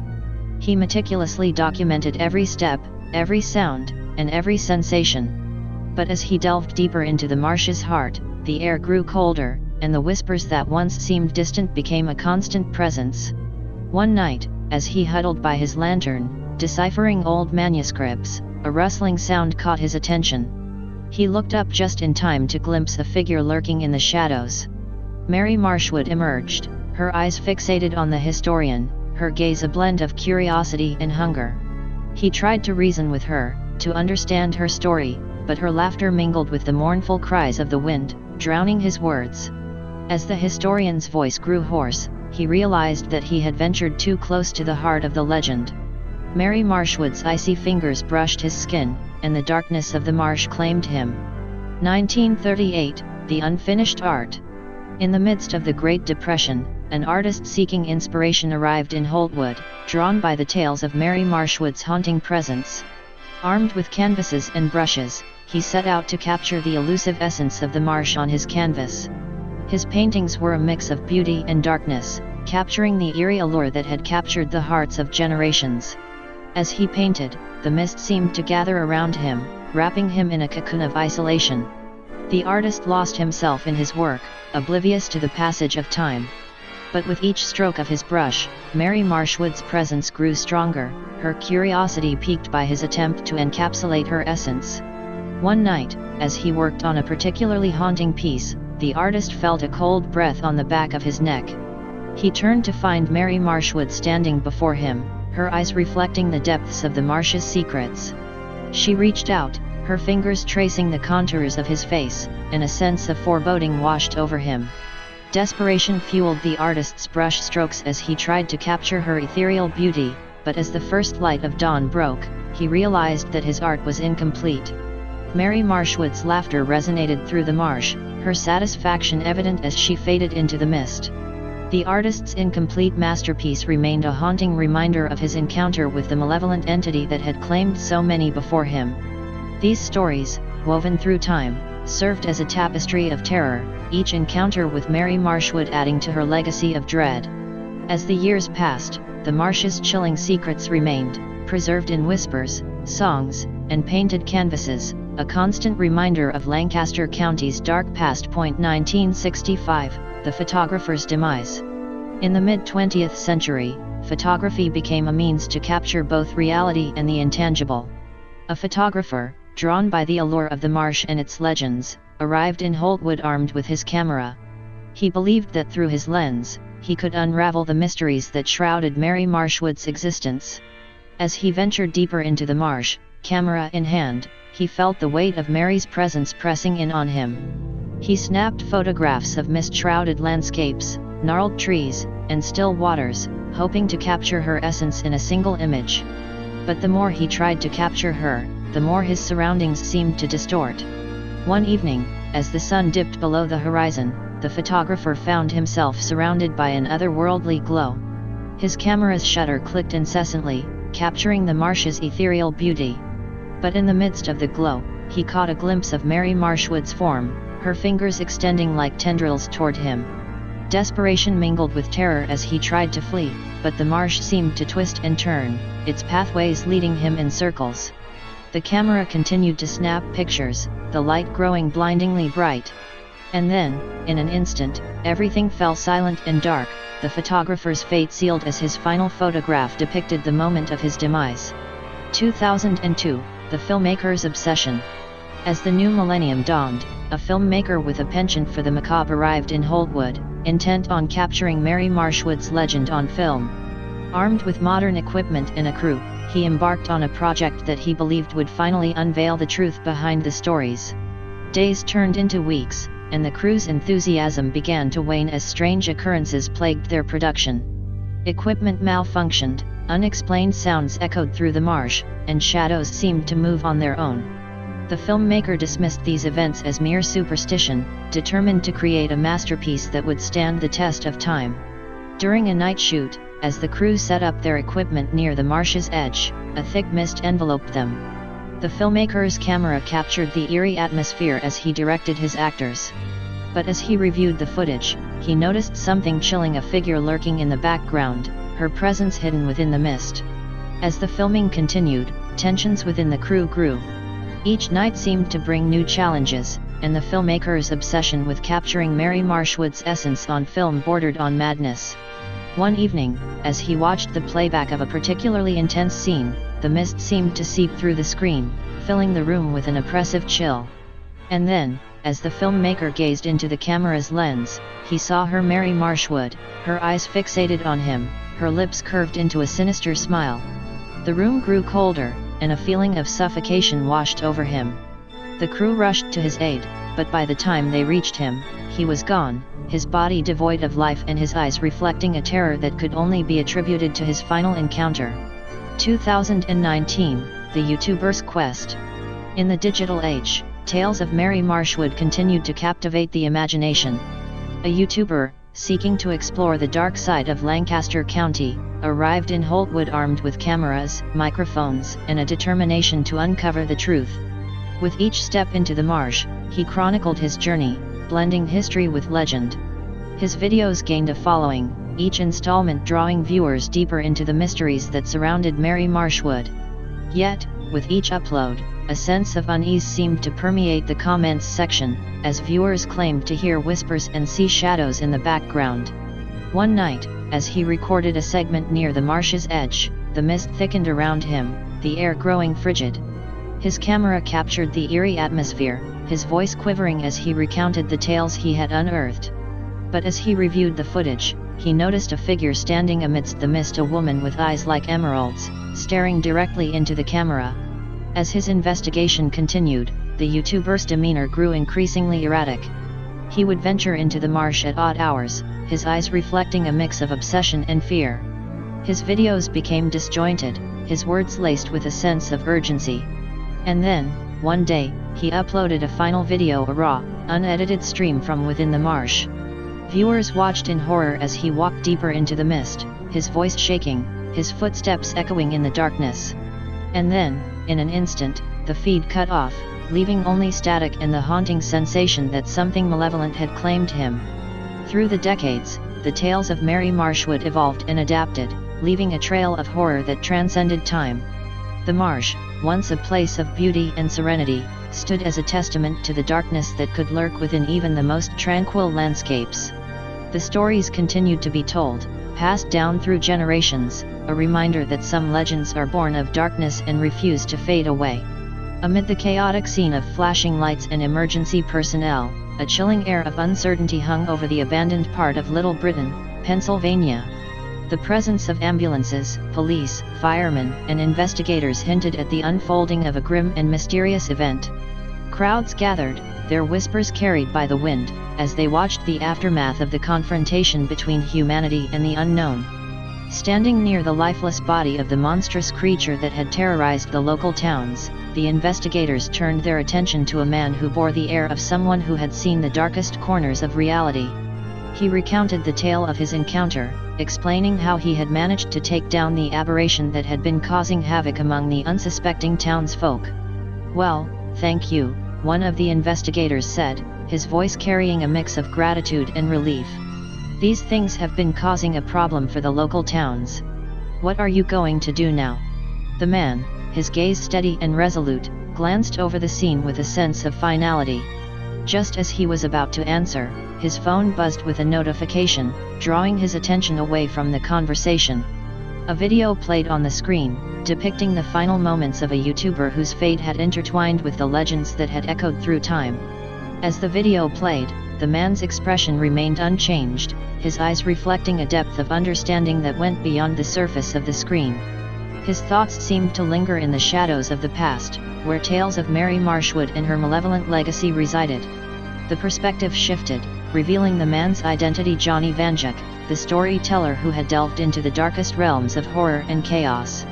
His eyes, keen as they were, held a piercing awareness, and the .44 Magnum holstered at his hip hinted at a readiness for whatever lay ahead. With a sense of purpose, Johnny Vanjuk turned to the investigators, his voice laced with a determination that had guided him through countless eerie tales. "I got a swamp hag to hunt," he declared, his words a quiet promise of action. As he walked away from the scene, the police officers exchanged glances, a mixture of respect and curiosity evident in their expressions. They had encountered the enigmatic storyteller before, in various forms and identities, but his presence always brought a unique blend of intrigue and uncertainty. The abandoned part of Little Britain fell into an eerie silence as Johnny Vanjuk's form disappeared into the shadows. The echoes of legends, monsters, and the unknown lingered in the air, mingling with the scent of damp earth and the whispers of the night. And in that moment, as the tale continued to unfold, it was clear that darkness and dread were never truly banished, only confronted by those with the courage to face them head-on. As Johnny Vanjuk ventured closer to Holtwood, the atmosphere grew heavy with an eerie anticipation. The road seemed to stretch endlessly, flanked by towering trees that cast elongated shadows in the fading light. The scent of dampness hung in the air, mingling with the faint aroma of decaying leaves. The surroundings felt almost like a barrier, separating the known from the unknown, the tangible from the uncanny. As he neared his destination, Vanjuk's eyes caught sight of a series of abandoned houses nestled among the trees. The structures stood as solemn sentinels, their windows broken, roofs sagging, and walls bearing the scars of time's passage. In the half-light of the setting sun, their silhouettes seemed to dance with the shifting shadows, adding an extra layer of eeriness to the scene. The path leading to the houses was overgrown with tangled vegetation, as if nature itself had tried to reclaim the space. Vanjuk tread carefully, his boots sinking into the muddy ground. The air was thick with an oppressive stillness, punctuated only by the distant hum of insects and the rustling of leaves. Approaching the first house, he observed its broken windows, the glass shards glistening like fractured memories. The front door hung askew on its hinges, creaking faintly in the breeze. A shiver traced Vanjuk's spine as he stepped across the threshold, his footsteps accompanied by the squelching sound of waterlogged wood beneath his feet. Inside, the scene was one of desolation. Furniture lay scattered and water-damaged, their outlines distorted by the effects of time and neglect. The air smelled of mold and decay, the mustiness clinging to every surface. Vanjuk's flashlight cut through the darkness, casting eerie shadows on the walls that seemed to whisper of past inhabitants and the stories they left behind. Moving from room to room, Vanjuk observed signs of violence that had torn through the house. Broken furniture, claw marks etched into the walls, and shattered glass all spoke of a struggle that had taken place within these walls. Whatever had happened here had left a mark, a lingering trace of the uncanny and the inexplicable. As he exited the first house and made his way to the next, the sense of unease deepened. The pattern repeated: abandoned, waterlogged spaces bearing scars of violence. Each house seemed to tell a different tale of terror, a snapshot of lives disrupted by forces beyond comprehension. Vanjuk's intuition heightened, his senses attuned to every rustle and creak. The passage of time seemed to blur, the boundaries between past and present wavering as he explored the ruins. As he reached the last of the abandoned houses, the sinking sun cast long shadows that seemed to stretch toward him, as if beckoning him further into the heart of the mystery. The journey through the series of forsaken homes left Vanjuk with a profound sense of foreboding. The waterlogged decay, the shattered remnants of lives, and the signs of inexplicable violence all painted a vivid picture of the darkness that had taken hold. And yet, the marsh, the heart of the legend, still lay ahead, its secrets shrouded in mist and the echoes of tales untold. As Johnny Vanjuk stood at the threshold of the last abandoned house, a distant sound caught his attention: the faint, rhythmic splashing of water emanating from the marsh. The splashes were like a haunting rhythm, a melody of uncertainty that tugged at his curiosity.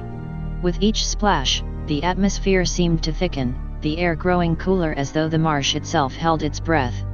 Intrigued and guided by a mixture of concern and his innate attraction to the unknown, Vanjuk followed the sound. His steps were careful, each footfall muffled by the damp earth beneath his boots. The marsh stretched before him, an expanse of mist-shrouded water that seemed to swallow the horizon. As he approached the water's edge, his eyes caught a movement, an ephemeral silhouette struggling amidst the waters. The splashes grew more urgent, accompanied by the faintest cries for help. Without hesitation, Vanjik plunged into the water, his every muscle tensing as he fought against the cold embrace of the marsh. Amidst the murky waters, he reached out and his fingers brushed against cloth, a desperate grip of survival. Vanjik's strength carried him further, his movements fueled by a determination to rescue the drowning figure. And then, as he emerged from the depths, his arms cradled the form of a teenage girl. Gasping for breath, the girl coughed and sputtered, her eyes wide with fear and relief. Vanjik's voice, a calm and steady presence amidst the chaos, reassured her as he guided her to solid ground. She shivered in the cold, her clothes clinging to her waterlogged form. "Are you all right?" Vanjik's words were a lifeline, a question that carried a weight of concern. The girl nodded, her voice shaky as she recounted her ordeal. "My friends and I came here. We wanted to see if the stories were true." Her words were punctuated by the quiver of her voice and the tremble of her hands. Her tale unfolded a group of teenagers lured by the legends, drawn to the marsh in search of the elusive Mary Marshwood. But as the night grew darker and the mist thickened, fear took hold.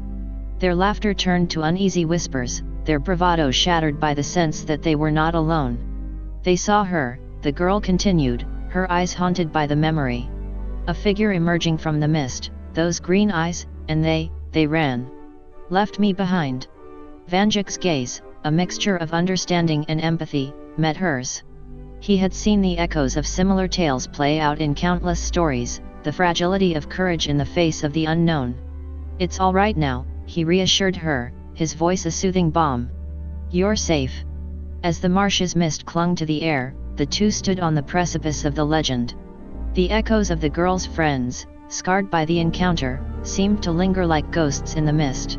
And in that moment, amidst the stories and the shadows, Vanjik's presence was a testament to the resilience that drove humanity to confront the darkness, to face the legends that echoed through time. As Johnny Vanjik and the teenage girl stood on the edge of the mist-shrouded marsh, their gazes scanned the surroundings, searching for any sign of the girl's friends. The air was heavy with the weight of anticipation, and the silence seemed to stretch into eternity. With each passing moment, the unease that had settled over the marsh grew more palpable.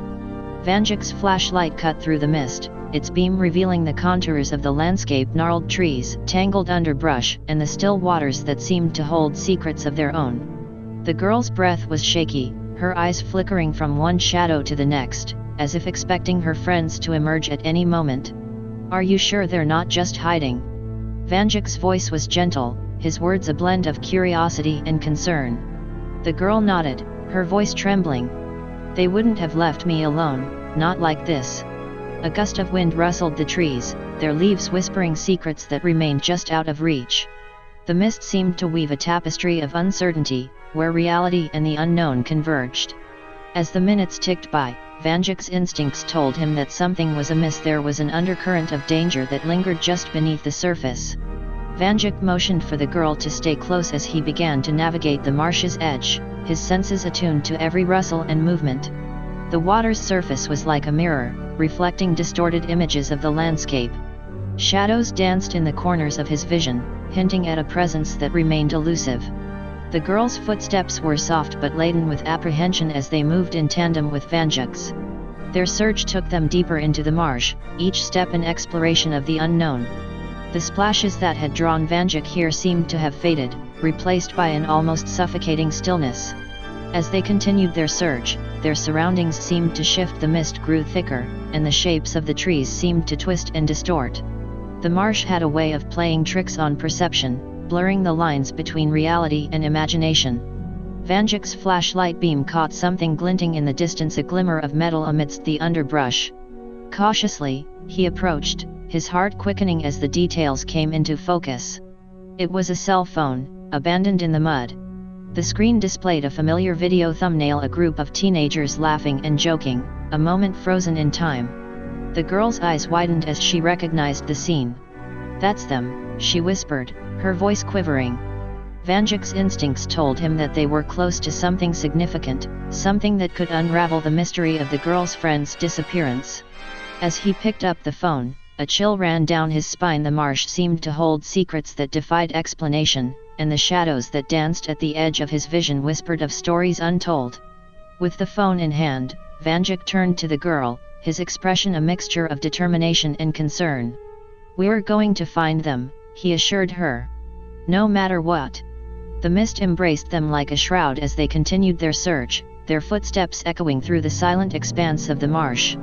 The stories of Mary Marshwood and her legacy of darkness had woven a tapestry of uncertainty, and Vanjik was determined to unravel its threads, to bring light to the shadows and to face the horrors that lay hidden within the mist. As Johnny Vanjik and the teenage girl pressed on through the mist-shrouded marsh, his determination to find her missing friends remained unyielding. The phone he had found was a breadcrumb of hope, a thread connecting them to a mystery that seemed to defy explanation. Yet, as they traversed the landscape, every step yielded no further clues, no sign of the vanished teenagers. Vanjik's keen senses were on high alert, his gaze scanning the surroundings for any hint of movement, any anomaly in the mist. But the marsh held its secrets tightly, offering no clear path forward. The underbrush seemed to swallow their progress, the terrain growing more treacherous with each passing footfall. "I don't understand," the girl's voice trembled with frustration and fear. "We should have found them by now." Vanjik's expression mirrored her uncertainty, his mind churning with possibilities. Had they been taken by the same darkness that had haunted the abandoned houses? Or had the legends of Mary Marshwood woven an illusion that masked their presence? The mysteries seemed to multiply with each unanswered question. As they reached a small clearing, Vanjik's flashlight beam fell upon something that made his heart sink, a torn piece of fabric snagged on a branch. It was a scrap of clothing, unmistakably from the girl's friend. He plucked it from the branch, his fingers tracing the torn edges as if they could reveal the story behind its presence. The girl's eyes widened as she recognized the fabric. "That's from Sarah's jacket," she whispered, her voice catching in her throat. Vanjik's gaze remained fixed on the torn fabric, his thoughts racing as he pieced together the puzzle. The marsh seemed to close in around them, the mist thickening as if to obscure the truth. He knew they were close to uncovering something significant, something that could unravel the enigma that had gripped the marsh for so long. "We need to keep going," Vanjik's voice was a quiet resolve. "There has to be more to find." With each step forward, the marsh seemed to transform. The mist curled and shifted, the shadows deepening as though they held secrets just out of reach. Their search became a journey into the heart of the unknown, a confrontation with the legends that had whispered through time. As they ventured deeper, the marsh's secrets remained elusive, veiled by an atmosphere of tension and unease.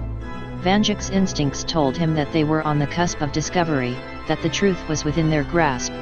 The echoes of the past seemed to linger in the air, mingling with the scent of damp earth and the restless sighs of the wind. With determination burning in his eyes, Vanjik pressed on, leading the girl through the shifting landscape of mist and shadows.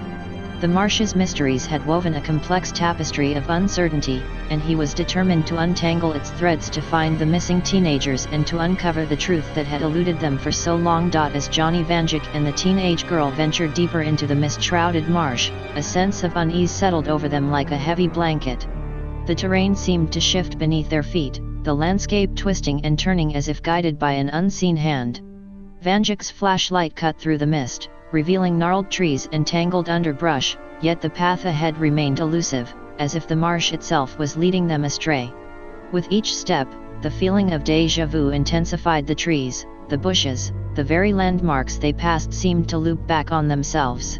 It was as though they were trapped in a labyrinth that defied logic, a maze with shifting walls that guided them in circles. No matter how far they walked, the surroundings remained eerily familiar, as if mocking their attempts to break free. Vanjik's senses were on high alert, his mind racing to make sense of the situation. He had faced countless mysteries and horrors, but this was different, a web of uncertainty woven by a force that defied explanation. The girl's apprehension mirrored his own, her voice trembling as she voiced the unspoken question. "Are we going in circles?" Vanjik nodded, his eyes narrowing as he surveyed their surroundings. The marsh's mist seemed to have taken on a life of its own, shifting and coiling as if guided by an unseen force. The sense of being led astray was palpable, a mixture of frustration and desperation hanging in the air. "We were caught in some kind of loop," Vanjik's voice was a mixture of frustration and determination. "But we were not going to give up." With every turn, every step that seemed to bring them back to where they started, the mystery deepened. The marsh held them in its grasp, its secrets woven into the very fabric of their reality.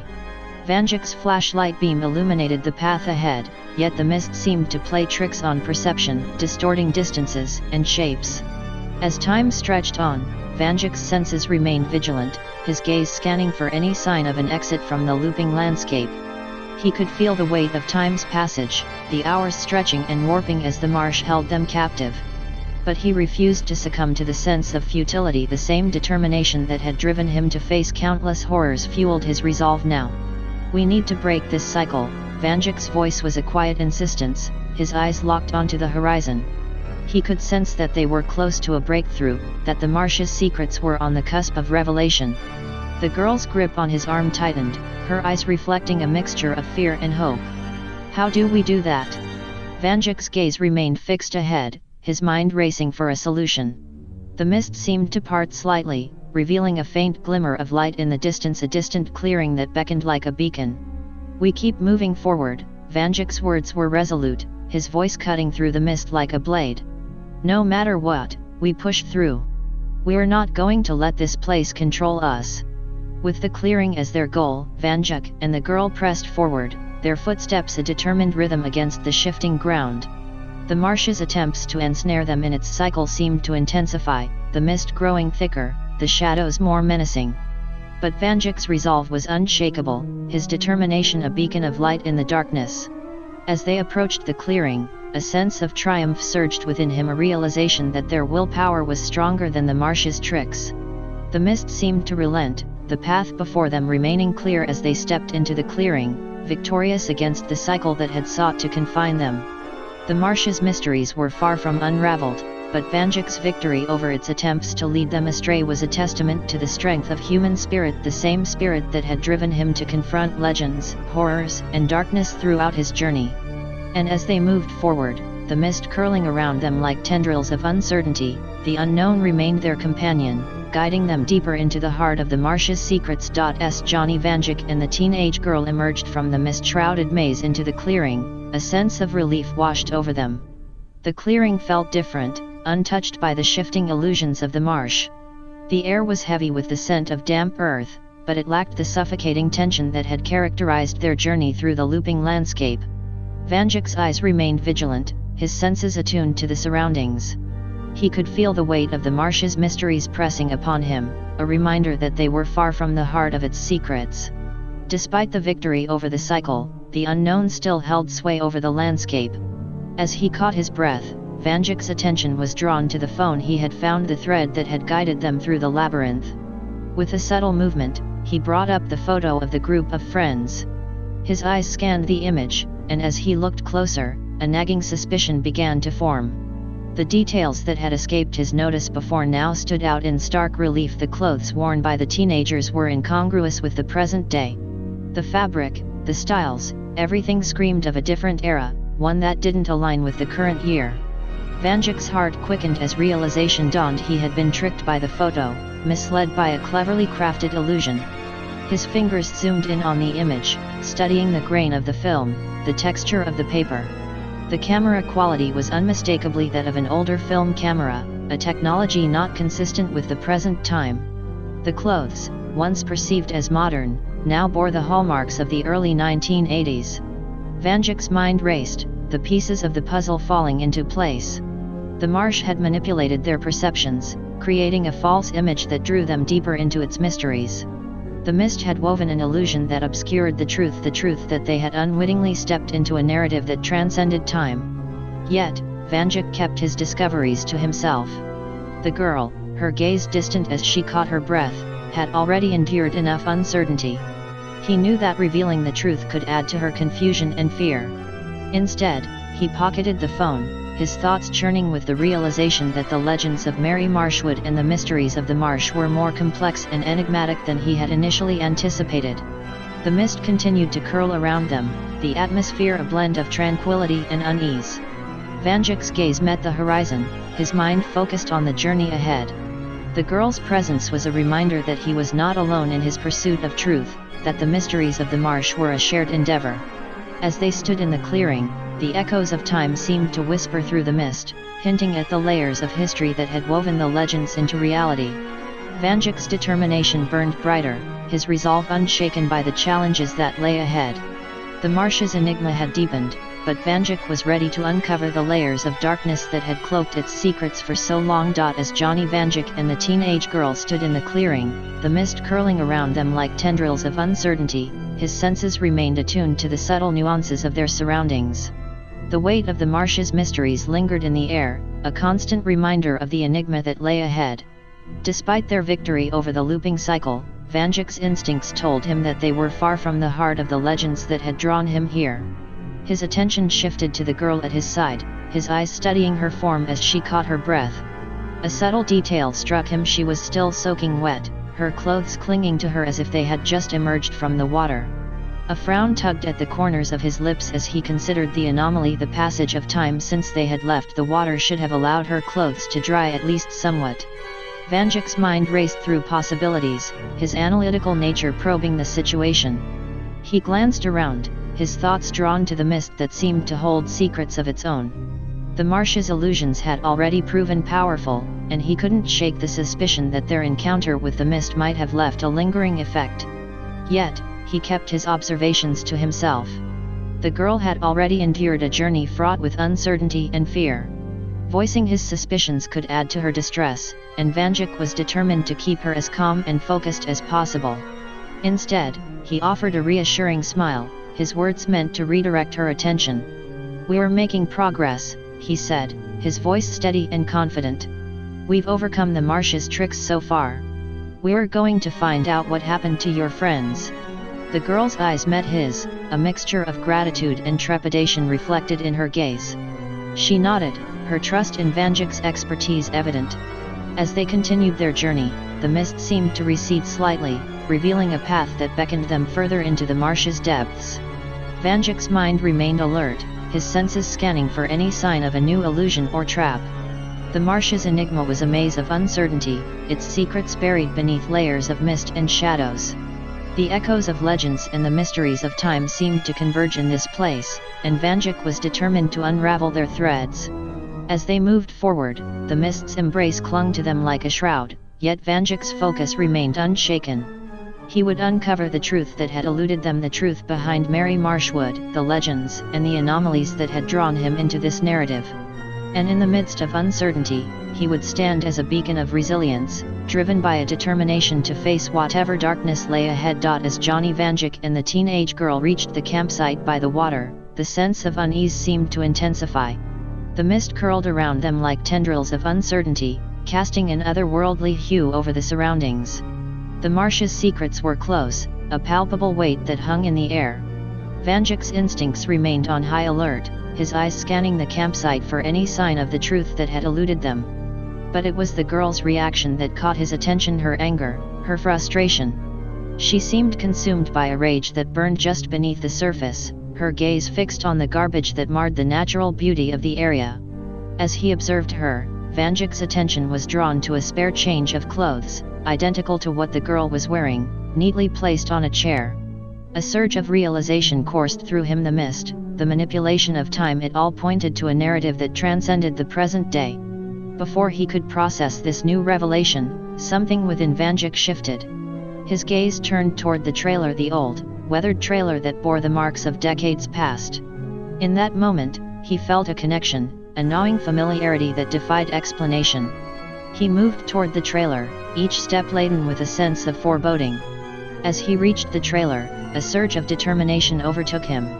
Without hesitation, he began throwing rocks, nearby debris, anything within reach, into the marsh. His movements were fueled by an inner turmoil, a recognition that the marsh's illusion had ensnared him. The anger, the frustration, it all became a driving force that fueled his actions. A large garbage can became his weapon, its weight propelling it through the air and into the marsh with a resounding splash. As it landed, the sound seemed to reverberate through the mist, carrying with it an eerie echo. And then, as if responding to his defiance, something unthinkable happened. The kin disgorged human bones as it sank into the water. Vanjik's eyes widened, his mind struggling to process the horrifying truth. The mist had concealed more than illusions, it had hidden the grim reality of the marsh's history. The legends, the mysteries, they were rooted in a darkness that had claimed lives and left echoes of suffering. A primal scream of anguish pierced the air, and Vanjik turned to see the teenage girl charging toward him, her anger transformed into a fierce determination. Their eyes met, a collision of emotions, his determination to uncover the truth and her fury at the revelation. As she lunged at him, Vanjik's instincts kicked in. He sidestepped her attack, his years of confronting horrors guiding his movements. He knew that the girl before him was not who she seemed. She was a manifestation of the marsh's malevolent power, a vessel of rage and darkness. Vanjik's training, his resilience, his battle-hardened spirit, it all coalesced in that moment. He deflected her blows, his movements precise and calculated. With each strike, he pushed back against the darkness that had ensnared the marsh, refusing to be swayed by its illusions. The mist seemed to pulse with a malevolent energy, the air charged with tension as Vanjik and the girl clashed. His determination was unwavering, his willpower stronger than the marsh's attempts to control him. And as they fought, the echoes of time and legends converged, creating a battleground that transcended reality. In the heart of the marsh, the battle between light and darkness raged on. Vanjik's every move was a testament to his resilience, his commitment to confront the horrors that lay hidden in the mist. And as he stood against the girl, a vessel of the marsh's malevolence, he knew that the only way to break the cycle of suffering was to face the demon at its source, to uncover the truth that had remained shrouded for far too long. "So you're Mary Marshwood after all." Vanjik's voice was laced with a mixture of accusation and defiance, his eyes narrowing as he stared at the teenage girl before him. The pieces of the puzzle had fallen into place, revealing a truth that was both unsettling and horrifying. The marsh's enigma had a face that had been hiding behind illusions and darkness. The girl's lips curled into a twisted smile, her form contorting as her true self emerged from the facade. The transformation was grotesque, a manifestation of the darkness that had plagued the marsh for centuries. Vanjik's voice, despite the tension that hung in the air, remained steady as he spoke his truth. "Well, got to say you are one ugly motherfucker." His words were a defiant declaration, a testament to his refusal to be intimidated by the horrors that lay before him. The girl's true form was a grotesque fusion of human and monster, a creature that defied description. The mist seemed to coil around Mary Marshwood, her presence a palpable force that exuded malevolence. Vanjik's senses were on high alert, his focus laser-sharp as he assessed the situation. He could feel the weight of history in the air, the legacy of suffering that had been woven into the marsh's fabric. Mary Marshwood's laughter echoed through the mist, a chilling sound that sent shivers down Vanjik's spine. Her form seemed to shift, her voice dripping with a mockery that cut deep. "You humans are always so quick to judge based on appearances." Vanjik's grip tightened on his flashlight, his knuckles white with determination. He had faced horrors before, monsters, demons, and creatures that defied the imagination. Mary Marshwood was no different, a manifestation of darkness that sought to feed on fear and suffering. As the mist swirled around them, Vanjik's mind raced for a plan. He had confronted horrors beyond comprehension, and he knew that the key to defeating Mary Marshwood lay in his ability to outsmart her, to turn the tide of the battle in his favor.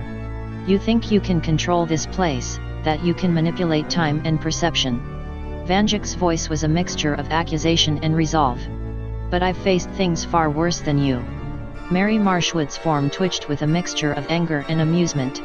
Her power was undeniable, a force that had shaped the legends and tragedies that had unfolded in the marsh for centuries.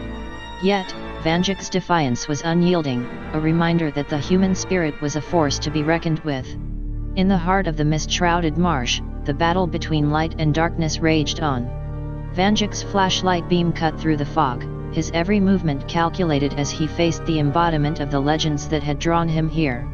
The echoes of history and suffering converged, and as Vanjik stood against Mary Marshwood, he knew that the battle was not just for his own survival, but for the truth that had remained obscured for far too long. As Mary Marshwood's power surged, her malevolent force knocking Johnny Vanjik into the marsh. A maelstrom of struggle and darkness consumed him. The water seemed to close in around him, its weight pressing down on his senses as he fought against the current. Panic and determination waged war within him, his instincts urging him to break free from the suffocating grip of the marsh. Time stretched and twisted, each moment a battle against the overwhelming force that sought to drag him into the abyss. But just as his strength was waning, as the darkness seemed poised to claim him, a figure emerged from the mist, a hand reaching out, grasping his own. With a surge of strength that bordered on miraculous, Johnny Vanjik was pulled from the water, his body gasping for air as he was hauled onto solid ground. Blinking through the mist and disorientation, his gaze met the face of the man who had saved him, an older version of himself, the Johnny Vanjik of Vault 717. Recognition flickered in their eyes, a history shared across different worlds, a connection that transcended time and place.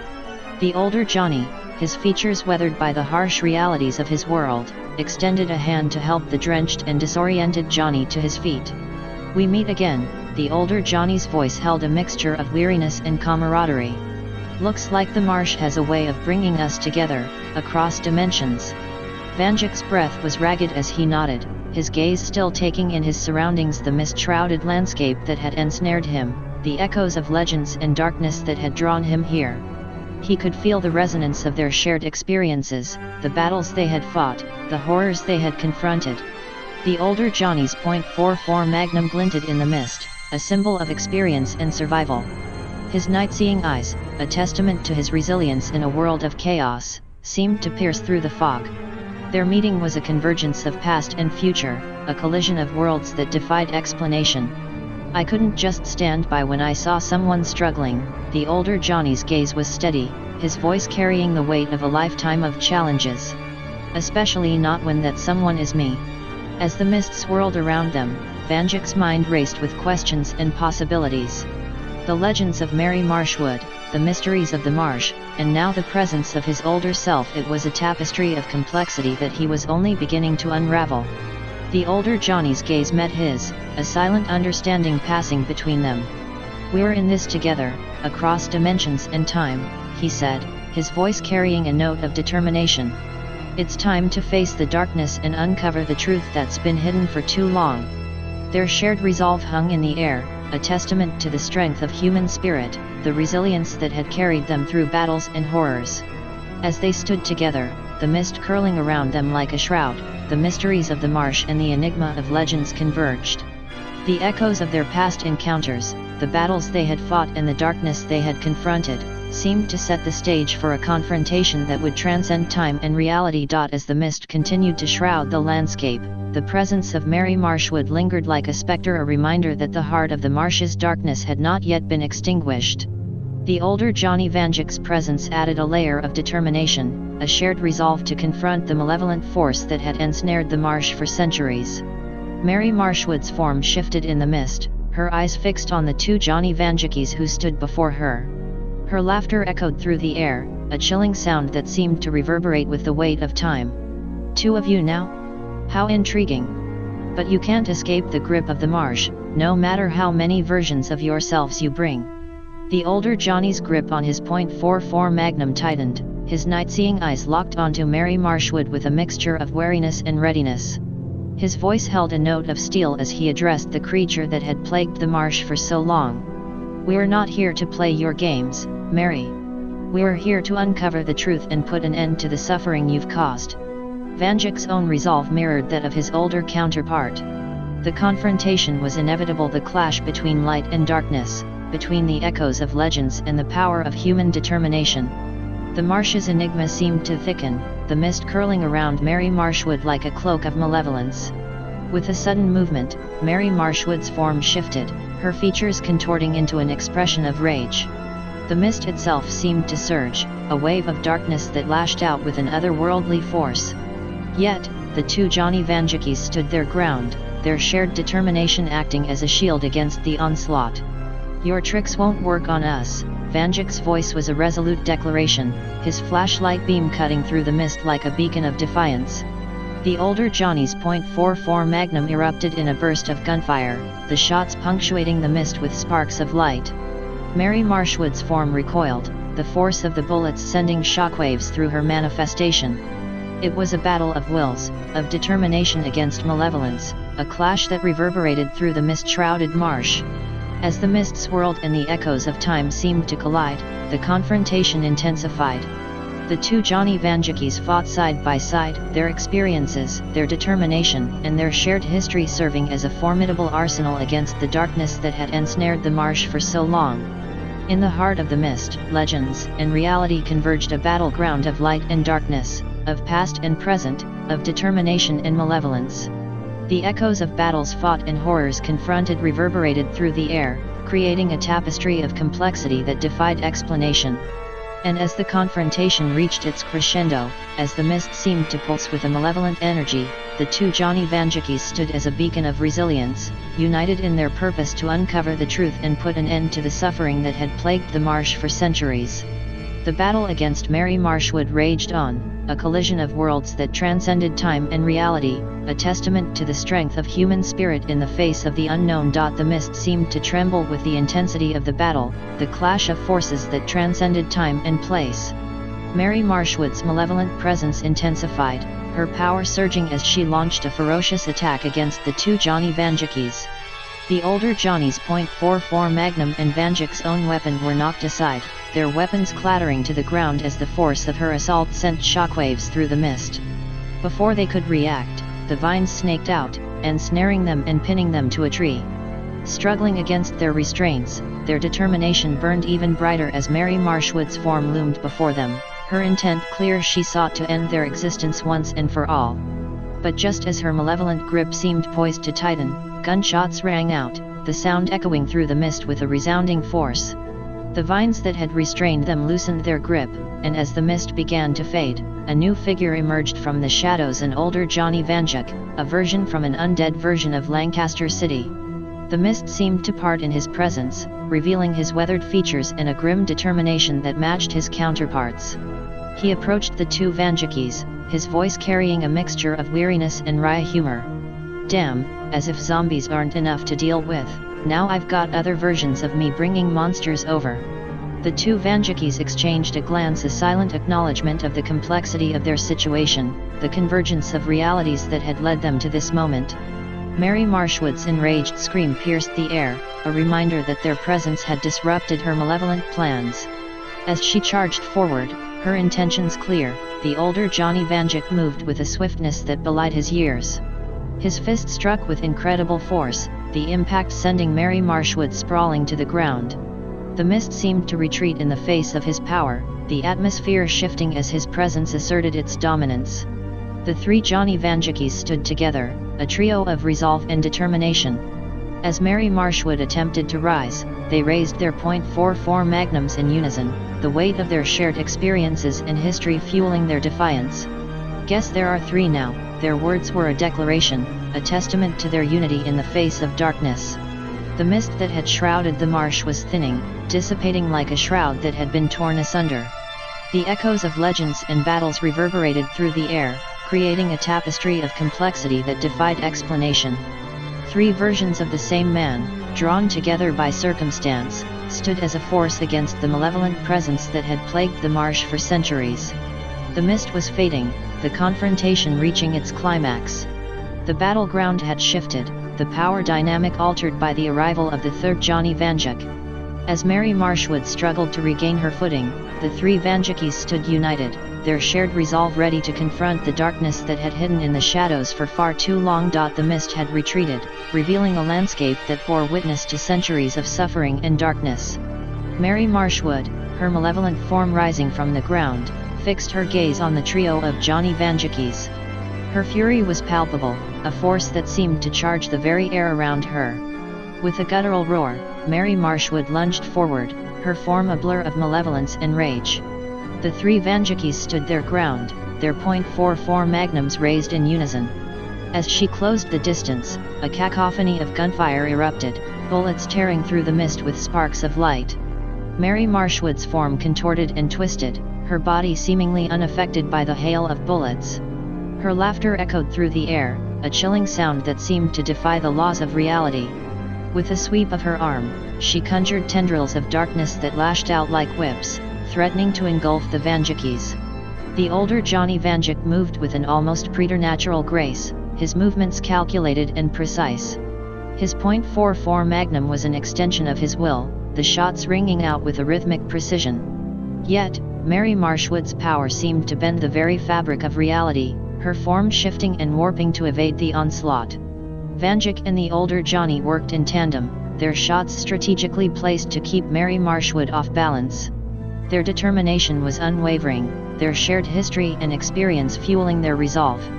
As the mist swirled around them, the battlefield became a dance of light and darkness, a collision of forces that defied explanation. Meanwhile, the younger Johnny Vanjik's movements were swift and agile. He dodged Mary Marshwood's attacks with the grace of a seasoned fighter, his flashlight beam cutting through the mist as he sought to disrupt her malevolent form. Each flash of light seemed to weaken her, a testament to the power of human determination. But Mary Marshwood was not so easily defeated. With a burst of power, she summoned vines from the ground, the tendrils snaking toward the Vanjikis with deadly intent. The older Johnny's .44 Magnum roared, his shots striking the vines mid-air, each impact a testament to his skill. As the battle raged on, the mist seemed to churn with a malevolent energy, the very atmosphere charged with tension. The clash of gunfire, the lashing of tendrils, and the echoes of history converged in a symphony of chaos. Mary Marshwood's form shifted and changed, her power a manifestation of the darkness that had plagued the marsh for centuries. With a final surge of determination, the three Vanjikis unleashed a volley of shots that converged on Mary Marshwood's form. The mist seemed to shudder as the bullets struck true, the force of the impact sending shockwaves through the air. Mary Marshwood's form trembled, her malevolent presence waning.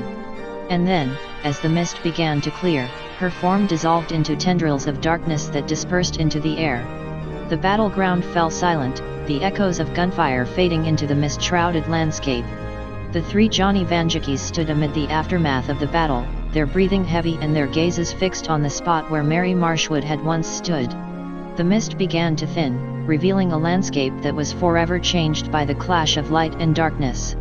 The legends that had drawn them here, the mysteries that had hidden in the shadows, had finally been confronted. The three Vanjikis exchanged a weary glance, a silent acknowledgement of their shared victory. As the mist dissipated, leaving behind a world forever altered, the echoes of battles fought and the strength of human spirit lingered in the air. The marsh's enigma had been unraveled, its darkness dispelled by the determination of three versions of the same man. And in the wake of the epic battle, a new chapter was ready to be written, one where the truth had triumphed over legends, and darkness had been cast aside by the power of resilience and unity. As the mist continued to recede, the presence of the other two Johnny Vanjikis began to fade like echoes in the wind. Their shared battle against Mary Marshwood, the convergence of realities and determination, had come to an end. With a final glance exchanged among them, they dissolved into the mist, leaving behind a sense of camaraderie and shared purpose. And now, Johnny Vanjik stood alone at the marsh. The echoes of legends, battles fought, and the mysteries of time seemed to linger in the air. The landscape was forever changed by the epic battle that had unfolded, a battleground where light had triumphed over darkness. Vanjik's gaze swept over the marsh, his flashlight beam cutting through the remaining mist. The memories of the confrontations, the horrors faced, and the unity with versions of himself from different dimensions were imprinted in his mind. He had stared into the heart of legends and darkness, and he had emerged victorious. The marsh's enigma had been unveiled, its secrets exposed to the light of truth. The suffering that had plagued the area for centuries had been confronted and defeated. And as Vanjik stood alone amid the aftermath, he could feel a sense of closure, a chapter in his journey concluded. With a final glance around the landscape, he knew that the legends that had drawn him here would forever be a part of his story. The marsh would remain a place of mystery, but now, its darkness had been dispelled by the resilience of one man who had refused to be swayed by fear. And so, Johnny Vanjik turned away from the marsh, his steps filled with purpose and determination. The echoes of his battles and the weight of his experiences were his companions as he walked away from the mist-shrouded landscape. Legends and mysteries had converged and been conquered, leaving behind a legacy of strength and courage that would forever define his journey. As Johnny Vanjik turned away from the marsh, his steps carrying him toward the horizon, a sudden chill seemed to grip the air.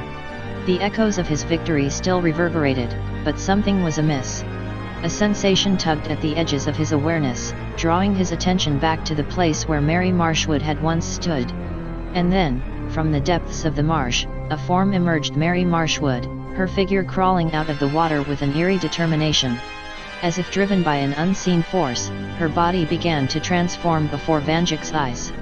The passage of time seemed to quicken, a rapid and unsettling metamorphosis that defied explanation. Her youthful features contorted and withered, her form aging at an alarming pace. Wrinkles etched themselves across her skin, her hair turned gray and brittle.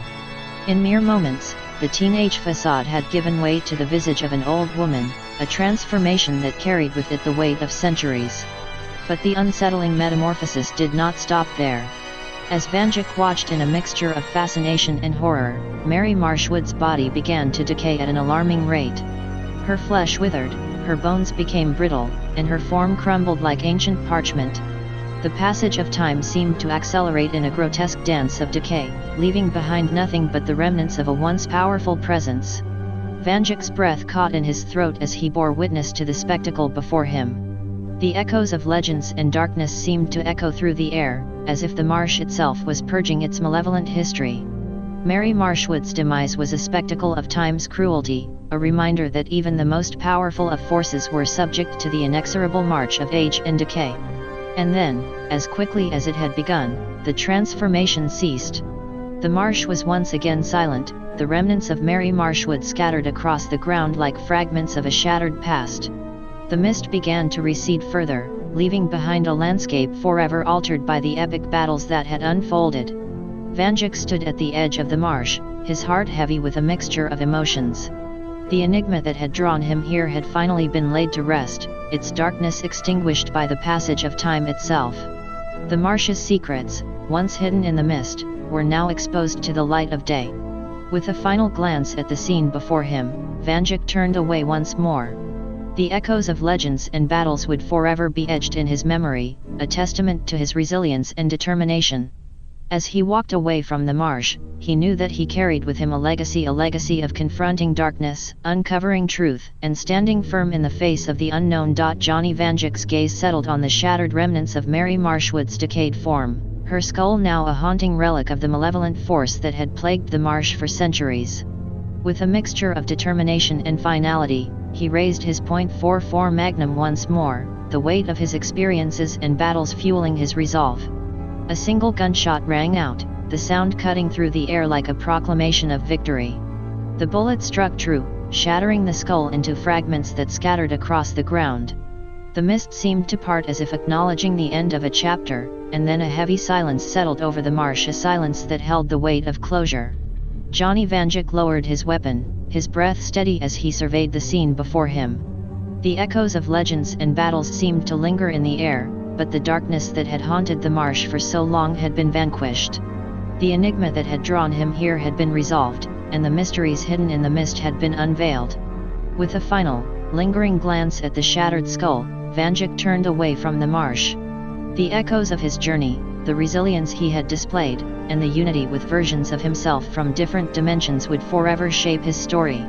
The mist-shrouded landscape was now a part of his past, a testament to his strength and courage.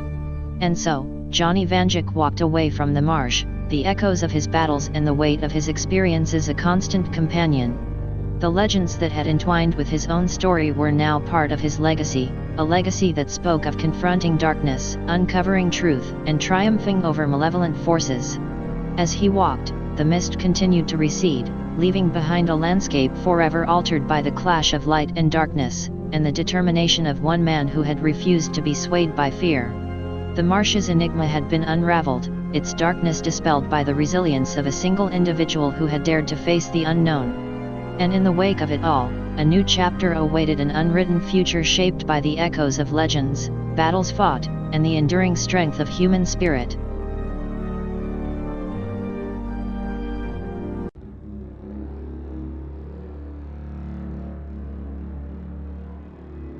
In the year 1740, Lancaster, Pennsylvania was a burgeoning settlement, alive with the promise of the New World, and bustling with the fervor of trade and development.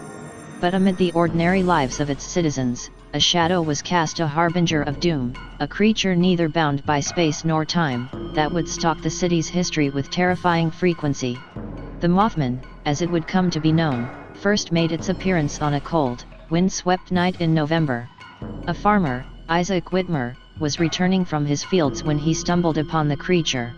Its eyes glowed a fiery red, casting an hypnotic light that seemed to bore into his very soul. Isaac described it as an immense being, towering over 7 feet tall, with wings as white as snow, yet tinged with an aura of utter dread. His encounter was not an isolated incident. Soon, others began to report similar sightings. A group of children claimed to have seen the Mothman near the Susquehanna River, its gaze causing the water to boil and churn as if cursed by some otherworldly power. An old widow, Abigail Hess, spotted the creature perched atop the steeple of the Moravian church, its screeching cry echoing through the valley like a portent of disaster. Lancaster was a town wrought with superstition and fear, and the presence of the Mothman only served to stoke the flames of terror. Tales of the creature spread like wildfire, becoming part of the very fabric of the city's folklore. Yet, there was something else, a pattern emerging, a connection between the Mothman's appearances and tragic events. Whenever the creature was spotted, calamity seemed to follow. A fire that consumed a mill, the drowning of a young boy, a deadly outbreak of smallpox, all these tragedies were preceded by sightings of the Mothman. The creature became a symbol of death, a grim omen warning of impending doom. The city's leaders were at a loss. They sought the guidance of scholars, scientists, and theologians, but none could explain or comprehend the Mothman's existence. Some argued that it was a large bird, misplaced from its migration route, others believed it to be a manifestation of the devil. But no explanation could capture the essence of the terror that had gripped Lancaster. Years turned into decades, and the Mothman continued to haunt the city, its presence woven into the very fabric of Lancaster's history. Time seemed to bend around the creature, allowing it to appear at various points in the city's past and future, a constant reminder of the fragility of existence and the inevitability of suffering.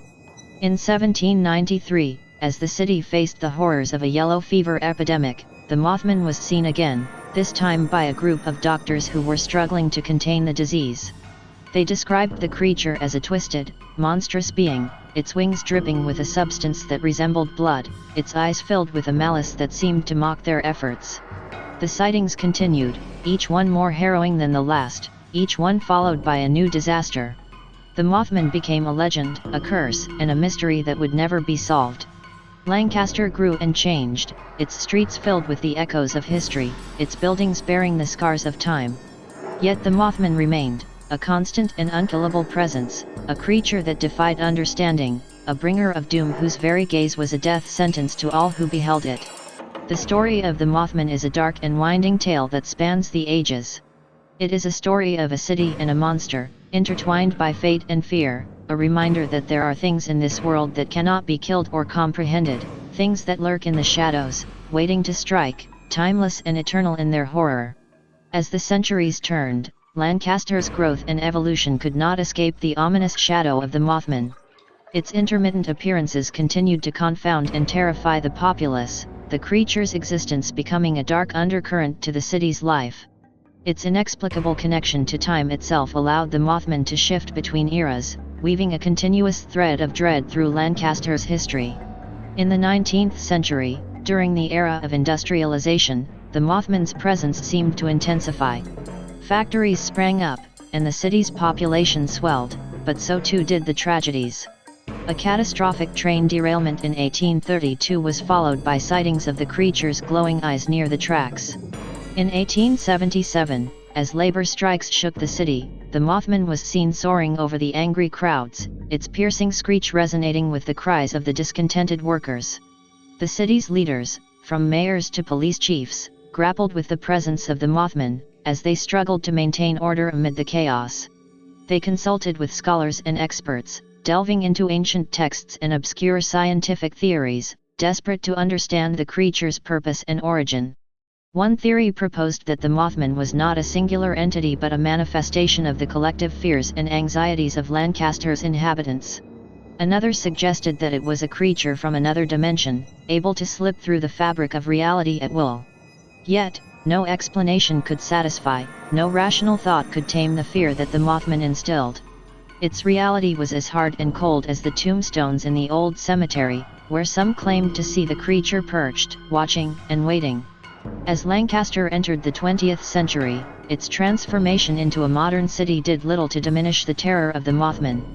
It was seen during the Great Depression, its gaunt and skeletal frame mirroring the hunger and desperation of the times. During World War II, soldiers from Lancaster reported seeing the creature on battlefields overseas, its eyes reflecting the flames of war. Each sighting, each story added to the tapestry of horror that the Mothman had woven around Lancaster. It became a part of the city's identity, a symbol of the unknown and the inexplicable, a constant reminder of mortality and the darkness that lay just beyond the edge of understanding. And still, the Mothman continued its timeless dance with Lancaster, appearing and disappearing, a ghostly apparition that could not be killed or captured. Its very existence was a riddle, a puzzle that could not be solved, a challenge to the very nature of reality. In the present day, the city of Lancaster thrives, its streets filled with the sounds of life, its skyline a testament to human achievement. Yet, the Mothman remains, a silent watcher, a lurking presence, an eternal enigma. For those who have seen it, who have looked into its fiery eyes and felt the chill of its gaze, there is no escape. The Mothman is real, a monstrous embodiment of fear and doom, a creature that transcends time and space, a relentless harbinger that cannot be denied or defeated. Its story is Lancaster's story, a dark and winding journey that has no end, a tale of a city and a monster forever bound by fate and terror, a narrative that continues to unfold, as the Mothman's wings beat on, a relentless and never-ending reminder of the mysteries and horrors that lie in wait, hidden in the shadows of our world. The year was 2000, and the city of Lancaster was flourishing, a bustling hub of modernity and progress. At the heart of the city stood Lancaster General Hospital, a beacon of medical excellence, its tall structure reflecting the aspirations and achievements of the community it served. The hospital was filled with the usual rhythms of life and death, births and surgeries, healings and heartaches. Doctors and nurses moved through the corridors with purpose, patients and families waited with hope or despair, and the machinery of medicine hummed in a continuous symphony. But something was amiss. On a gray and overcast day in October, strange anomalies began to manifest within the hospital's walls. Medical records became inexplicably altered, showing inconsistencies and contradictions.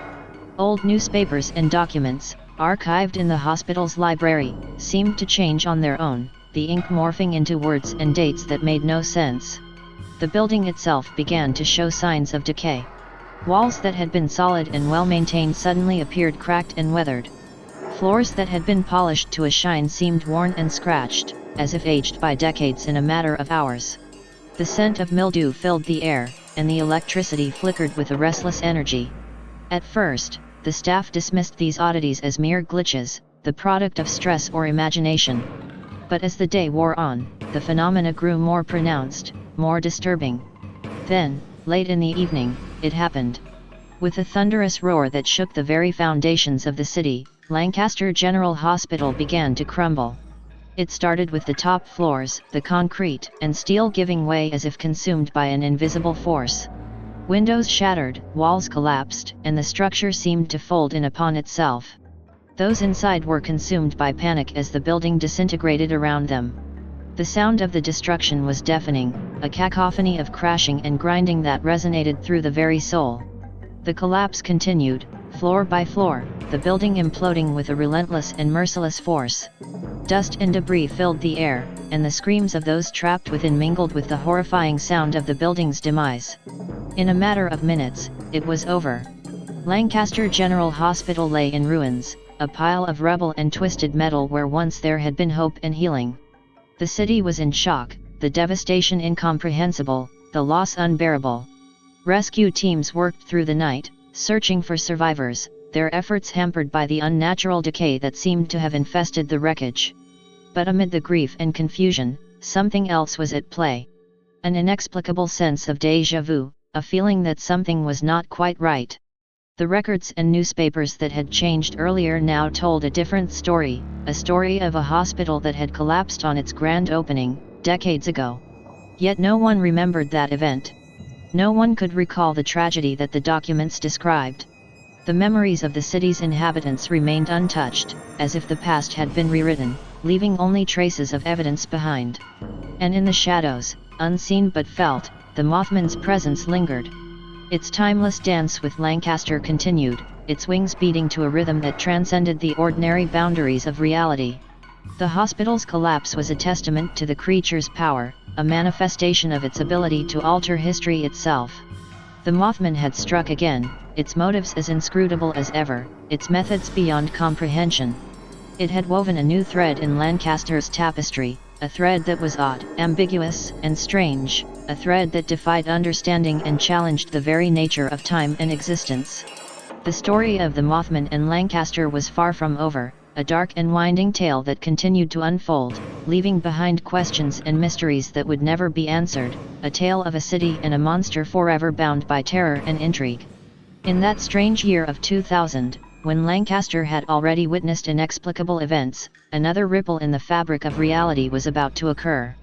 A distant echo from a world both familiar and alien, a world twisted by calamity and survival, would reach across the barriers that separated realities. In this other Lancaster, something was terribly awry. The once thriving city lay in ruins, a wasteland of shattered buildings and twisted metal. The sky was a sickly shade of green, and the very air seemed to hum with a malevolent energy. Unseen, a palpable fever gripped the land, infecting those who ventured too close with an illness that ate away at flesh and mind. Wandering this desolate landscape was a man, a lone figure with eyes adapted to the dark and a .44 Magnum that spoke a language of lethal authority. He moved with purpose and determination, guided by instincts honed by years of survival in a world gone mad. In the shadows, lurking and watching, was the Mothman, its red eyes glowing with a terrible hunger. It knew this man, knew his strength and resolve, and it yearned to challenge him, to dance once again in the deadly game of predator and prey. Their confrontation was inevitable. It began on the outskirts of the ruined city, where the remnants of civilization gave way to the wild chaos of the wasteland. The Mothman swooped and screeched, its wings beating the air with a sound like the wailing of lost souls. The man stood his ground, his gun ready, his eyes narrowed to slits. He fired, the bullets tearing through the air, aimed with deadly precision. But the Mothman was a creature of shadows and illusions, its form twisting and shifting, evading the lead that sought to end its existence. The battle raged, a dance of death and defiance, a clash of wills that transcended the ordinary boundaries of time and space. They fought through the ruins, their movements a blur of violence and determination. And then, in a moment that defied understanding, the world shifted.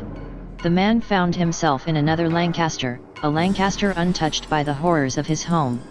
The buildings stood tall and whole, the sky was clear and blue, and the fever that had infected his world was absent. But the Mothman was still there, its eyes burning with a ferocity that transcended realities. The battle continued, the man and the Mothman locked in a struggle that seemed to defy the very laws of existence. They fought through the streets of this other Lancaster, their battle a surreal spectacle that defied comprehension. Onlookers watched in terror and confusion, unable to understand the impossible scene that unfolded before them. The man's gun roared, the Mothman's screeches filled the air, and the world seemed to tremble on the brink of madness. Finally, with a cry that echoed through the very fabric of reality, the Mothman retreated, its form dissolving into shadows and nightmares, leaving behind only the echoes of its presence. The man stood alone in this strange Lancaster, his breath ragged, his body aching. He looked around, his eyes wide with wonder and confusion, his mind struggling to comprehend the journey he had taken. But there was no time for understanding, no time for answers. The Mothman had retreated but not been vanquished. The dance would continue, the battle would rage on, in this world and others, a never-ending cycle of terror and defiance. The mystery deepened, the enigma grew, and the story of Lancaster and the Mothman took another twist, a twist that transcended understanding and challenged the very nature of reality itself. The year 2000 would be remembered, a year of oddities and strangeness, a year when the barriers between worlds thinned, and the shadows of other realities reached out to touch the familiar and the known. Lancaster would never be the same, and neither would the man with the .44 Magnum, the lone wanderer who had tasted the madness of the Mothman, the relentless harbinger of doom that defied comprehension and reason. The man with the .44 Magnum stood in the unfamiliar streets of Lancaster, his heart pounding with a mixture of fear and confusion. This new world was similar to his own, but subtly different. The structures were unmarred, the air free of the taint he was accustomed to. No radiation buzzed at the edge of his senses, and the world seemed unnaturally still. Days turned into weeks as he wandered this Lancaster of the year 2000, trying to make sense of his inexplicable journey. He observed the people, their lives unburdened by the daily struggle for survival that had marked his existence. The shops were filled with goods, the streets were clean, and the general bustle of life moved in a pattern foreign to his understanding. And yet, the presence of the Mothman lingered. Rumors began to spread, whispers of a strange creature haunting the night, eyes glowing red, wings beating in the darkness. People spoke of odd occurrences, of things seen and half remembered, of a terror that seemed to grow with each passing day. The man knew that the Mothman had not finished with him, nor with this world. The dance was far from over, the game of cat and mouse stretching across time and space, connecting worlds in a web of terror and intrigue. Driven by a relentless determination, the man began to search for clues, piecing together the puzzle that had become his life. The strange collapse of Lancaster General Hospital, the inconsistencies in records, the whispers of a creature that defied understanding, all of it pointed to a mystery that dug deep into the very fabric of existence. He found allies in unexpected places, people drawn to him by a sense of shared purpose or curiosity. They recognized something in him, something that spoke of other worlds and hidden truths. Together, they delved into the labyrinthine history of Lancaster, unraveling threads that spanned centuries, connecting events that seemed unrelated but were bound by a common thread, the Mothman. Their journey led them to hidden places, to forgotten lore, to secrets buried deep within the city's foundations. The Mothman's influence stretched back to the founding days of Lancaster, a timeless force that had shaped the city's destiny, a harbinger of doom that moved through history, leaving chaos and destruction in its wake. But with each revelation, more questions arose, more mysteries beckoned. The man's own past, his connection to the Mothman, the nature of the creature itself, all of it remained elusive, hidden behind veils of uncertainty and ambiguity. And all the while, the Mothman's presence grew, its power manifesting in ways both subtle and terrifying. More sightings were reported, more inexplicable events occurred, the very fabric of reality seeming to warp and bend. The city of Lancaster became a nexus of strangeness, a focal point in a cosmic dance that defied understanding. The man with the .44 Magnum found himself at the center of a storm that threatened to consume not just him, but the very world he had found himself in. As the year 2000 drew to a close, the tension reached a fever pitch. The boundaries between worlds grew thin, the Mothman's influence reaching a crescendo that threatened to shatter the barriers that kept realities separate. The stage was set for a confrontation, a final battle in a war that transcended time and space, a clash of wills that would determine the fate of worlds. Lancaster held its breath, the air charged with anticipation and dread, the city and its people caught in the grip of a terror that defied comprehension. The man with the .44 Magnum knew that the time had come, that the final chapter in a tale of horror and mystery was about to be written. The Mothman awaited, its red eyes gleaming with malevolent intelligence, its wings poised to strike.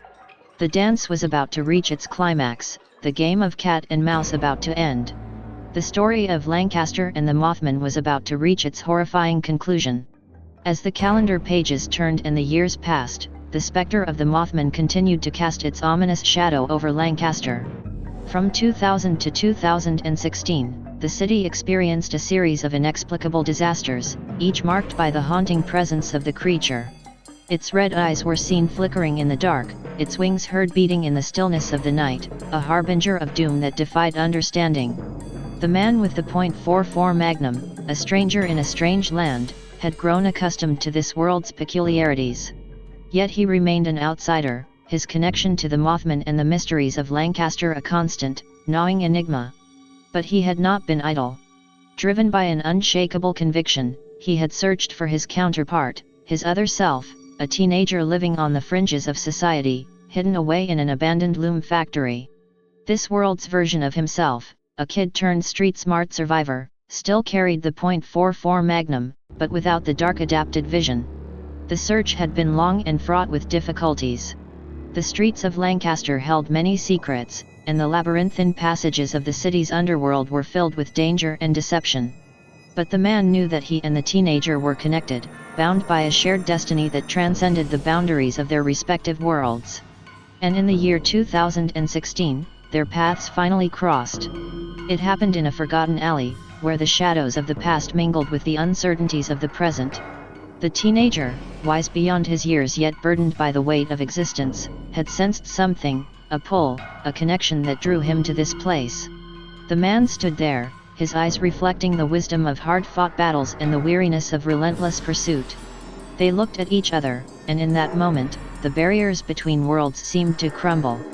They recognized each other, not through names or words, but through a shared understanding, a shared identity. Their meeting was a convergence of destinies, a moment that transcended time and space. They spoke without speaking, communicated without words, their connection a bridge that spanned the gap between worlds. They shared their stories, their triumphs and failures, their hopes and fears. They spoke of the Mothman, of its relentless pursuit, of the disasters it had wrought. They spoke of the mystery that had drawn them together, of the dance that had brought them to this moment. The teenager showed the man his hiding place, the abandoned loom factory, a relic of a bygone era that had become a sanctuary in a world gone mad. They explored the dark corners and hidden passages, the remnants of a time when machines had hummed, and looms had woven the fabric of society. They found common ground, a shared purpose that transcended their individual struggles. The Mothman had brought them together, had set them on a path that led to this moment. And they knew that their journey was far from over. The man and the teenager, counterparts in a cosmic dance, allies in a battle that defied comprehension, had found each other. Together, they would face the Mothman, confront the terror that had haunted their lives, challenge the creature that had stalked them across worlds. The year was 2016, and the story of Lancaster was about to take another twist, a twist that would bring two worlds together, a twist that would challenge the very fabric of existence. The Mothman waited, its red eyes gleaming, its wings poised to strike. The dance continued, the game of cat and mouse entering a new phase. The tale of Lancaster and the Mothman was about to enter a new chapter, a chapter filled with danger, intrigue, and the promise of revelation. The man and the teenager stood ready, united by a bond that transcended reality, armed with the knowledge that they were not alone, that they were part of something greater, something that defied understanding and reason. The mystery deepened, the enigma grew, and the story of Lancaster and the Mothman moved inexorably towards its horrifying conclusion. In the musty, dimly lit chambers of the abandoned loom factory, the man and the teenager sat across from each other, their faces partially illuminated by the faint glow of a flickering lantern. Around them lay the relics of a time long past, machinery rusted and silent, the looms standing like ancient sentinels guarding memories of industry and craftsmanship. They had shared much already, the words spilling out in torrents, an outpouring of experiences and emotions that spanned two worlds. Yet there was so much more to explore, so much more to understand. The man began, his voice tinged with a curious mixture of nostalgia and sadness. Where I come from, things are different. The world is scarred, twisted by radiation and strife. Survival is a daily struggle, and hope often seems like a distant dream.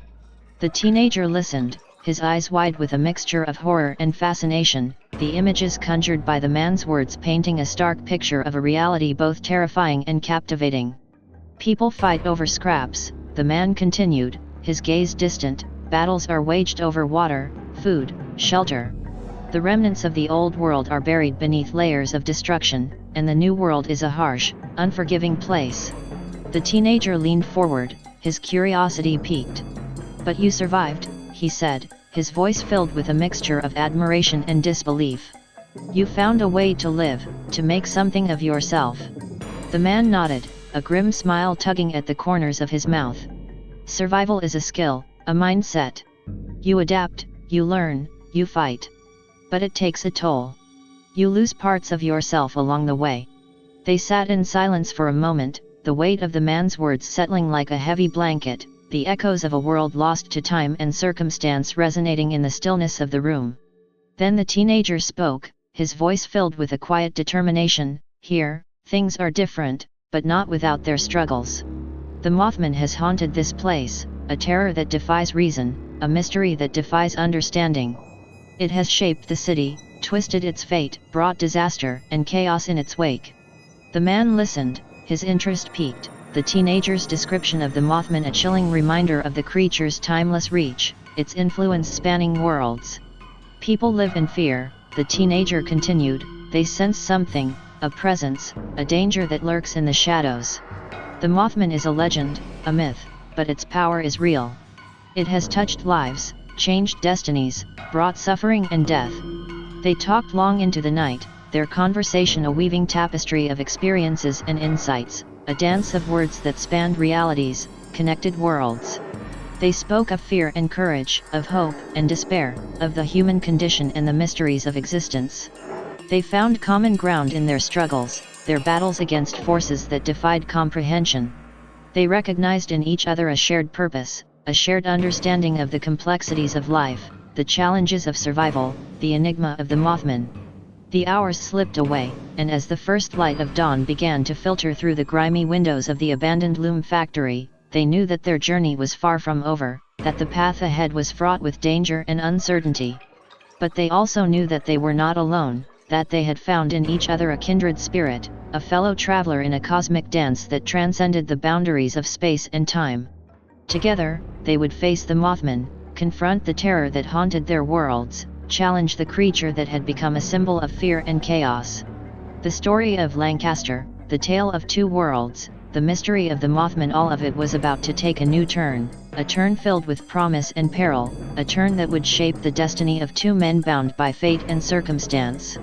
The dance continued, the game of cat and mouse entering a new phase, the connection between worlds growing stronger, the enigma of the Mothman deepening, the tale of Lancaster and the Mothman moving inexorably towards its terrifying climax.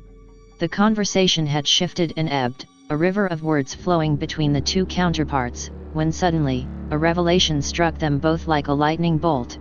"We were born in that hospital, you know," the teenager said, his voice trembling with a realization that sent chills down both their spines. "The one that shouldn't have been. We were lucky, we were born in August before the time lapse." The man's eyes widened, his mind racing as the implications of the teenager's words settled in. The hospital, the very place that had been at the center of the Mothman's time-twisting collapse, had also been the birthplace of both of them. A place that had fallen into decay and ruin, but somehow, against all odds, had still been there for their births. It was a connection that defied logic, a thread that wove their destinies together, a piece of the puzzle that added yet another layer of complexity to the enigma of the Mothman. They stared at each other, the weight of the revelation settling heavily upon them. The coincidence was too great, the connection too profound. It was as if the Mothman had reached out across time and space, had touched their lives in a way that transcended understanding. "The Mothman knew," the man finally said, his voice barely above a whisper. "It knew we were connected, it knew we were born there. It's been guiding us, leading us, playing with us." The teenager nodded, his face pale, his eyes filled with a mixture of awe and terror. "But why?" he asked, his voice trembling. "What does it want? What is it trying to tell us?" The question hung in the air, a haunting mystery that defied answers. The Mothman, a creature that stalked the shadows of Lancaster, a terror that had brought disaster and chaos, a mystery that had drawn them together, was now an enigma that reached into the very core of their beings. The connection was undeniable, the coincidence too great. They had been born in a place that should not have been, a place that had been twisted and shaped by the Mothman's influence. They were part of something greater, something that defied understanding, something that was leading them towards an unknown destiny. The abandoned loom factory seemed to close in around them, the machinery creaking and groaning as if in response to their realization. The very fabric of reality seemed to quiver, the boundaries between worlds growing thin. They sat in silence, the enormity of their discovery settling like a heavy fog. The Mothman had touched their lives, had shaped their destinies, had guided them to this moment. The dance continued, the game of cat and mouse taking on a new urgency, the connection between worlds growing stronger, the mystery of the Mothman deepening. They knew that they were on the brink of something monumental, something that would change their lives forever. The story of Lancaster, the tale of two worlds, the enigma of the Mothman, all of it was converging, moving inexorably towards a climax that would challenge everything they knew, everything they believed. The Mothman waited, its red eyes gleaming, its wings poised to strike. The tale of Lancaster and the Mothman was about to enter its final chapter, a chapter filled with danger, intrigue, and the promise of revelation. And at the center of it all were two men, born in a place that should not have been, bound by fate and circumstance, united in their quest to unravel the mystery of the Mothman, the bringer of doom, the harbinger of disaster, the enigma that had haunted their lives and shaped their destinies. The dance was reaching its crescendo, the game of cat and mouse approaching its conclusion, the connection between worlds about to be revealed. The Mothman's red eyes gleamed, its wings beat a slow, rhythmic cadence, and the tale of Lancaster and the Mothman moved inexorably towards its terrifying, earth-shattering climax. As the words hung heavy in the air, a sudden chill swept through the loom factory, the temperature dropping dramatically. The old machinery creaked ominously, and the distant echoes of wings beating reverberated through the cavernous space. Both men felt it, a dread so profound it cut through bone and sinew, the unmistakable presence of the Mothman. It was near, its malevolent energy pervading the very air they breathed. With an instinct born of survival, honed by battles fought and dangers faced, they both reached for their respective .44 magnums, drawing them in perfect unison, their eyes locked, a shared understanding passing between them. This was the moment, the climax of a dance that had spanned time and space, that had drawn them together across worlds, that had led them to this place, this time, this destiny. The loom factory trembled, the very foundations shaking, as the Mothman's power made itself felt. The machinery groaned and screeched, a cacophony of sound that mirrored the chaos and terror that the creature brought with it. The air grew thick, charged with a malevolence that defied description, and the shadows deepened, twisting into shapes that defied logic, that hinted at the Mothman's form. The teenager's breath caught in his throat, his eyes wide with fear and determination. The man's face was set, his jaw clenched, his eyes narrowed, a warrior's focus, a survivor's resolve. They waited, their .44 magnums aimed, their bodies tense, their minds attuned to the danger that lurked in the shadows.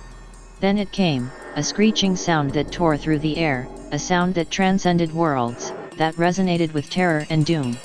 The Mothman attacked, its form a blur, its wings a tempest, its eyes a fiery red that seared the very soul. They fired, their .44 magnums thundering, the bullets tearing through the air, aimed at a target that defied comprehension, that danced and twisted, that mocked and taunted. The loom factory erupted into chaos, the machinery crashing and collapsing, the walls crumbling, the floor buckling, the very fabric of reality unraveling. The Mothman's power was unleashed, its fury a storm, its wrath a tempest, its very gaze a death sentence. They fought, their .44 magnums blazing, their bodies moving with a grace and skill born of desperation and determination, their minds locked in a battle that transcended reason, that defied understanding. The Mothman's screeching filled the air, its wings beating a relentless rhythm, its form a shifting, changing enigma that defied description. They fought, their bullets finding their mark, their aim true, their resolve unbreakable.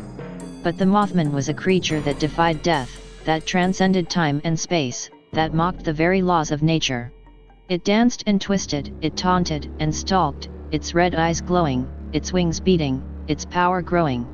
The battle raged, the loom factory collapsing around them, the very boundaries between worlds thinning, the connection between realities growing stronger. They fought, their .44 magnums a symbol of their shared struggle, their shared destiny, their shared determination to face the Mothman, to confront the terror that haunted their worlds, to challenge the enigma that had drawn them together. The dance continued, the game of cat and mouse reaching its fevered pitch, the connection between worlds about to be tested, the mystery of the Mothman about to be revealed. And at the center of it all were two men, bound by fate and circumstance, united in their quest, their .44 magnums a symbol of their shared struggle, their shared destiny, their shared resolve. The battle was far from over, the dance was far from done, the game of cat and mouse was far from concluded. The Mothman's red eyes glowed, its wings beat a slow, rhythmic cadence, and the tail of Lancaster and the Mothman moved inexorably towards its terrifying, heart-stopping conclusion. The battle in the loom factory intensified, the dance between the two men and the Mothman becoming a desperate struggle of wills, a clash of powers that defied understanding. The Mothman's movements were a blur, its form shifting and changing, its wings beating a relentless rhythm. But the two men were relentless, their focus unwavering, their aim true. They moved in perfect sync, their .44 magnums roaring, their bullets finding their mark, their bodies moving with a grace and precision born of desperation and resolve. Slowly but surely, they began to corner the Mothman, their bullets finding their mark, their aim guided by a connection that transcended reason, that defied explanation. The Mothman screeched, its wings beating a furious rhythm, its eyes glowing a fiery red. But its movements were slowing, its form faltering, its power waning. They pressed on, their .44 magnums a constant barrage, their movements a dance of skill and determination, their resolve unbreakable. The Mothman's screeching grew more desperate, its wings beating a frantic cadence, its form twisting and writhing, its power fading. They cornered it, their bullets finding their mark, their aim unerring, their focus unwavering. The Mothman's movements were slowing, its form wavering, its power ebbing. They had wounded it, had struck a blow that had found its mark, had touched the very core of its being. The loom factory trembled, the machinery groaning and collapsing, the very fabric of reality quivering, the boundaries between worlds growing thin. They pressed on, their .44 magnums a relentless assault, their aim guided by a connection that defied understanding, that transcended worlds. The Mothman's screeching grew weaker, its wings beating a faltering rhythm, its form fading, its power waning. They had done it, had mortally wounded the Mothman, had struck a blow that had reached the very heart of the creature, that had touched the very essence of its being. The Mothman's red eyes dimmed, its wings faltering, its form wavering, its power ebbing. But the battle was not over, the dance was not done, the game of cat and mouse was not concluded. The Mothman was a creature that defied death, that transcended time and space, that mocked the very laws of nature. Its red eyes glowed, its wings beat a slow, rhythmic cadence, and the tail of Lancaster and the Mothman moved inexorably towards its terrifying, heart-stopping conclusion. They had wounded it, had struck a blow that had found its mark, had touched the very core of its being. But the Mothman was not defeated, its power not vanquished, its mystery not revealed. They stood, their .44 magnums smoking, their bodies trembling, their minds racing, their connection stronger than ever. The Mothman's red eyes glowed, its wings beat a slow, rhythmic cadence, and the dance continued, the game of cat and mouse moving towards its fevered pitch, the connection between worlds about to be tested, the mystery of the Mothman about to be revealed. The battle was far from over, the dance far from done, the game of cat and mouse far from concluded. They had wounded the Mothman, had struck a blow that had found its mark, but the battle was not over, the dance not done, the game of cat and mouse not concluded. The tale of Lancaster and the Mothman was moving towards its climax, the connection between worlds about to be revealed, the mystery of the Mothman about to be unraveled. And at the center of it all were two men, their .44 magnums a symbol of their shared struggle, their shared destiny, their shared resolve. The battle was far from over, the dance far from done, the game of cat and mouse far from concluded. The Mothman's red eyes glowed, its wings beat a slow, rhythmic cadence, and the tail of Lancaster and the Mothman moved inexorably towards its terrifying, earth-shattering conclusion. The Mothman's wings faltered, and it crashed to the ground, a writhing mass of chaos and agony, its red eyes dimmed but still burning with an unnatural fire. The loom factory trembled, the very fabric of reality quaking, the boundaries between worlds growing thin. The teenager, his heart pounding, his mind racing, leveled his .44 magnum at the fallen creature and declared with a mix of defiance and triumph, after all these years of speculation on all the magic and voodoo rituals it would take to stop you, here all along it only took bullets. The Mothman's eyes flickered, and then, to their shock, in a very alien, cruel, raspy, bug-like voice, it spoke. Why is it always you? In every world, every timeline, you're always here. Lancaster always stands. Every timeline this place is meant to fall, and you're always here to stop it somehow. From worlds of devastation to normal street life to tales of cryptids haunting your city to timelines rife with undead walking corpses, you always live, you are always here. Yet there is only one of me. I'm from a world too, you know, born of the darkness and the twisted. I can only move through time and space, but you and this city exist in every version of it. Its voice was a scream, a howl of frustration and rage, a cry of pain and torment. Why am I a being of might and power only restricted to one being? Why am I stuck moving through space and time to make my mark on this universe when yours is always a certainty? The creature's voice faded, its form dissolving, its essence crumbling to ash and rust, its power ebbing, its existence extinguished. The teenager stood, his .44 Magnum still aimed at the spot where the Mothman had fallen, his mind reeling, his heart pounding, his connection to the other man stronger than ever. The other man, his eyes wide, his mind racing, his connection to the teenager a bond that transcended worlds, that defied explanation, that mocked the very laws of nature, began to fade, his form dissolving, his essence returning to his own world, his destiny fulfilled, his purpose achieved. The teenager stood, his .44 Magnum still aimed at the spot where the Mothman had fallen, his mind reeling, his heart pounding, his connection to the other man a bond that would never be broken, that would never be forgotten, that would forever be a part of him. The loom factory was silent, the machinery still, the very fabric of reality restored, the boundaries between worlds intact. The tale of Lancaster and the Mothman had reached its conclusion, the mystery of the creature unraveled, the connection between worlds revealed, the destiny of the two men fulfilled.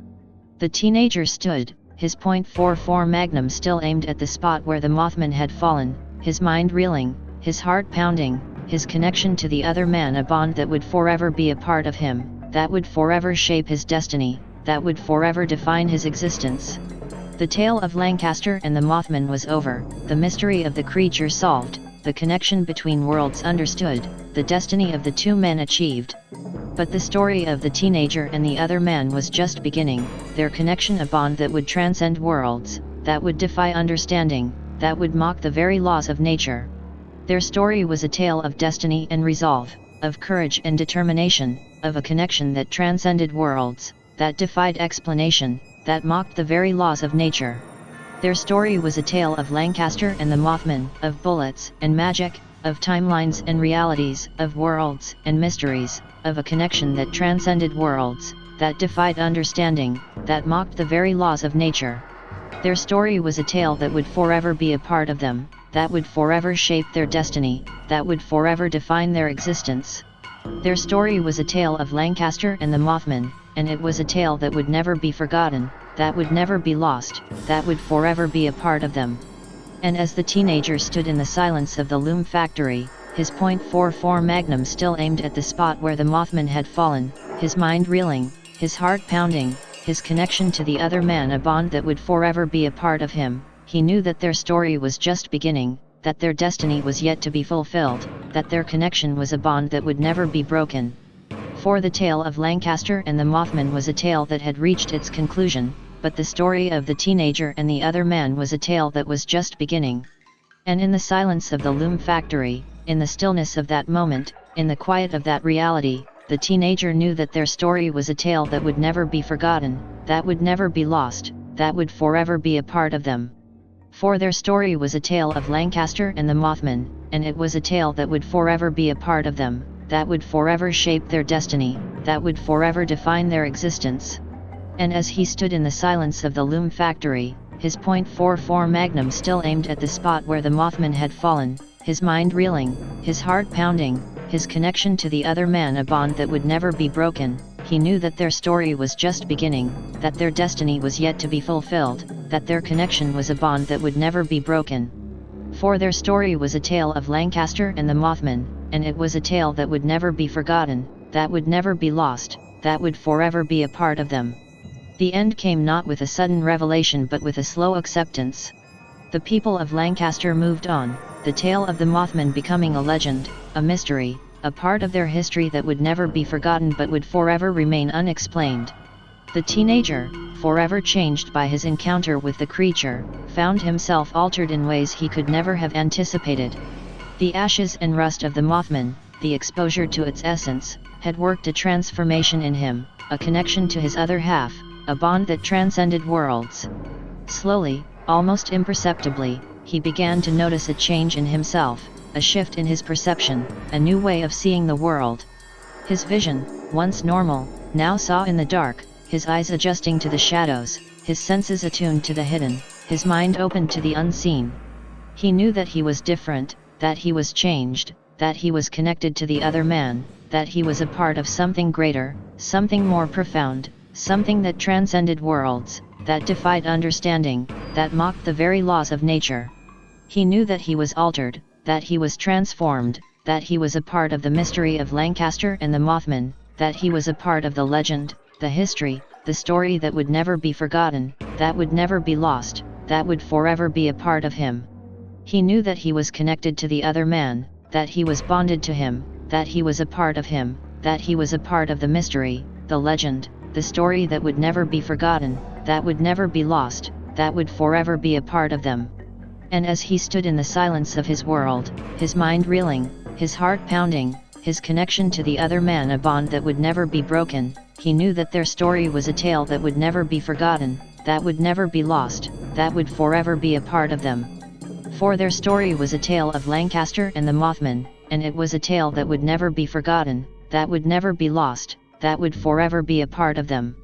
And as he stood in the silence of his world, his eyes seeing in the dark, his mind opened to the hidden, his senses attuned to the unseen, he knew that he was forever changed, that he was forever altered, that he was forever connected to the other man, that he was forever a part of the mystery, the legend, the story that would never be forgotten, that would never be lost, that would forever be a part of them. For their story was a tale of Lancaster and the Mothman, and it was a tale that would never be forgotten, that would never be lost, that would forever be a part of them.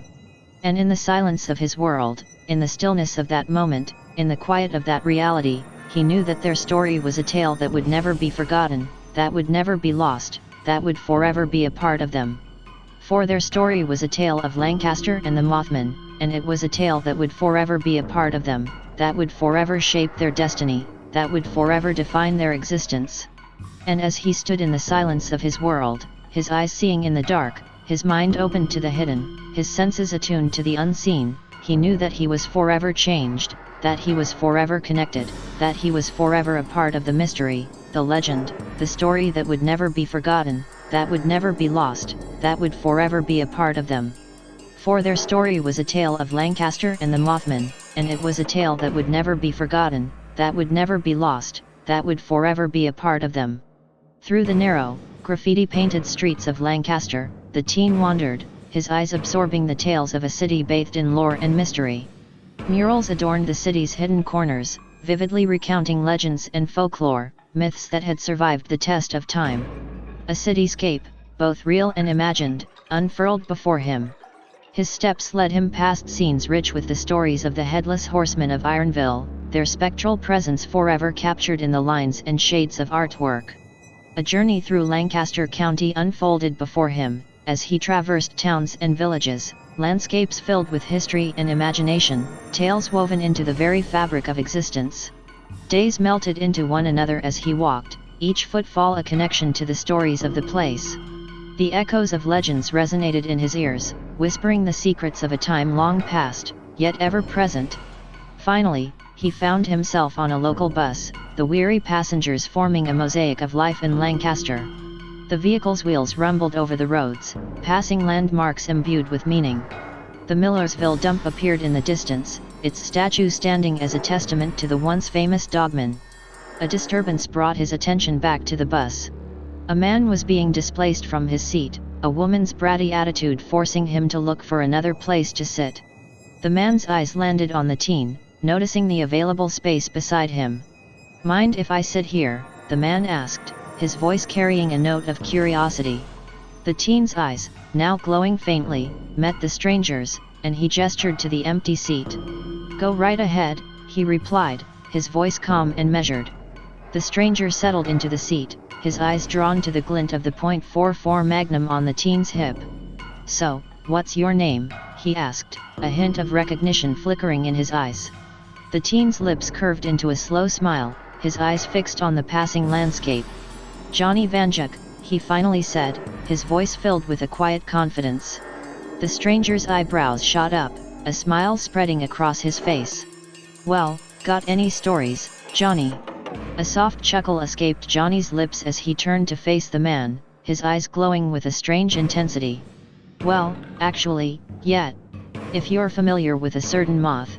And so began Johnny's tale, his voice weaving a narrative filled with mystery, danger, courage, and transformation.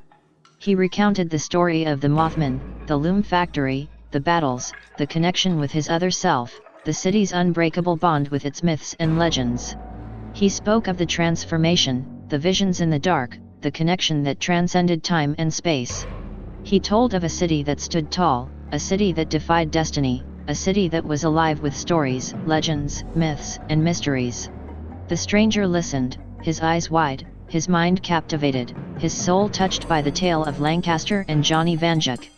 A story that would never be forgotten, a story that would forever be a part of them. As the bus rolled on, the landscape of Lancaster passing by, the two men sat in a shared understanding, a connection forged in the crucible of stories, legends, myths, and mysteries.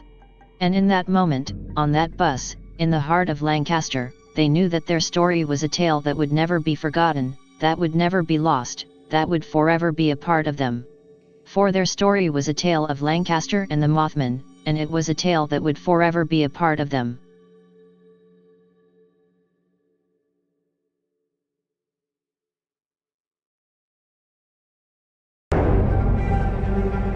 In the year 2000, the tranquil waters of Raystown Lake in Huntingdon County, Pennsylvania, harbored a secret far more sinister than any local legend had ever suggested.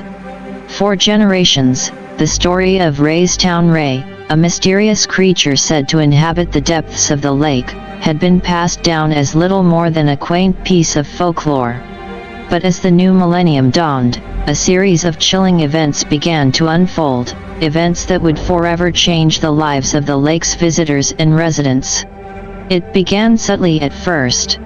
Fishermen reported an unusual scarcity of fish, and swimmers spoke of strange undercurrents in areas of the lake that had always been calm.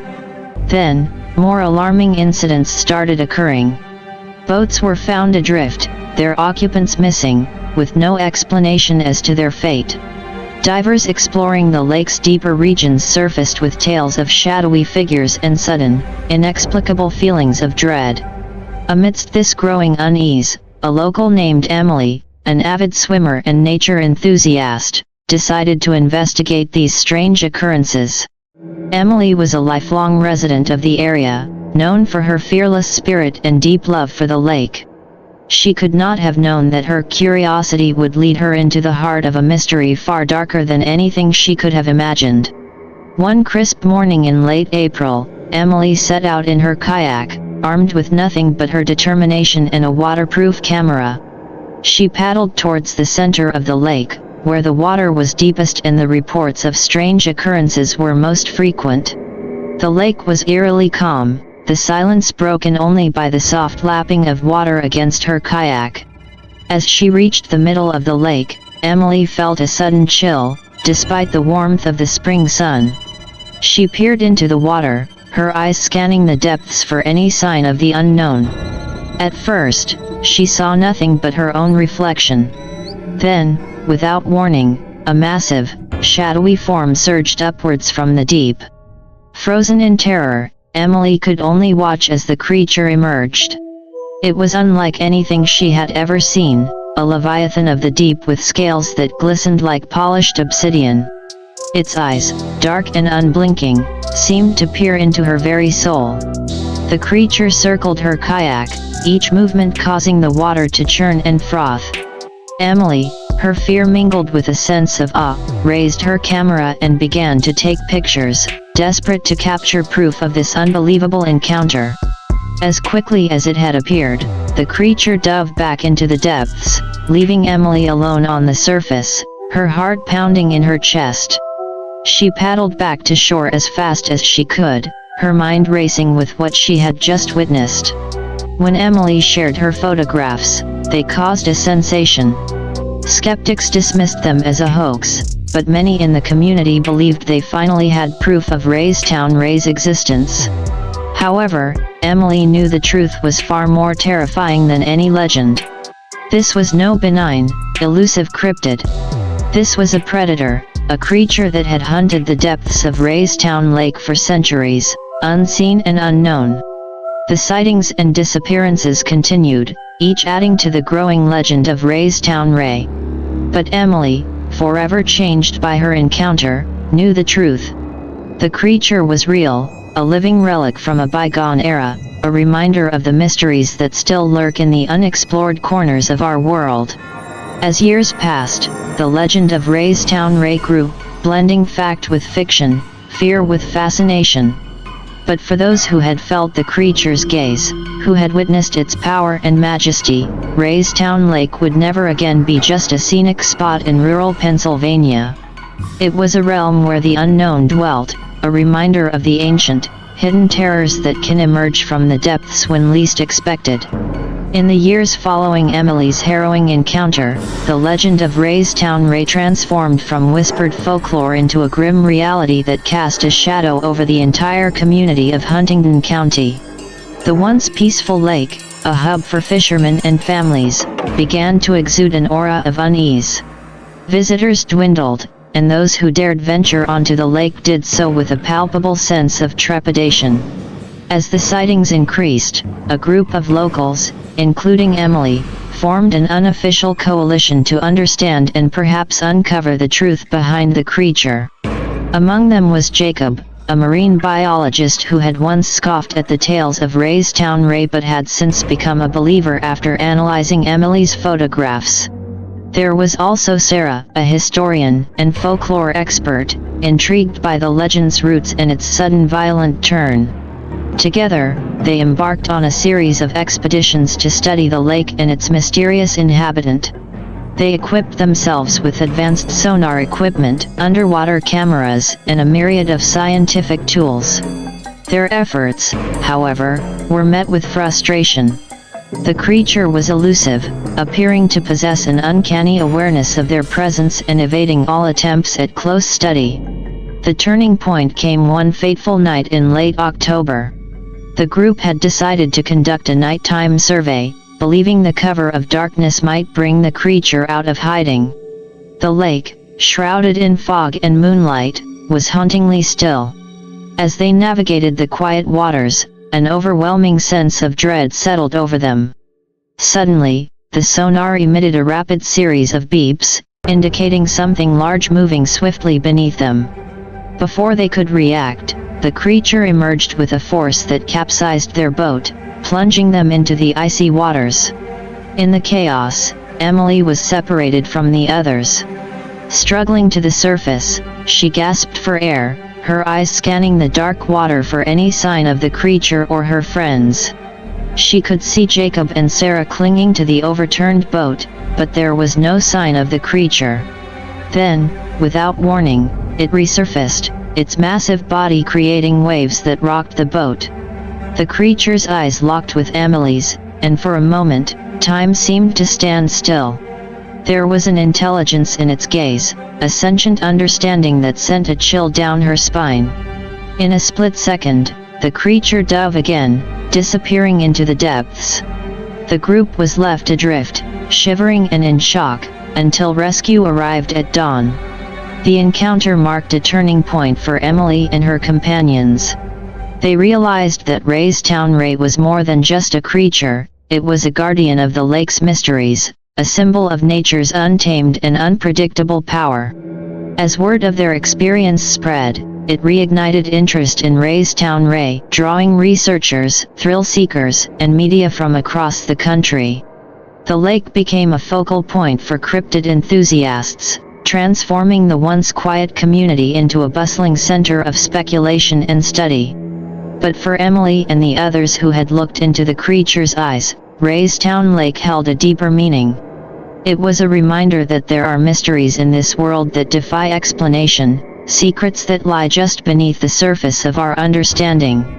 They continued their research, driven by a mix of fear, respect, and an insatiable curiosity about the mysteries of Raystown Lake and the enigmatic creature that called it home. The legend of Raystown Ray persisted, a tale of horror and wonder that continued to evolve with each passing year. It became a story not just of a mysterious creature lurking in the depths, but of humanity's eternal quest to explore the unknown, to confront our fears, and to respect the mysteries that nature still holds.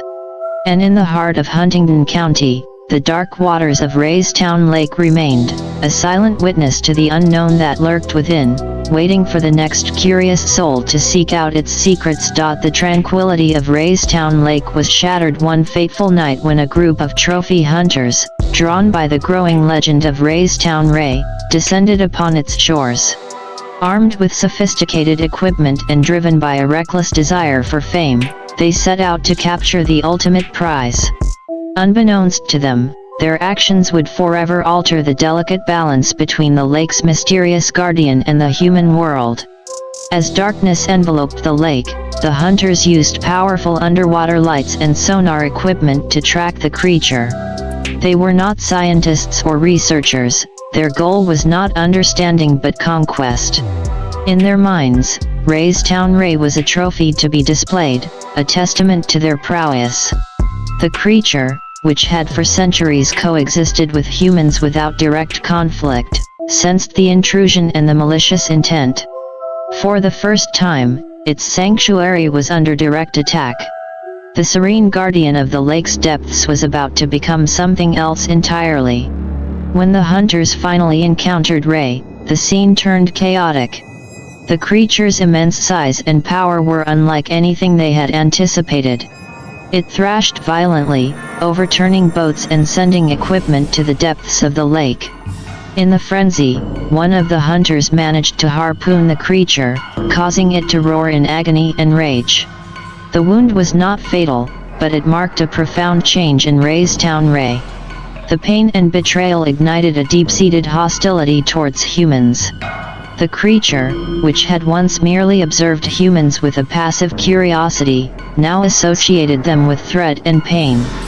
In the aftermath of the encounter, the hunters fled, leaving behind a trail of destruction and a wounded legend. News of the incident spread rapidly, drawing condemnation from the local community and cryptid enthusiasts worldwide. But the damage was done. Raystown Ray, once a reclusive but peaceful inhabitant of the lake, became aggressive and territorial.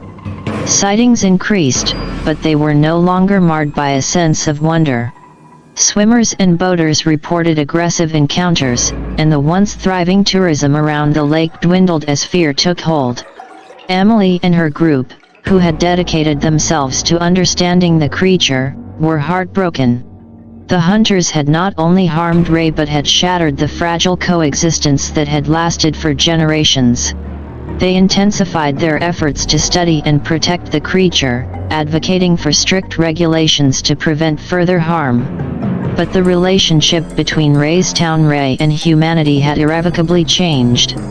The lake, once a symbol of natural beauty and mystery, became a cautionary tale about the consequences of human recklessness and the loss of respect for the unknown. As years passed, the legend of Raystown Ray evolved yet again. It became a tale of wrath and retribution, a reminder of the delicate balance between man and nature, and a somber reflection on how easily that balance can be disrupted. The creature of Raystown Lake, once a guardian of its depths, now prowled its waters with a wary eye, forever changed by one night of human folly. Years passed since the fateful night when Raystown Ray's nature was forever altered by the hunter's aggression. The once peaceful creature of the deep had become a lurking shadow, a symbol of the lake's wrath against human encroachment. The local community, once thriving on tales and tourism surrounding the lake's enigmatic resident, now lived in a state of uneasy coexistence, aware of the lurking presence beneath the water's surface. The transformation of Raystown Ray from a reclusive cryptid into a creature of aggression had been a gradual process, fueled by fear, pain, and misunderstanding. But nothing prepared the residents of Huntingdon County for the night when the creature revealed a startling new behavior, shattering the belief that its domain was confined to the water. It was a stormy night, the kind where the rain fell in sheets and the wind howled like a living thing.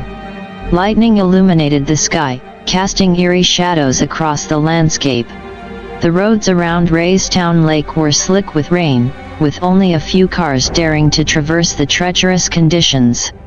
Among them was a vehicle carrying a young couple, Mark and Lisa, returning from a visit to family. They were aware of the legends, of course, but like many, they believed them to be just that, legends. As they neared a stretch of road that ran parallel to the lake, a massive figure emerged from the darkness, its form illuminated by a flash of lightning. It was Raystown Ray, but not as anyone had ever seen it before. The creature was massive, its body covered in scales that glistened in the rain. Its eyes, reflecting the car's headlights, burned with an intelligence and a palpable sense of anger. Mark slammed on the brakes, the car skidding to a halt mere feet from the creature. They could hardly believe what they were seeing. The legendary creature of Raystown Lake was not just real, but it was here, on land, confronting them. Raystown Ray let out a sound that was part roar, part bellow, a sound that resonated in the very bones of the couple. It moved towards the car, its movements deliberate and powerful. Mark and Lisa were frozen in terror, unsure whether to stay put or try to escape. Just as the creature reached the car, it paused, its gaze piercing through the windshield. Then, in a moment that felt like an eternity, it turned away, disappearing back into the darkness from which it had emerged, leaving behind a trail of crushed vegetation and a stunned couple in its wake. The incident marked a terrifying new chapter in the saga of Raystown Ray. The creature, once confined to the depths of the lake, had shown itself capable of moving on land, bringing the threat of its presence directly to the doorstep of the local community. The news of the encounter spread like wildfire, further fueling the growing fear and fascination surrounding Raystown Ray. Theories abounded. Some believed the creature was seeking revenge for the wrongs it had suffered, others thought it was exploring new territories, perhaps driven by ecological changes in the lake. For Emily, Jacob, Sarah, and the rest of their group, this development was a dire warning. The boundaries between Raystown Ray's world and that of humans were blurring, and the consequences could be catastrophic. As the community grappled with this new reality, the road near the lake became a place of caution, with warning signs erected and local authorities advising against travel at night. The legend of Raystown Ray, once a curious tale of a hidden creature, had morphed into a dark narrative of intrusion and fear, a reminder of the profound impact human actions can have on the natural world, and the unpredictable ways in which nature can respond. The night the storm hit Huntingdon County was like something out of a nightmare. Lightning slashed the sky, illuminating the small town in brief, stark flashes. The wind howled with a ferocity that seemed almost supernatural, ripping through the streets and tearing at everything in its path. But it was not just the storm that brought terror to the residents, it was what the storm brought with it. As the town battened down, bracing against the tempest, a colossal shadow moved silently through the streets. Raystown Ray, the creature that had for so long been confined to the depths of the lake, was now a wandering behemoth amidst the buildings and homes of the community it had once silently observed from its watery domain. The first sign of its presence was the sound, a deep, rumbling growl that seemed to vibrate the very air. Then came the sightings, fleeting glimpses of a massive, serpentine form moving between buildings, its scales glistening with rainwater. Panic ensued as the creature made its way through the town. Buildings that had stood for decades crumbled under its immense weight. Cars were tossed aside like toys, and trees were uprooted, adding to the devastation wrought by the storm. The power went out, plunging the town into darkness, lit only by the intermittent flashes of lightning that revealed the creature's terrifying progress. Emergency services, already stretched thin by the storm, were overwhelmed. Residents huddled in their homes, too afraid to venture outside, their fear heightened by every creak and groan of their houses in the wind, wondering if it was the storm or the creature causing the sound. The creature's passage through the town seemed aimless, driven more by confusion and fear than any deliberate intent to destroy. Perhaps it was the storm that had driven it from its lake, the change in pressure or the tumultuous energy in the air. Maybe it was looking for refuge, or perhaps it was simply lost, a creature out of its element, both figuratively and literally. As quickly as it had appeared, Ray's Town Ray vanished back into the night, leaving a trail of destruction in its wake. When dawn broke, the town was a scene of devastation. Buildings lay in ruins, streets were flooded, and the community was in shock. The aftermath of that night was a turning point for Huntingdon County. The destruction brought by Ray's Town Ray, coupled with the storm, was a blow to the heart of the community. It sparked a debate about the future, about how to coexist with a creature that had become both a part of their legend and a very real threat. For Emily, Jacob, Sarah, and their group, the event was a tragic confirmation of their worst fears. The balance had been disturbed, and the consequences were dire. They doubled their efforts to understand and protect Ray's Town Ray, advocating for conservation measures and seeking to educate the public about the creature, hoping to foster a respect and understanding that could prevent future tragedies. The legend of Ray's Town Ray had evolved once again. No longer just a mysterious cryptid of the lake, it had become a symbol of the unpredictable power of nature and the fragility of human constructs in the face of it. The people of Huntingdon County would rebuild, but the memory of that stormy night, when the legend walked through their streets, would linger in their minds for generations to come. In the wake of the destruction, the town of Huntingdon County struggled to regain a sense of normalcy. The harrowing night when Ray's Town Ray had wandered through the streets had left an indelible mark on the community. Buildings were being rebuilt, and life was slowly resuming, but an undercurrent of fear persisted. The creature had retreated back to the depths of the lake, but its shadow loomed large over the town. As autumn gave way to the harsh chill of winter, a heavy blanket of snow covered the town, and the frozen surface of Ray's Town Lake glimmered under the pale moonlight. The townspeople spoke in hushed tones about the creature, with many refusing to go anywhere near the lake, their once beloved recreation spot now a source of dread.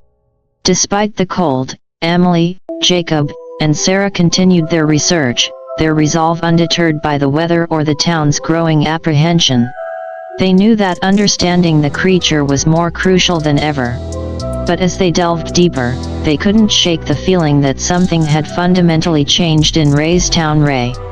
The creature they were studying now was not the same one they had known before.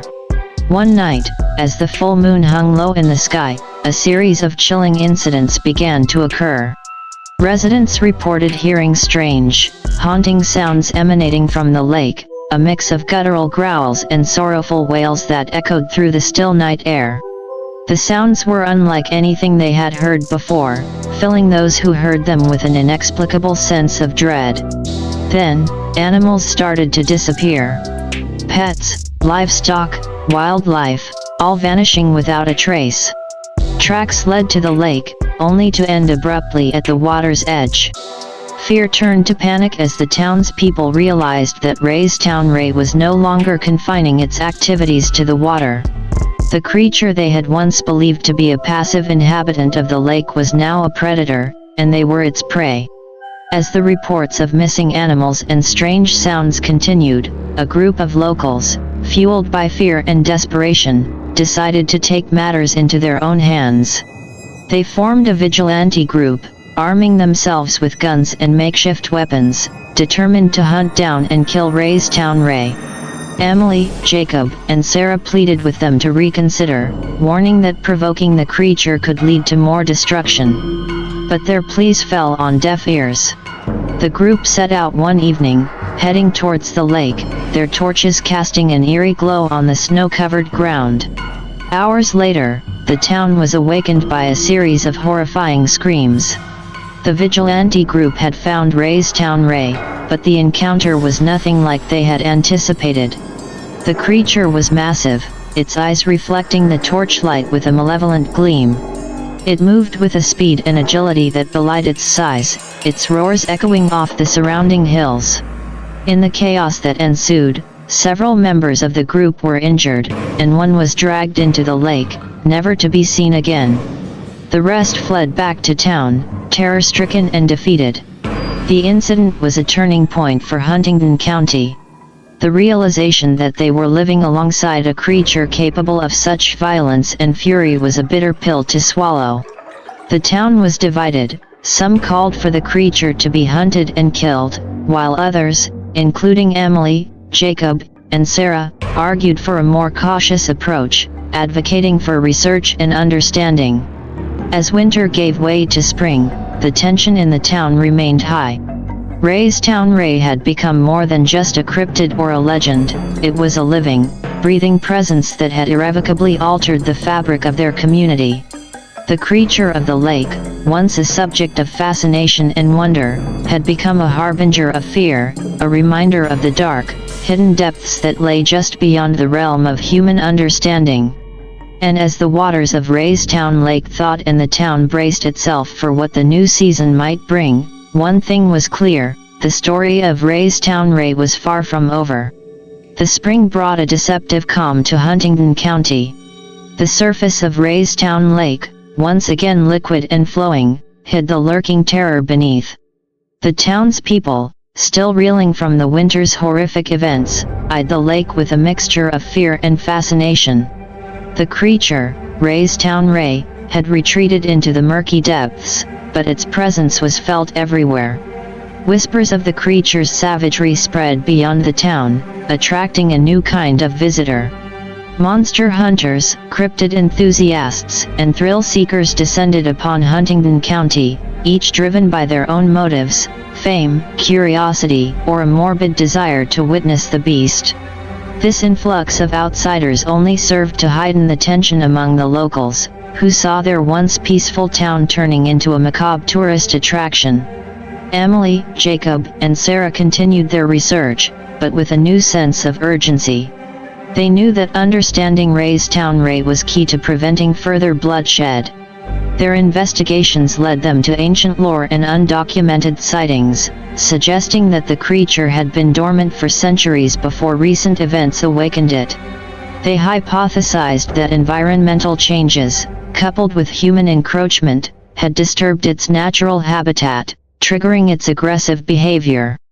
Meanwhile, the town's uneasy peace was shattered one stormy night when Raystown Ray emerged from the lake with unprecedented ferocity. It attacked a group of monster hunters camped near the shore, their screams piercing the night as the creature tore through their campsite. The attack was brutal and swift, leaving behind a scene of carnage that shook the town to its core. The incident sparked a frenzy of fear and speculation. The local authorities, overwhelmed and underprepared, imposed a strict curfew and banned all access to the lake. But these measures did little to quell the growing sense of panic. The creature had shown that it was not confined to the water, it could, and would, strike on land. Amidst this chaos, a disturbing pattern began to emerge. Raystown Ray seemed to be targeting specific individuals, those who had come to the lake with the intent to harm or exploit it. It was as if the creature was not just a mindless predator, but a guardian, protecting its domain from those it perceived as threats. This revelation brought little comfort to the townspeople, who now lived in constant fear of provoking the creature's wrath. The once bustling streets of Huntingdon County were now eerily deserted, with residents barricading themselves in their homes after dark. Then, on a night when the moon was hidden behind thick clouds, casting the town into an oppressive darkness, Raystown Ray struck again. This time, its target was the town itself. The creature moved through the streets, its massive form causing the ground to tremble. Buildings that had stood for generations were damaged, windows shattered, and cars overturned. The town awoke to a scene of destruction. The message was clear: Raystown Ray was not just a creature of the lake, it was a force of nature, capable of reaching into the heart of their community. The attacks led to a town meeting, a gathering charged with fear, anger, and desperation. Some called for the creature to be hunted down and killed, while others, including Emily, Jacob, and Sarah, pleaded for a more measured approach. They argued that the creature's aggression was a response to human actions, a defense of its territory. They proposed a plan to limit human activity around the lake and to conduct further research to find a way to coexist with the creature. The debate was heated, but in the end, fear of further attacks led to a reluctant agreement. The town would withdraw from the lake, ceasing all fishing, boating, and other recreational activities. A perimeter would be established, with strict penalties for anyone caught violating the boundary. As the new rules took effect, a tense calm settled over Huntingdon County. The creature's attacks ceased, and for a time, it seemed as if the town had reached an uneasy truce with Ray's Town Ray. But the legend of the creature had taken on a life of its own, a dark tale that would be whispered about for generations. The residents of Huntingdon County would always remember the year when the legend of the lake turned into a living nightmare, a reminder of the thin line between myth and reality, and the price of disrespecting the ancient and mysterious forces of nature. As summer approached, the once vibrant town of Huntingdon County lay in a somber shadow. The perimeter around Ray's Town Lake, now a no-man's land, was a constant reminder of the terror that lurked beneath its serene surface. The townspeople, living in a state of perpetual unease, whispered about the creature, each rumor more outlandish than the last. Ray's Town Ray had become not just a local legend, but a national sensation, drawing the attention of media and cryptid enthusiasts from across the country. In this tense atmosphere, a controversial figure arrived in town, Dr. Helena Maris, a renowned marine biologist with a keen interest in cryptids. Dr. Maris proposed a daring plan, to track and study Ray's Town Ray using non-invasive techniques. Her goal was to understand the creature, to uncover the truth behind its sudden aggression, and to find a way for humans and the cryptid to coexist peacefully. Despite opposition from those who feared provoking the creature further, the town council, desperate for a solution, approved Dr. Maris's project. She set up a state-of-the-art research facility near the lake, equipped with underwater cameras, sonar devices, and a team of experts in marine biology and animal behavior. The project started under a cloud of local skepticism, but as weeks passed without incident, a glimmer of hope began to emerge. Dr. Maris's team made groundbreaking discoveries about Ray's Town Ray. They found that the creature was indeed a relic from a bygone era, a species thought long extinct, somehow surviving in the depths of the lake. Its behavior, they theorized, was territorial, driven by an instinct to protect its habitat from perceived threats. Meanwhile, Emily, Jacob, and Sarah collaborated with Dr. Maris, providing valuable insights from their years of research. Together, they developed a deeper understanding of the creature, including its migration patterns within the lake and its possible dietary habits. But just as the town began to relax, a new horror unfolded. A group of extremists, intent on capturing or killing Ray's Town Ray for fame and fortune, infiltrated the town. Armed with sophisticated equipment and explosives, they planned to descend into the lake and confront the creature. The night of their expedition, a violent storm rolled in, mirroring the night Ray's Town Ray first ventured onto land. Lightning illuminated the sky as the extremists set out onto the lake, their boats cutting through the rain-lashed waters. As they reached the center of the lake, the storm intensified, and the waters churned violently. Suddenly, Ray's Town Ray emerged, its massive form rising from the depths like a leviathan of ancient lore. The creature, sensing the threat, attacked with ferocious intensity. The extremists fought back, but they were no match for the creature's power. The battle was catastrophic. Boats were capsized, screams were lost in the howling wind, and the lake became a whirlpool of chaos. The research facility, monitoring the situation, sounded alarms, and the town was awakened to the nightmare unfolding on their doorstep. In a desperate attempt to end the battle, one of the extremists detonated their explosives. The blast echoed through the night, a terrifying crescendo that shook the very foundations of Huntingdon County. When the smoke cleared, the lake was eerily calm, but the damage was done. The aftermath of the explosion was a scene of devastation. The extremists were nowhere to be found, presumed lost to the depths. Raystown Ray had disappeared, leaving behind a trail of destruction and a town once again gripped by fear. In the days that followed, the community mourned the loss of the fragile peace they had hoped to achieve. Dr. Maris's project, now in ruins, was abandoned. The town council, facing backlash from the public, reinstated the strict no-access policy to the lake.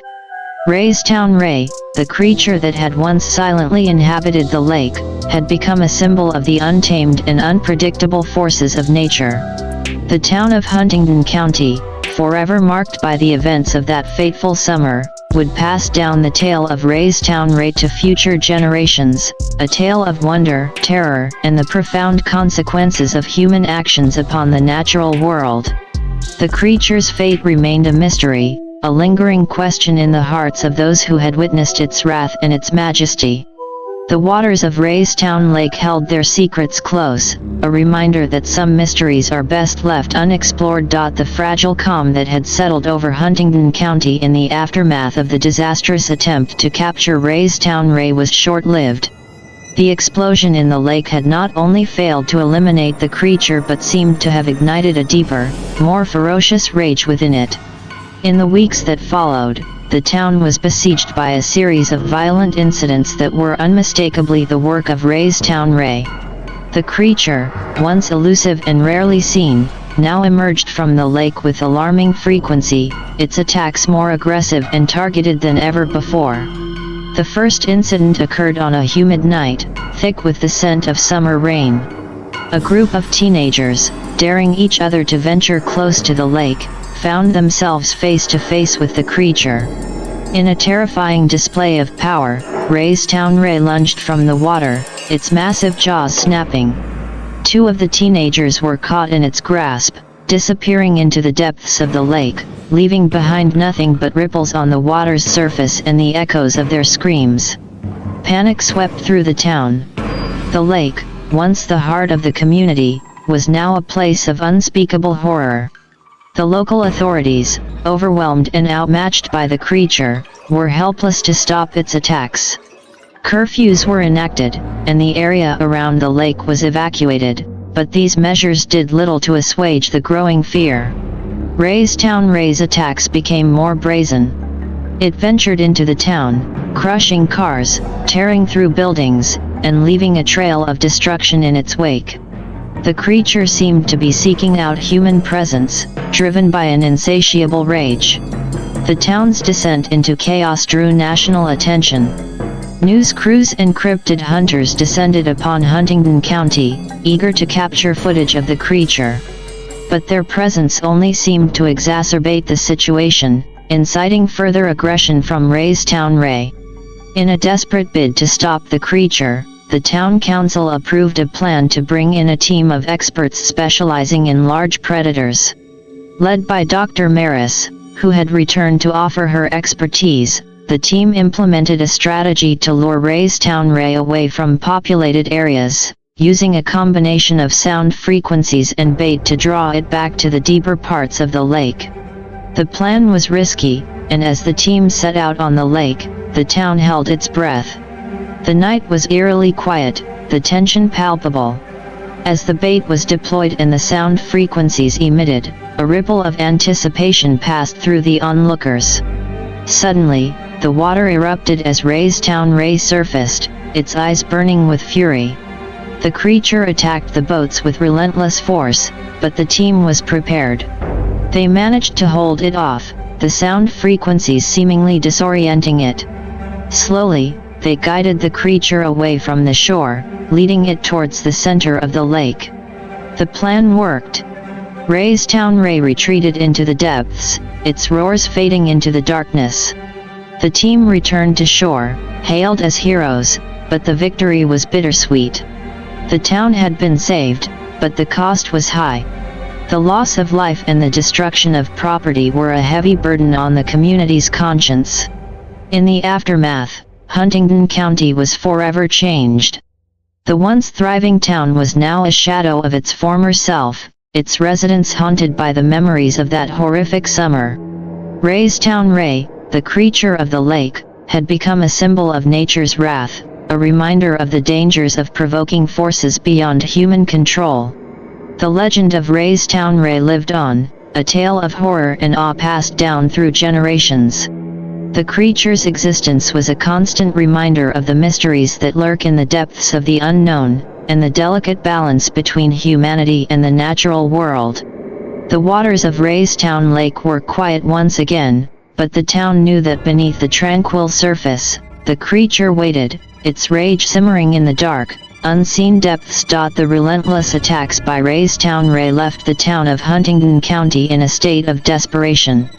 The council, under immense pressure from the terrified public and facing the grim reality of the situation, made a drastic decision. They resolved to use depth charges in an attempt to kill the creature, a decision that sparked controversy and divided the community. Despite protests from environmental groups and cryptid researchers, including Emily, Jacob, Sarah, and Dr. Maris, the plan was put into action. The authorities argued that the creature's unpredictable aggression posed too great a risk to public safety and that all other measures to contain or drive it away had failed. The operation was scheduled for a cloudy day, with the lake closed off and the surrounding area evacuated. The air was tense with apprehension as military personnel, equipped with depth charges and explosives, prepared to execute the plan. News media and protesters lined the perimeter, the former capturing every moment, the latter voicing their opposition to the end. As the boats positioned themselves at strategic points on the lake, a heavy silence fell over the area. The depth charges were deployed, sinking into the dark waters. For a moment, there was nothing but the sound of the wind and the gentle lapping of the water against the shore. Then, the lake erupted in a series of deafening explosions. Water and debris shot into the air, and shockwaves rippled through the ground. Birds scattered into the sky, and the protesters' cries were drowned out by the booming sounds of the detonations. When the water settled, an eerie calm descended. The surface of the lake was littered with debris, and a thick cloud of smoke hung in the air. There was no sign of Raystown Ray. In the days that followed, the lake was closely monitored. Divers and sonar equipment searched the depths, but there was no trace of the creature. It appeared that the depth charges had been successful. Raystown Ray, the cryptid that had haunted the town for years, was presumed dead. The decision to kill the creature was met with mixed reactions. Relief was the predominant emotion among the townspeople, who hoped to finally return to a normal life. However, for many, the victory was hollow. The loss of Raystown Ray, a unique and possibly the last of its kind, was a tragedy. Researchers mourned the missed opportunity to study and understand a creature that had been a living relic of a prehistoric past. In the years that followed, Huntingdon County gradually rebuilt itself. The legend of Raystown Ray became a cautionary tale, a story of the clash between humanity and the unknown, of fear, and of the irreversible consequences of drastic actions. The lake, once a bustling hub of activity, regained some of its former popularity, but the memory of the creature lingered in the minds of the residents. Whispers and rumors persisted. Some claimed that the creature had survived, citing unexplained ripples on the lake's surface or strange sounds echoing from the depths. Others believed that more creatures like Raystown Ray might still exist, hidden in the unexplored corners of the world's lakes and oceans. The waters of Raystown Lake held their secrets close, a reminder of the mysteries that lay beneath the surface, of the awe and terror that the unknown can inspire. The story of Raystown Ray, a blend of myth and reality, horror and wonder, continued to captivate the imagination, a legend etched into the fabric of Huntingdon County, a legend that would endure for generations to come. Years passed since the depth charges were deployed in Raystown Lake, and the memory of Raystown Ray had settled into a somber legend. The town of Huntingdon County slowly healed from the scars of the past, and the lake once again became a place for recreation and tranquility. However, the story of the creature was far from over. It was a group of environmental researchers conducting a routine survey of the lake's ecosystem who stumbled upon the discovery. They were using advanced underwater equipment to map the lake bed when they detected an anomaly, a large, irregular mass that was inconsistent with the lake's natural topography. The team, intrigued by the find, decided to investigate further. They deployed a remotely operated underwater vehicle, ROV, equipped with cameras and lights to explore the depths. As the ROV descended into the murky waters, the anticipation among the team was palpable. The first images transmitted back to the surface were unclear, obscured by sediment and the darkness of the deep water. But as the ROV approached the object, the outline of a massive creature came into view. It was Raystown Ray, its body lying motionless on the lake bed. The discovery sent shockwaves through the community. The news of the find spread rapidly, reigniting interest in the legend.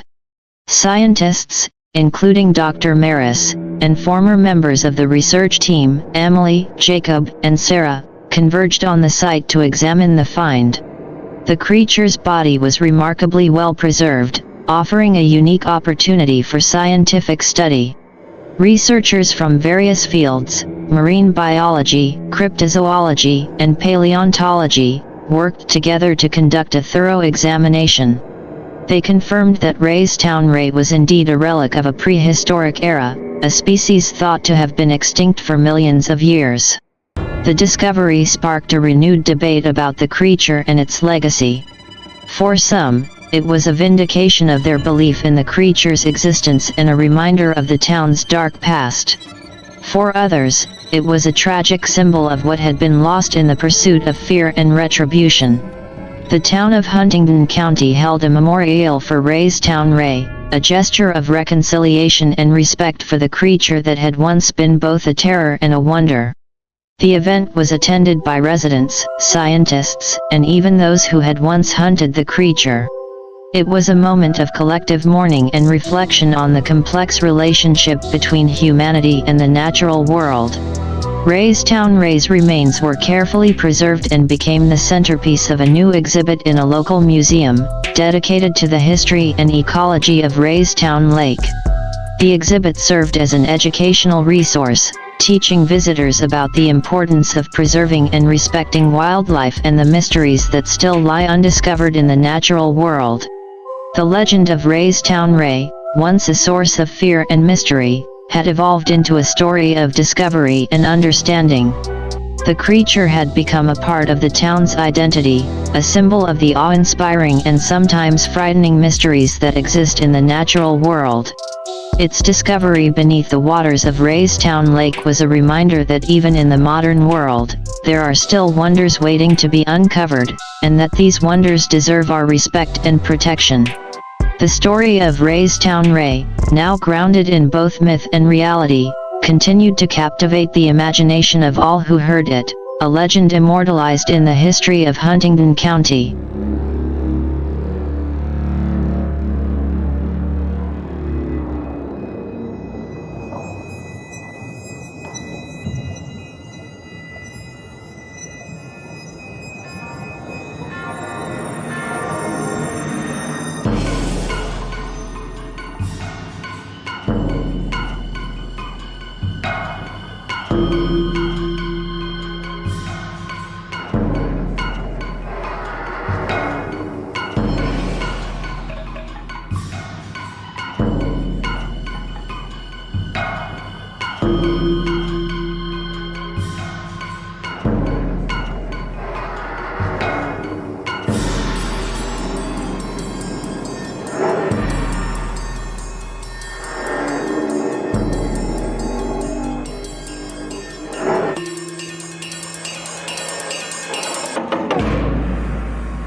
The year was 1738, and the settlement of Little Britain was alive with the chatter of its citizens, proud of their newly founded township, named in memory of their mother country.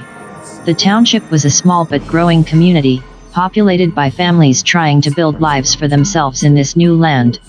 The Kirks Mills Historic District was bustling with the labor of skilled craftsmen, and the roads were filled with horse-drawn carriages and children at play.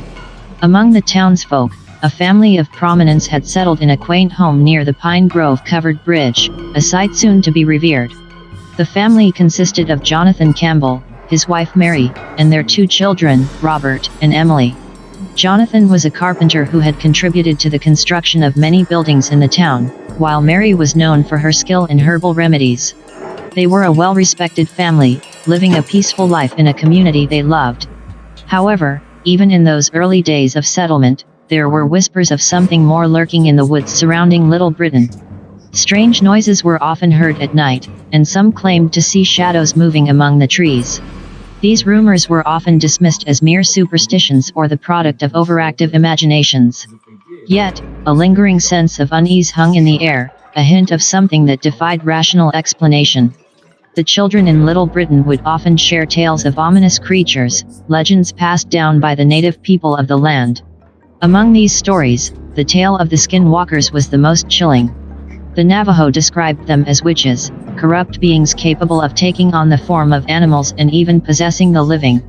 While many adults dismissed these tales as childish nonsense, there were a few in Little Britain who believed there might be some truth to them. As the seasons turned and the township grew, life continued as normal for the Campbell family. Jonathan's work was thriving, and Mary's knowledge of herbs and remedies made her a sought-after healer in the community. The children, Robert and Emily, were growing fast, nurtured by their loving parents and the wholesome environment of Little Britain. In the fall of 1739, a series of mysterious events began to unfold. Livestock started disappearing from nearby farms, and strange markings were found on the ground. Hunters would sometimes hear an eerie howl echoing through the woods, unlike any animal they knew.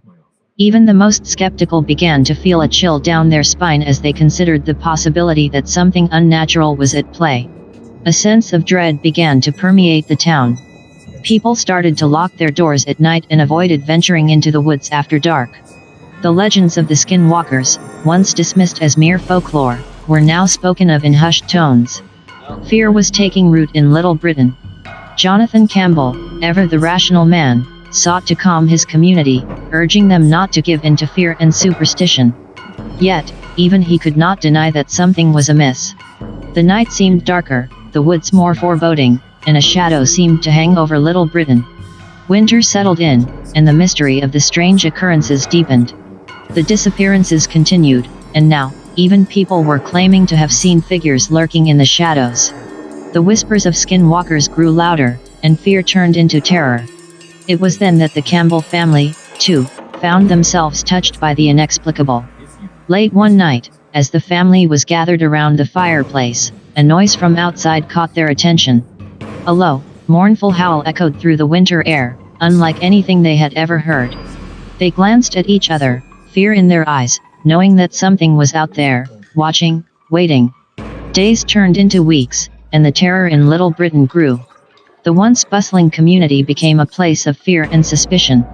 People began to avoid each other, and the warmth of neighborly connection was replaced by a cold sense of isolation. As the year 1740 dawned, the town found itself in the grip of an unseen force, something dark and malevolent that defied understanding.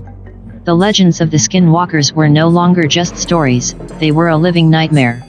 The Campbells, like many others in Little Britain, found themselves trapped in a horror that was all too real. What had begun as a dream of a new life had turned into a nightmare from which there was no waking. In the shadows of Little Britain, something was stirring, something ancient and evil. The skinwalkers were real, and they had come to Little Britain. But what did they want? And who, or what, had summoned them? The answers were hidden in the darkness, waiting to be revealed. The story had only just begun, and the terror was far from over. The winter of 1740 in Little Britain was marked by a suffocating silence that hung in the air, a silence filled with dread and anticipation. The community, once lively and vibrant, was now crippled by fear. Families kept to themselves, drawing their curtains at night and whispering prayers for protection. Within the Campbell household, the feeling of terror was palpable. Mary Campbell found herself glancing over her shoulder, listening for sounds that shouldn't be there, sensing eyes on her that she couldn't see. Her husband, Jonathan, tried to remain a pillar of strength, but the uncertainty in his eyes betrayed his concern. Their children, Robert and Emily, were not oblivious to the change in the air. They sensed the anxiety in their parents, felt the chill in the air, heard the whispers of the townsfolk. Stories of the skinwalkers had seeped into their minds, tales of evil witches who could become animals, stalk the night, and bring death and chaos. The town's elders convened meetings, seeking guidance from the few native people who were willing to speak of the legends. They learned of the skinwalkers' association with death and bad omens, their ability to possess living creatures, and the way they represented a perversion of all that was good and sacred. Little Britain became a place haunted by shadows. Reports of strange sightings increased. A farmer claimed to have seen a coyote with human-like eyes. A hunter spoke of a creature that moved with an unnatural gait, eluding his shots and disappearing into the darkness. A child's nightmare of a twisted, half-human figure became a waking terror when she insisted it had been outside her window. The community was unraveling, and suspicion began to grow. Accusations were whispered, fingers were pointed, and the once tight-knit community began to fracture. The terror of the unknown was giving way to the terror of each other. Could one of them be a skinwalker? Was someone among them responsible for summoning these abominations? Among the most affected were the Campbells. Mary's skills in herbal remedies and her knowledge of ancient healing practices, once admired, were now viewed with suspicion. Whispers reached her ears that some in the town were questioning her practices, linking her to the very evil they all feared. Jonathan, too, found himself grappling with doubt. He began to question the safety of his family, wondering if their lives were in danger. He considered leaving Little Britain, starting anew elsewhere, but the thought of abandoning their home was painful. As spring approached, the mystery deepened. The strange occurrences continued, each one more terrifying than the last. Livestock were found mutilated, symbols were carved into trees, and chilling howls echoed through the night. The people of Little Britain were caught in a web of fear, trapped by something they could not understand or control. The skinwalkers had become more than a legend, they were a living nightmare, a symbol of the darkness that lurked within and around them. Amidst the terror, a sense of impending doom began to build. Something was coming, something terrible and inevitable. The skinwalkers were not merely stalking the town, they were leading it towards something, guiding it down a path of darkness and despair. As the days turned into weeks, the Campbells found themselves at the center of the storm. Accusations grew louder, and the family felt the weight of the town's fear and suspicion. They knew they were being watched, judged, and targeted. And as the terror grew, so did the realization that the skinwalkers were not just random creatures of the night. They had a purpose, a plan, and the people of Little Britain were merely pawns in a game they could not comprehend. The true horror was only beginning, and the Campbells, along with the rest of Little Britain, were on a journey into the abyss. The skinwalkers had come to Little Britain, but what they wanted was a mystery yet to be revealed. Certain gave way to summer, but the warmth of the season did nothing to dispel the icy chill that had settled over Little Britain. The once bustling town had turned into a ghostly shadow of its former self. Streets that were once filled with laughter and joy were now somber and deserted, as families remained shuttered within their homes, fearful of what lurked outside. The skinwalkers' presence had become a haunting reality. Their twisted games were growing more bold and sophisticated. It was no longer about fleeting glimpses of creatures or the whispers of dark omens. Now, they were communicating, leaving messages, symbols, and cryptic signs that pointed to something deeper, something far more sinister. The community leaders were at a loss. They consulted with native experts, sought guidance from spiritual leaders, and even considered appealing to the crown for assistance. But answers remained elusive, and the terror continued to build. Within the Campbell household, the strain was taking its toll. Jonathan's once sturdy resolve had begun to crack, and Mary's sleep was haunted by nightmares, images of twisted forms, and shadowy figures that stalked her even in her dreams. Young Robert and Emily were not spared either. Emily, the more sensitive of the two, had stopped speaking, retreating into a world of silence and fear. Robert, attempting to be brave, took to patrolling the house at night, armed with nothing more than a wooden sword, hoping to protect his family from the unknown terror. A breakthrough came in the form of an old journal discovered by a local historian. It contained references to a dark cult that had once existed within the area, a group that had practiced forbidden rituals and sought communion with the twisted entities of the netherworld. The journal spoke of a prophecy, a dark covenant that would be fulfilled when the stars aligned in a particular pattern, a pattern that was due to occur that very summer. The Skinwalkers, it seemed, were not just random horrors, they were harbingers, heralds of something far greater and more terrifying. The symbols they left, the games they played, all pointed to a grand design, a cosmic plan that was slowly unfolding. Little Britain was a nexus, a focal point for forces that transcended human understanding. The town, its people, and the very land itself were part of a ritual, a dark ceremony that had been set in motion centuries ago.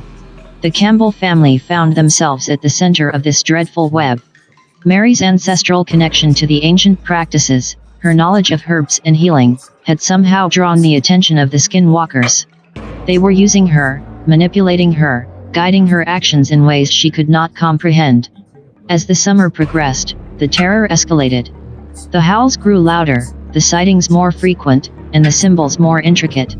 The people of Little Britain were being drawn into a dance of death, their lives manipulated by forces beyond their control. The Skinwalkers were no longer content to lurk in the shadows. They began to appear in dreams, invading the minds of the townsfolk, twisting their thoughts, and driving them to madness. A sense of doom pervaded the town, a feeling that time was running out. The alignment was approaching, and with it, the fulfillment of the prophecy. The Campbells, driven by desperation, began to research the ancient rituals, seeking a way to combat the Skinwalkers, to stop the ritual before it was too late. They knew they were playing with fire, delving into forbidden knowledge, but they had no choice. The darkness was closing in, and the monsters were no longer hiding. They were here, in Little Britain, and they were hungry. The countdown had begun, and the final act was approaching. The Skinwalkers had revealed themselves, but their true purpose, their ultimate goal, remained a mystery, a riddle wrapped in an enigma that threatened to consume the town and everyone in it. The world of Little Britain grew darker as summer's embrace turned towards the chilling grasp of autumn. Trees once lush with vibrant foliage began to shed their leaves, as if mourning the terrors that had befallen the township. Fields of crops withered, and the livestock grew frail. It was as though nature itself was recoiling from the looming malevolence. In the heart of the township, the Campbell family struggled with their newfound purpose. Armed with knowledge extracted from ancient tomes and guided by obscure symbols, they began to piece together the ritualistic puzzle that the Skinwalkers had laid out. Jonathan, his once steadfast resolve replaced by a grim determination, became the family's leader, taking charge of the dark task ahead. Mary, her motherly warmth suppressed by a calculating intellect, focused on deciphering the cryptic clues. The children, Robert and Emily, found roles within this eerie investigation as well, their innocence lost to the cruel reality of their situation. They were not alone in their struggle. Other families in Little Britain began to notice the growing horrors. Cattle mutilated, crops destroyed, eerie howls echoing through the night, and shadows that moved with malevolent intent. The town was under siege, and no one was safe. Rumors of witchcraft began to spread, whispers of ancient pacts and devilish creatures. Fear turned into suspicion, and suspicion into accusations. Neighbors turned against neighbors, friends against friends, as the terror sowed discord and mistrust. A meeting was called in the town's church, the only place that seemed untouched by the encroaching darkness. Here, the leaders of Little Britain, guided by the Campbell's research, shared what they had discovered about the Skinwalkers and the prophecy that was unfolding. Shock turned to disbelief, disbelief to acceptance, as the grim reality settled over the assembly. The Skinwalkers were not just legends, they were a tangible threat, a manifestation of an ancient evil that sought to fulfill a destiny written in the stars.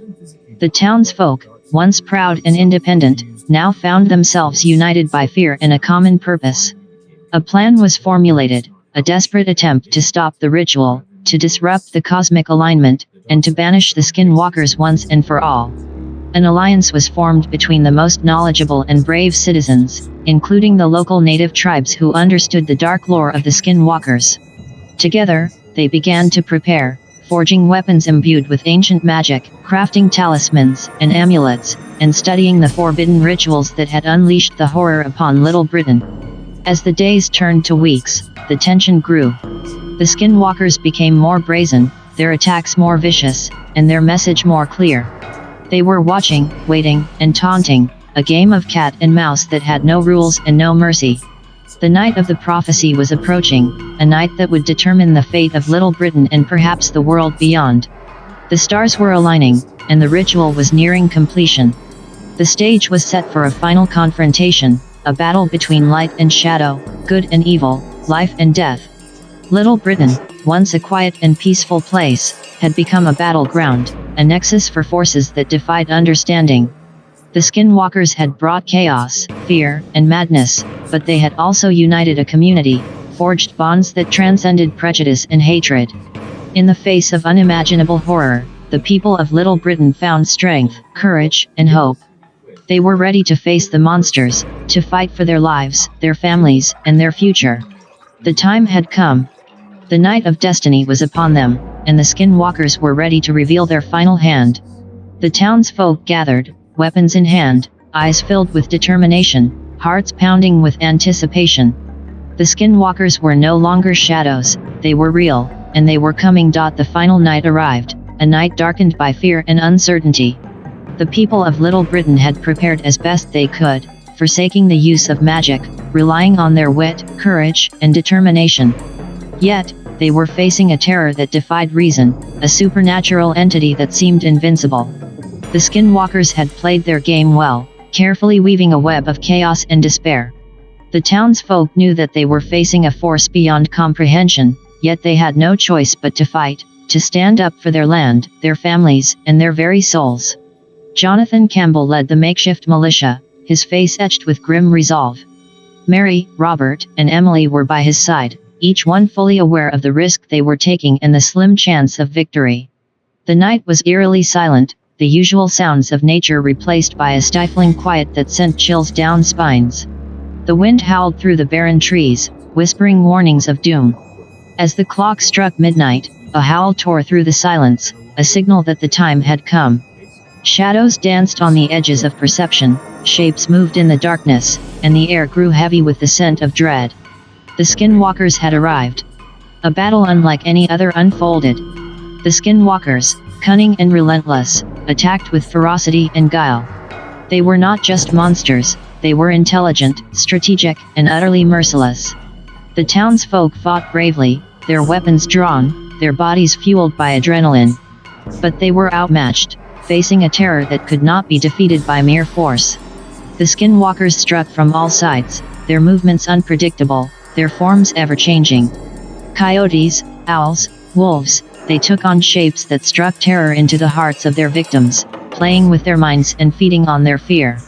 One by one, the defenders fell, torn apart by claws and teeth, consumed by a darkness that knew no mercy.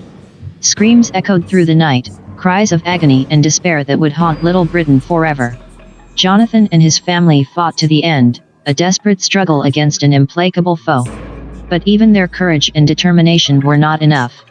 The skinwalkers were victorious. As dawn broke, a haunting silence settled over Little Britain. The battle was over, the terror had won, and the town lay in ruins, a testament to the horrors that had been unleashed. The skinwalkers retreated into the shadows, their mission accomplished, their victory complete.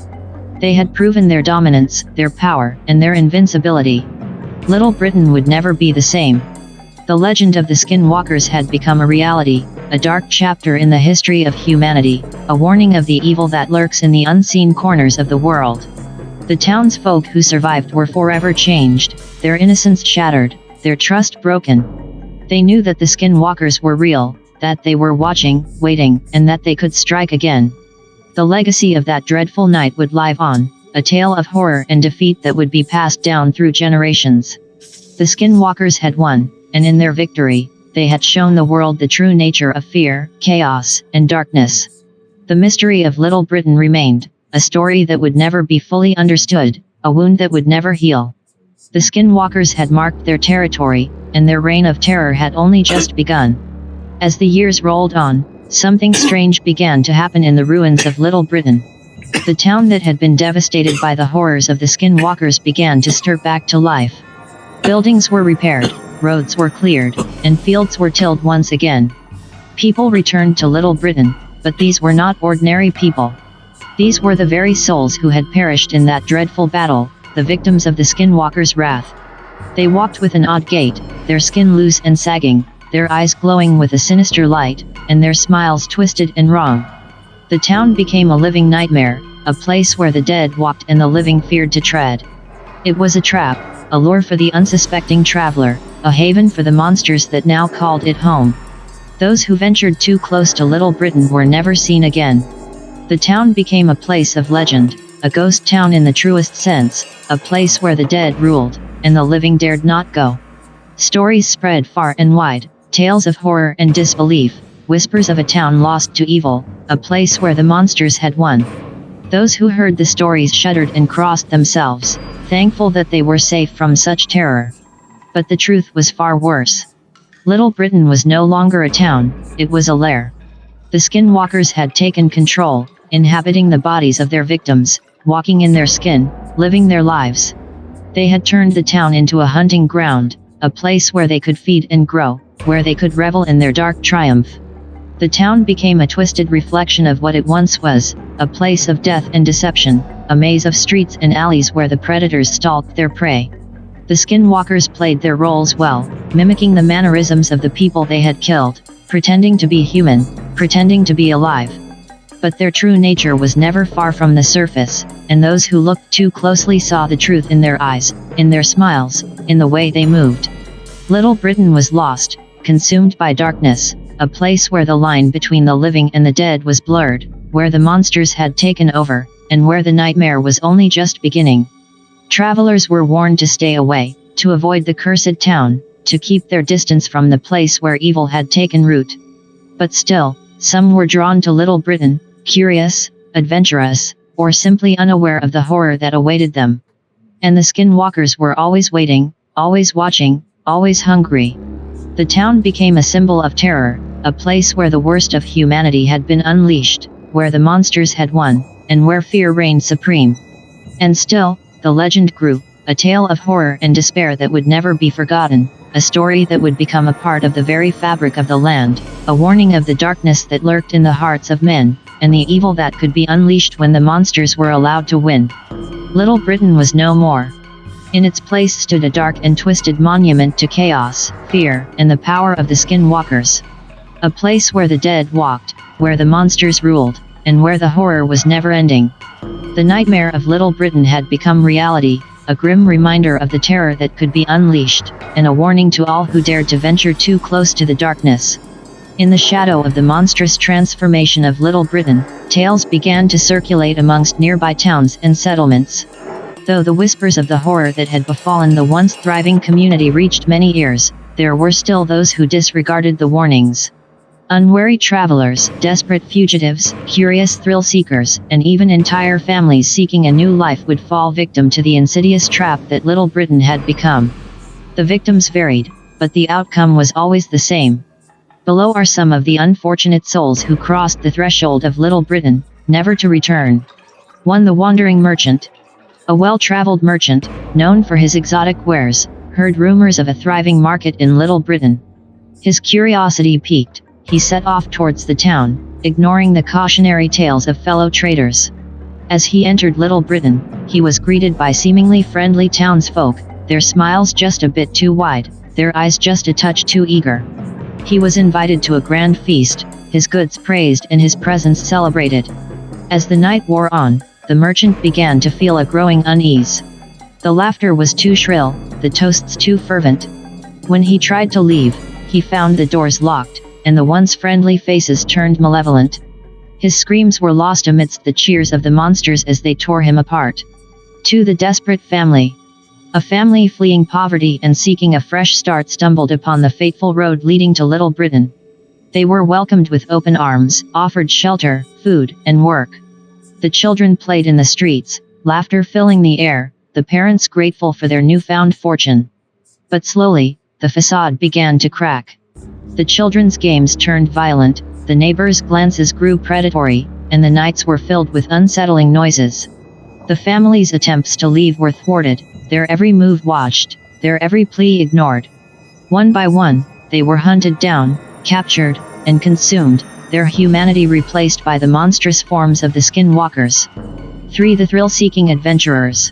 A group of young and daring adventurers, seeking the thrill of the unknown, decided to explore the legendary haunted town of Little Britain.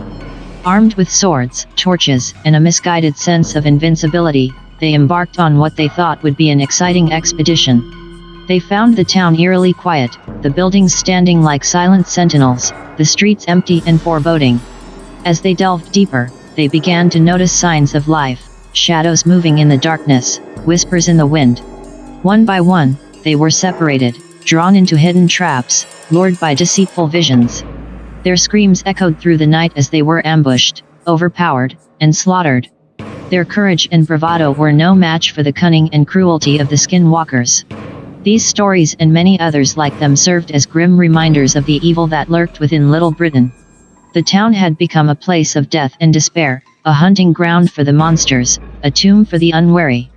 The horror of Little Britain was no longer a secret, no longer a myth. It was a living nightmare, a place where the worst fears were realized, and where the darkness of the human soul was given form and fury. And still, the skinwalkers thrived, growing in number and power, their appetite for terror and destruction never satisfied. The town remained a death trap, a place where the unwary were lured and the unfortunate were lost, where the monsters ruled, and where the horror was endless. Point 4. The love-stricken couple. Two young lovers, seeking to escape the disapproving eyes of their families, found refuge in Little Britain. The promise of a new life, away from judgment and strife, seemed too alluring to resist. But the romance that blossomed between them soon withered under the shadow of the lurking horror. They were stalked, tormented, and manipulated by the monstrous inhabitants, their love tested and twisted until it became a weapon against them. The skinwalkers used their affection to turn them against each other, leading them into a deadly trap where their love was their undoing. Their final embrace was one of terror and betrayal, their bodies left as a grotesque monument to the power of the monsters. 5. The lost child. A curious child, straying too far from home, wandered into Little Britain. The town seemed like a playground, filled with strange and intriguing sights. But the games quickly turned nightmarish, the child's innocence exploited by the skinwalkers. They toyed with the young soul, leading him through a maze of horror, shaping his fears into living nightmares. The child's cries for help went unanswered, his tears unnoticed. He was trapped, alone and terrified, until the monsters finally tired of their game and ended his suffering. 6. The missionary. A devout missionary, determined to bring salvation to the people of Little Britain, entered the town with a Bible in hand and faith in his heart. He was met with mockery and scorn, his words twisted, his beliefs challenged. The skinwalkers took pleasure in breaking him, using his faith against him, showing him visions of hell and damnation. He was driven to madness, his mind shattered by the relentless assault on his beliefs. In the end, he was left a broken husk, his faith replaced with terror, his soul consumed by the very evil he sought to vanquish. 7. The investigative journalist. A journalist, seeking the truth behind the legend of Little Britain, ventured into the town with a camera and a notebook. She was determined to uncover the secrets, to expose the horror, and to bring the story to the world. But the skinwalkers had other plans. They manipulated her investigation, leading her into a web of deceit and danger. Every clue was a trap, every discovery a dead end. They played with her mind, warping her perception, feeding her lies. Her pursuit of truth became an obsession, driving her deeper into the darkness until she became a part of the horror she sought to reveal. These tales add to the growing legend of Little Britain, each one a testament to the insidious power of the skinwalkers. The town's reputation as a place of evil grows, its name whispered with fear and awe. Yet, despite the warnings, despite the horror, people continue to be drawn to Little Britain. The allure of the unknown, the challenge of the forbidden, the thrill of the macabre. These are the siren calls that lure the unwary into the clutches of the monsters. The town remains a living nightmare, its streets filled with the echoes of screams, its buildings stained with the blood of the innocent, its very soul corrupted by the evil that thrives within. The skinwalkers continue to rule, their reign of terror unchallenged, their hunger for chaos and death insatiable. The nightmare of Little Britain persists, the horror never ending, the fear ever growing, the darkness ever spreading. 1770s, a growing settlement. Little Britain grows as a hub for travelers and settlers, many unaware of the horrors lurking within. The skinwalkers, having established a firm grip on the town, subtly guide its development. Businesses thrive, families settle, and yet, a sinister undertone pervades every aspect of life. Strange disappearances, unexplained tragedies, and eerie occurrences become woven into the fabric of the town's history. 1800s, the Industrial Age.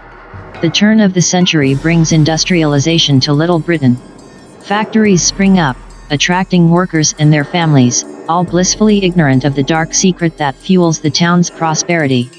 The skinwalkers adapt to the changing times, their malevolent influence reaching into the heart of the burgeoning industries. The number of victims grows, their lives consumed, their bodies mere vessels for the insidious creatures. 1860s, the Civil War. Little Britain's strategic location makes it a crossroad during the Civil War. Soldiers pass through, some never to leave. The skinwalkers feast on the chaos and bloodshed, their power growing as they ensnare the lost and wounded, wearing their forms as macabre trophies. The town's haunted reputation spreads, becoming a place of fear even amongst the horrors of war. 1900s, modernization. With the dawn of the 20th century, Little Britain continues to thrive, modernizing and expanding. New roads, schools, and institutions are built, all under the watchful eyes of the hidden monsters. Those who delve too deep into the town's mysteries vanish without a trace, their stories lost, their fates sealed. The population swells, and with it, the ranks of the skinwalkers. 1930s, the Great Depression. Economic hardship hits the nation, but Little Britain seems immune. The town becomes a haven for the desperate and destitute, but the promise of prosperity is a deadly mirage. The skinwalkers grow bold, their appetite for terror and suffering insatiable. Families are torn apart, lives shattered, and hope extinguished. 1950s, post-war prosperity. The post-war boom revitalizes Little Britain, its dark past glossed over by the shine of progress. Suburbs expand, businesses flourish, and the town becomes a model of the American dream. But the dream is a nightmare, the prosperity a facade. Behind the smiling faces and picket fences, the skinwalkers continue their grim harvest. 1980s, a modern mystery. As the world embraces technology and progress, Little Britain's sinister reputation becomes the stuff of legend, a dark tale whispered by those who dare to believe. Paranormal investigators, thrill seekers, and the curious are drawn to the town, their fates sealed by their curiosity. The skinwalkers adapt, their methods evolving, their control unshaken. 2000, a town transformed. By the dawn of the new millennium, Little Britain is unrecognizable from its humble beginnings. A thriving community, a bustling economy, a picture of success, all built on a foundation of horror.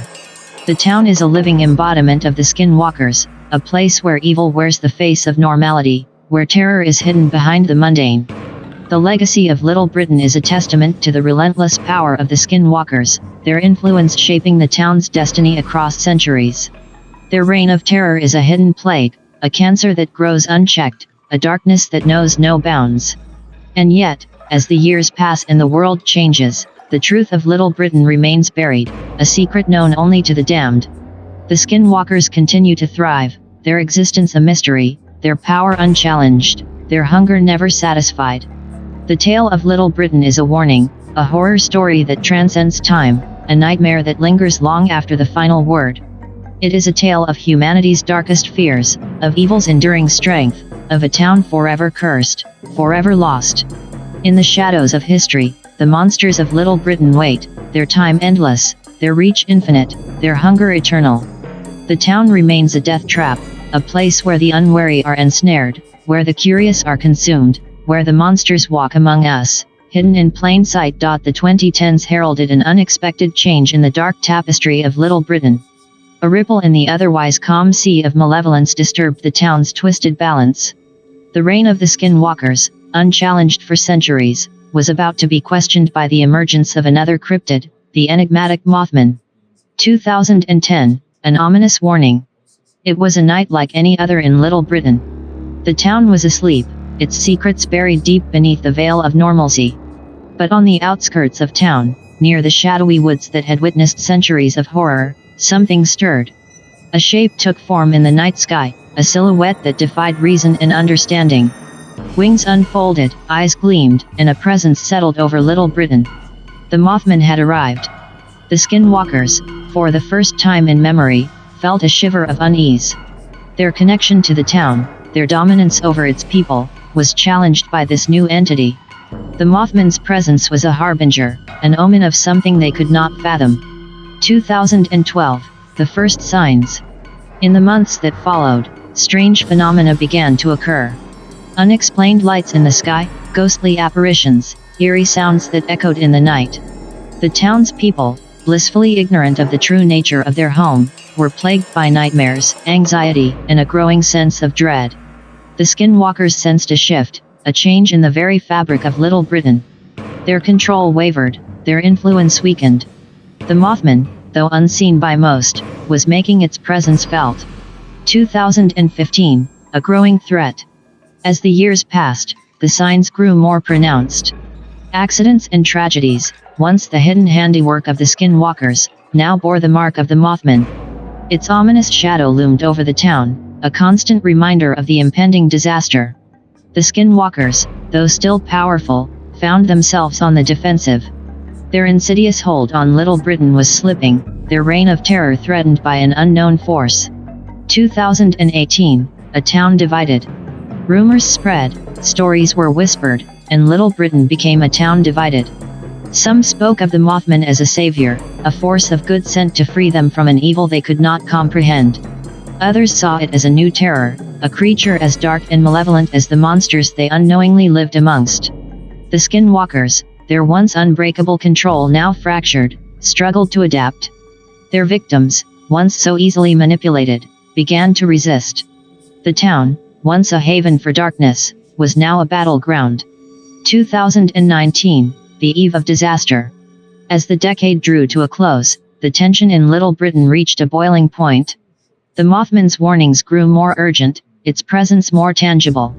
The town teetered on the edge of chaos, its people torn between fear and hope, ignorance and understanding. The Skinwalkers, their power waning, their supremacy challenged, prepared for a confrontation.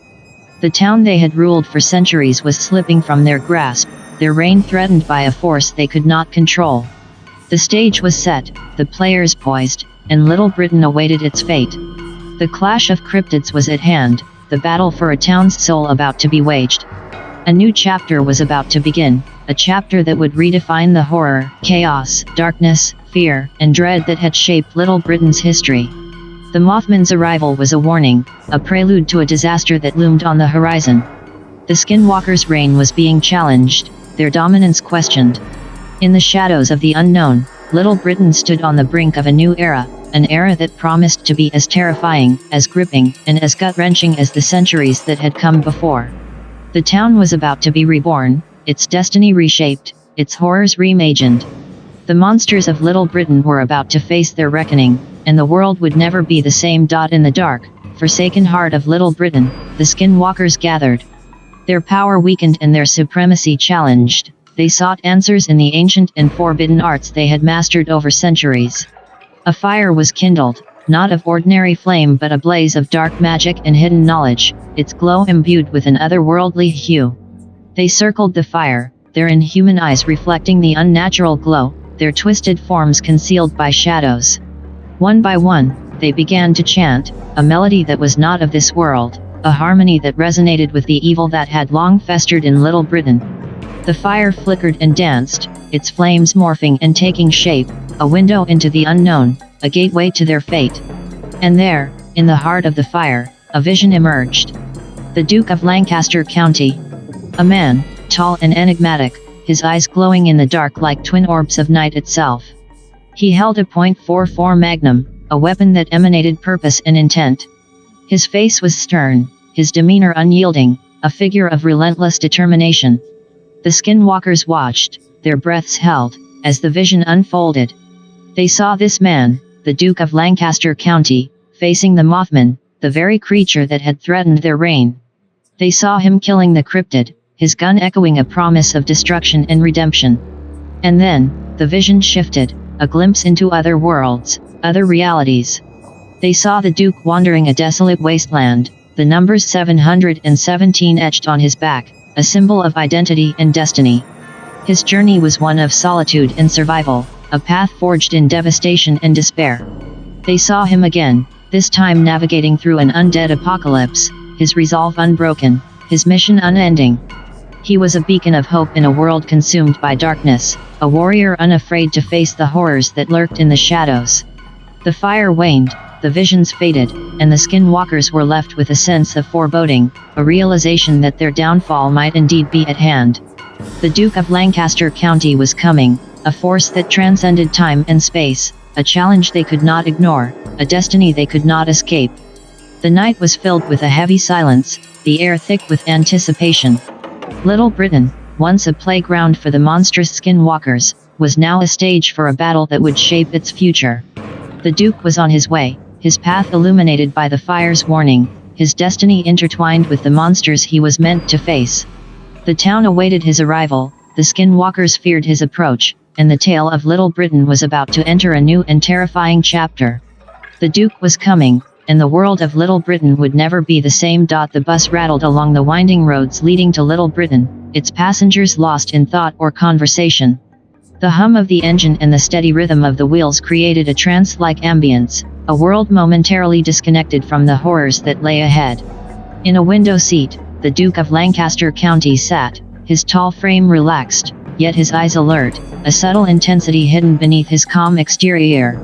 Beside him, a stranger, unaware of the Duke's identity, looked out at the passing landscape, lost in thought. The Duke turned to the stranger, his voice breaking the silence.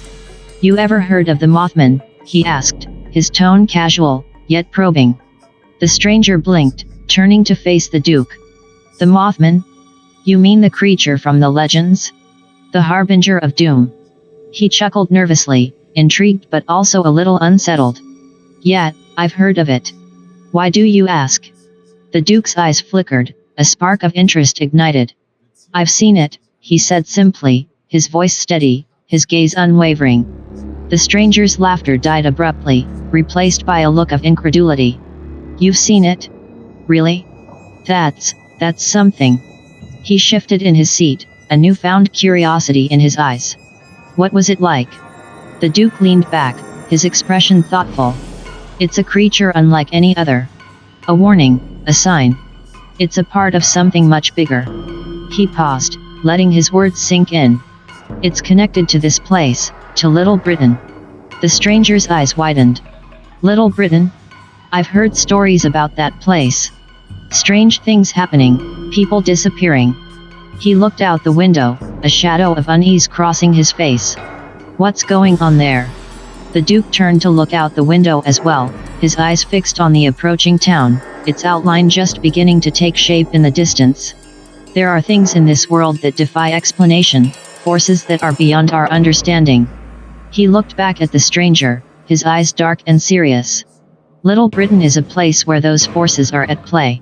It's a town that's been touched by something unnatural." The stranger swallowed hard, the excitement replaced by a growing sense of dread. "What do you mean? What's happening there?" The Duke's voice dropped to a whisper, his words measured and deliberate. "Monsters," he said softly, his eyes reflecting a truth that went beyond mere folklore. "Monsters that walk among us, hidden in plain sight." The stranger stared at the Duke, his face pale, his mind struggling to comprehend the enormity of what he had just heard.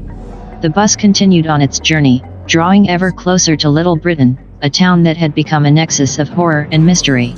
The Duke's words hung in the air, a chilling reminder that the world was not as it seemed, that there were forces at work that defied logic and reason. Little Britain awaited them, its secrets buried deep, its darkness ready to unfold. The Duke was ready. The stranger was not. And the tale of Little Britain was about to take another terrifying turn. As the bus continued its journey, the skies began to change. The soft blues and whites gave way to a blend of oranges and reds, as the sun lazily sank towards the horizon. Shadows lengthened, stretching across the road, and an unspoken tension began to build among the passengers. A few miles outside of Little Britain, the bus's engine coughed and sputtered, the vehicle jolting as though protesting the path it was on. The driver wrestled with the steering wheel, a look of concern etched on his face.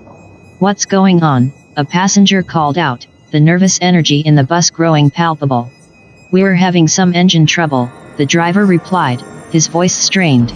"I'll have to pull over and check it out." The bus rolled to a stop at the side of the road, the engine's groans fading into silence.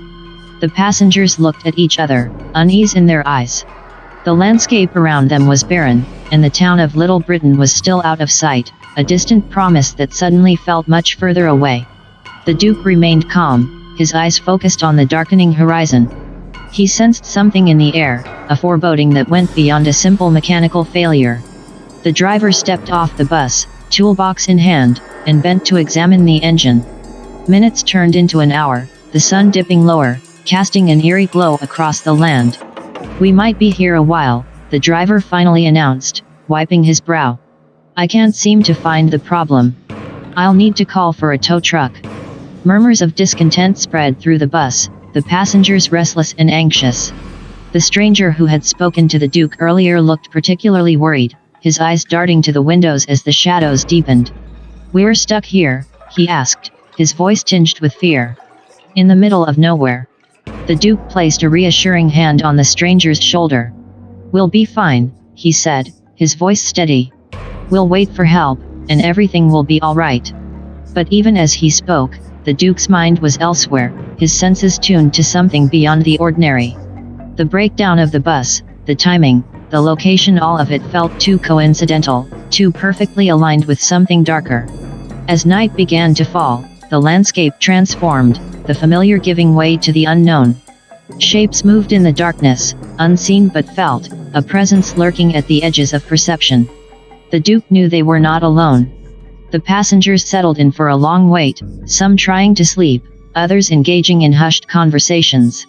But the Duke remained vigilant, his eyes fixed on the night, knowing that Little Britain's secrets were reaching out to them, its monsters stirring, awakened by their proximity.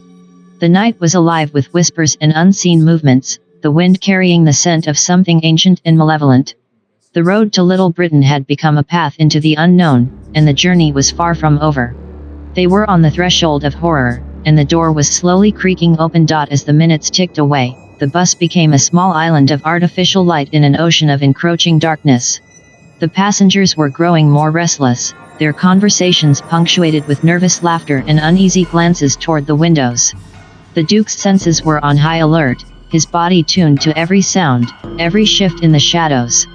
To the others, the shapes moving in the woods were nothing more than fleeting impressions, dark illusions playing tricks on tired eyes. But the Duke saw more. He knew what lurked in those shadows. He could see them with a clarity that went beyond normal human sight.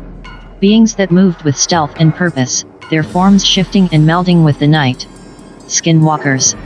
His hand tightened on the handle of the .44 Magnum concealed beneath his coat, a cold comfort in the face of what was coming. But he remained silent, his face a mask of calm. Panic would only make things worse, and the Duke knew that control was essential. The stranger beside him seemed to sense something amiss. He kept glancing at the Duke, his eyes wide and questioning. "Do you hear that?" he finally whispered, his voice barely audible.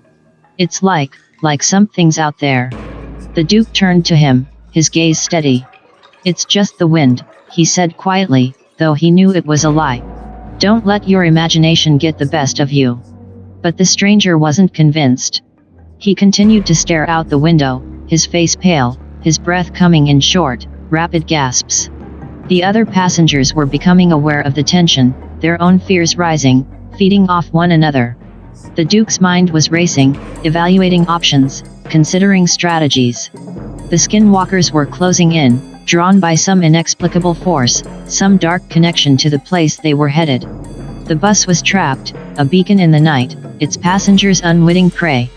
And the Duke knew that the time for action was approaching. Every instinct told him that a confrontation was inevitable. He glanced at the driver, who was speaking into a phone, frustration in his voice as he tried to arrange a tow. The Duke knew they couldn't wait. The danger was growing with every passing minute. He stood, stretching his legs, his movements casual, his eyes still scanning the darkness. He needed to be ready, to be prepared for whatever was coming. The night was no longer just a backdrop to their journey. It was alive, filled with malice and hunger, a hunting ground for creatures that defied understanding. The road to Little Britain had become a nightmare, a descent into terror that was only beginning. The Duke's senses were tingled with anticipation, knowing that the shadows held more than just fear. They held a challenge, a battle to be fought. And he was ready. In the darkness, the skinwalkers watched, their eyes glowing with menace, their hunger growing, drawn to the bus and the souls within. The night was theirs, and they were coming. A shrill scream pierced the night, echoing through the woods and sending a jolt of terror through everyone on the bus. The passengers' conversations abruptly ceased, and the driver's hand froze on the phone. The Duke's heart pounded in his chest, but his face remained impassive. "It's an animal," he said, his voice steady. "Just a fox or something. They make odd sounds sometimes." But even as he spoke, something heavy and wet slammed onto the hood of the bus with a sickening thud. The passengers screamed, and the driver dropped the phone, staring in horror at the gruesome object now splayed across the windshield. It was a human arm, torn and bloody, its fingers still twitching in a macabre dance of death. Chaos erupted inside the bus. People were shouting, crying, pushing against each other in a panic. The Duke moved quickly, trying to restore order, his voice raised but controlled. "Everyone stay calm. Stay in your seats." But it was too late for one woman. Driven mad by terror, she scrambled to the back of the bus, her face wild, her eyes wide with fear. "I have to get out. I have to get out," she shrieked, her voice rising to a hysterical pitch. "No. Wait," the Duke shouted, lunging toward her, but she was already out the back door, her feet pounding on the pavement as she disappeared into the darkness. "Get back in here," the driver yelled, but his words were lost in the night. The woman was gone, swallowed by the shadows and the terror that awaited her. The Duke's face was pale, his eyes dark with anger and frustration.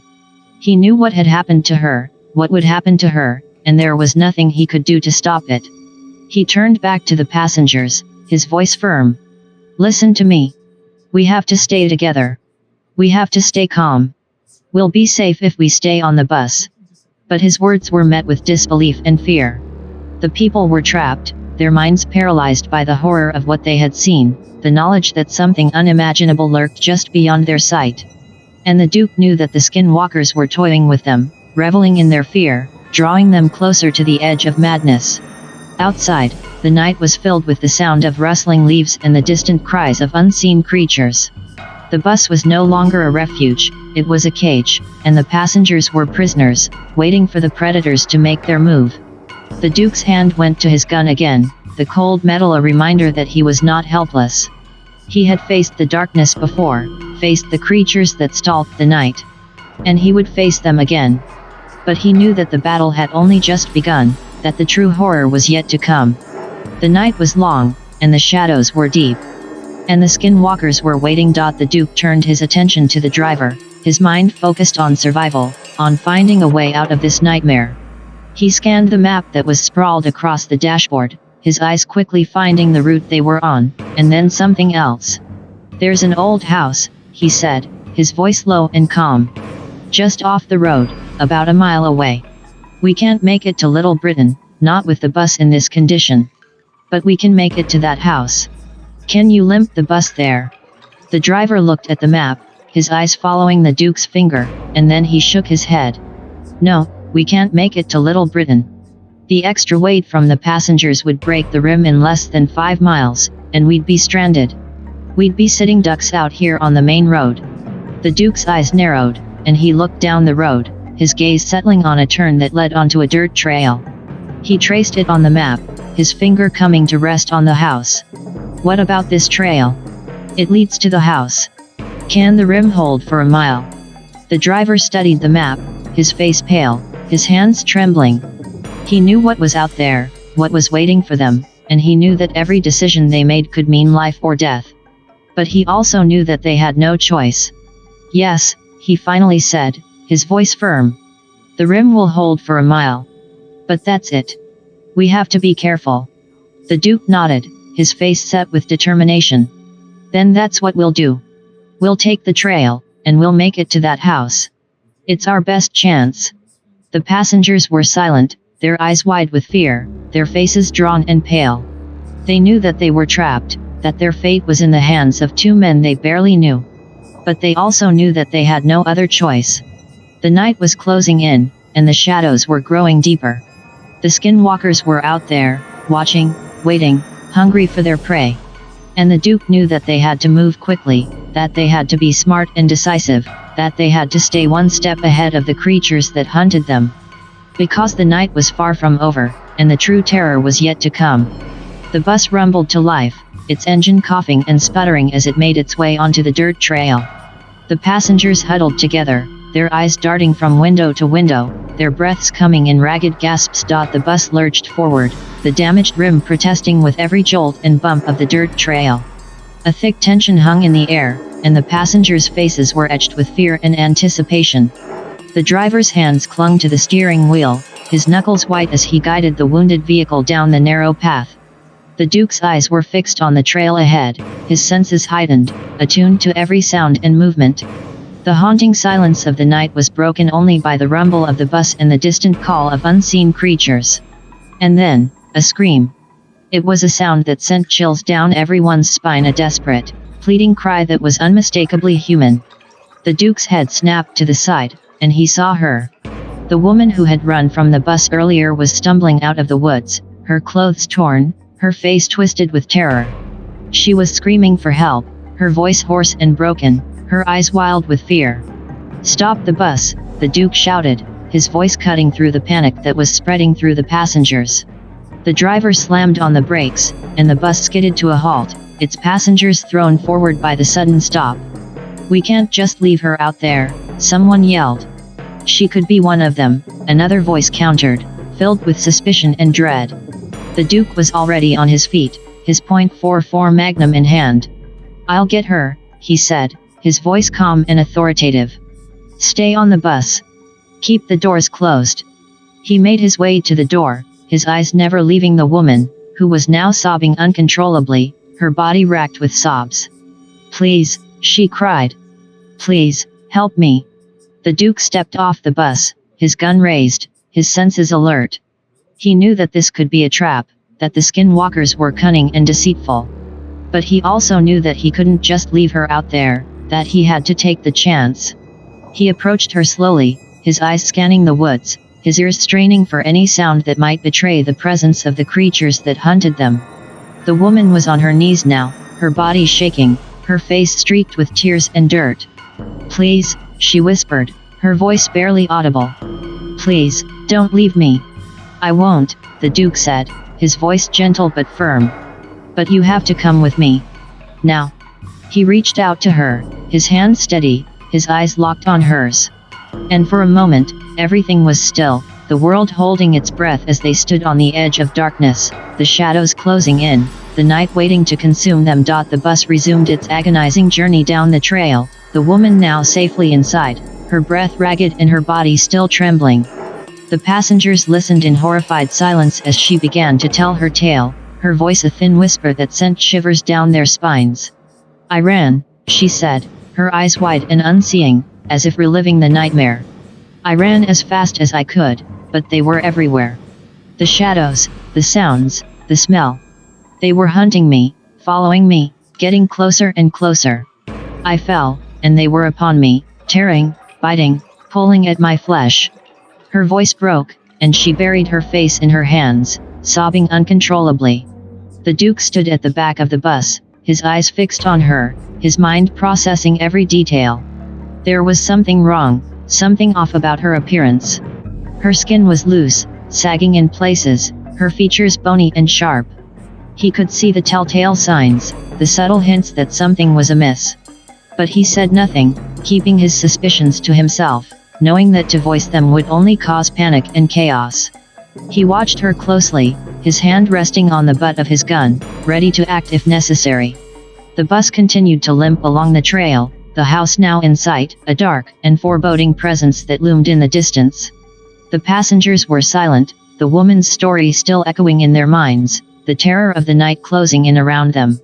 They wear the skin of their victims, the woman said, her voice barely above a whisper, her eyes hollow and haunted. They take their form, their memories, their lives. They become them, and then they hunt again, always hungry, always searching for more. The bus pulled up to the house, its engine sputtering and dying, the journey finally at an end. The passengers looked at the dark windows, the closed doors, the silence that hung in the air. They were safe, for now. But the Duke knew that the night was far from over, that the danger was still very real. He knew that the skinwalkers were still out there, watching, waiting. And he knew that they were not alone. He looked at the woman again, his eyes narrowing, his instincts screaming at him. But he said nothing. For now, they were safe. For now, they were together. The Duke's voice cut through the stillness, calm and authoritative, directing the driver's actions with a clear purpose. Line up the bus door with the front door of the house. We can use the bus to block it off. That door opens inward, and I can't see any hinges. It'll provide a barrier. The driver, still shaken but responding to the Duke's confidence, maneuvered the bus with precision. The passengers could feel the strain on the vehicle, hear the groaning of metal, and sense that it was on its last legs.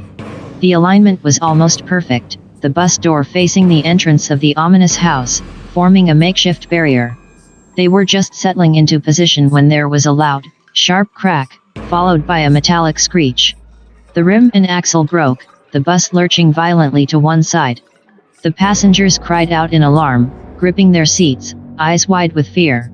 But the Duke remained calm, his eyes assessing the situation, his mind already working on the next move.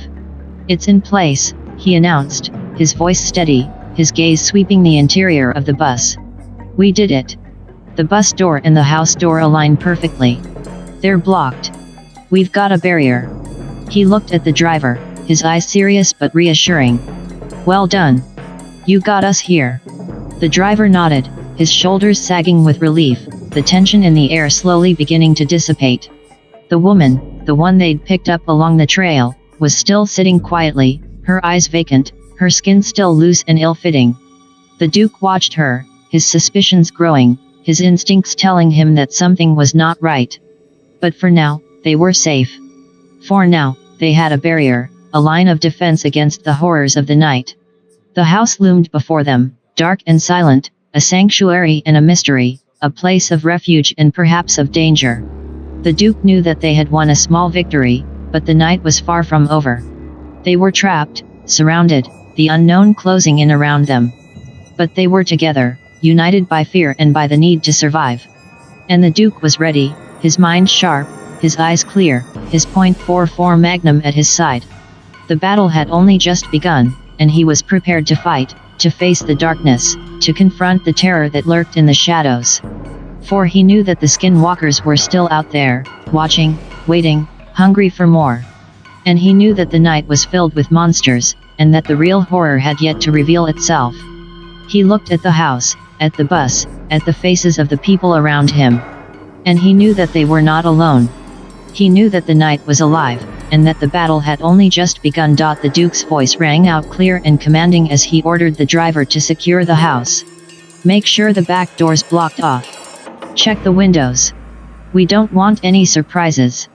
I'm going to tend to her wounds. He gestured at the woman, his eyes betraying no hint of his suspicions. The driver nodded, rallying the passengers into action. They began to barricade doors, board up windows, and make the house as secure as possible, their actions fueled by the fear of what awaited them outside. Meanwhile, the Duke guided the woman into the bathroom, his face a mask of concern, his mind sharp and focused. Once inside, he locked the door and turned to face her, his eyes cold and piercing, his hand reaching for his .44 Magnum. What happened to you out there? he demanded, his voice no longer gentle. "Tell me the truth." She tried to lie, her voice trembling, her eyes darting nervously. But the Duke was not fooled, his instincts screaming that she was not what she seemed. "You're one of them, aren't you?" he accused, his voice low and deadly. "A skinwalker." She denied it, her voice breaking, her eyes wide with feigned innocence. But the Duke was relentless, his mind working, his questions probing, his eyes never leaving hers. Finally, she broke, her body convulsing, her skin beginning to loosen and shift, her true form emerging as she shed her human disguise. "We know who you are, Johnny Vanjuk," she hissed, her voice now guttural and filled with menace. "From Vault 717 to the undead world, we know about all of you. We saw you kill the Mothman. But you foolishly thought you could kill an interdimensional being? No, he just left Lancaster alone, and he warned us, Vanjuk. We will kill you before you can kill us." With that, she lunged at him, her eyes filled with malice, her mouth gaping, her teeth sharp and dripping. The Duke's reflexes were lightning fast, his hand steady, his aim true. He pulled the trigger, and the bullet found its mark, the skinwalker's body collapsing to the floor, her life extinguished in an instant. The Duke stood over her, his breath coming in ragged gasps, his mind reeling from the revelation. They knew him. They were watching him. They were waiting for him. He felt a chill run down his spine, a sense of foreboding settling over him. He knew that the battle was far from over. He knew that the night was filled with danger, and that the skinwalkers were still out there, ready to strike. But he also knew that he was ready, his resolve strengthened, his determination unwavering. He was Johnny Vanjuk, the Duke of Lancaster County, and he was not afraid. He would face them. He would fight them. He would win. He looked at the woman's lifeless body, at the skinwalker's true form, twisted and grotesque, a monster wearing the mask of humanity. And he knew that the real horror was only just beginning. He reloaded his .44 Magnum, his mind clear, his eyes focused. He was ready for whatever awaited him. The sound of gunshots reverberated through the old house, piercing the silence and sending a shockwave of fear through everyone inside. The passengers stopped what they were doing, their eyes wide, their hearts pounding. The driver looked towards the bathroom door, uncertainty and dread in his eyes.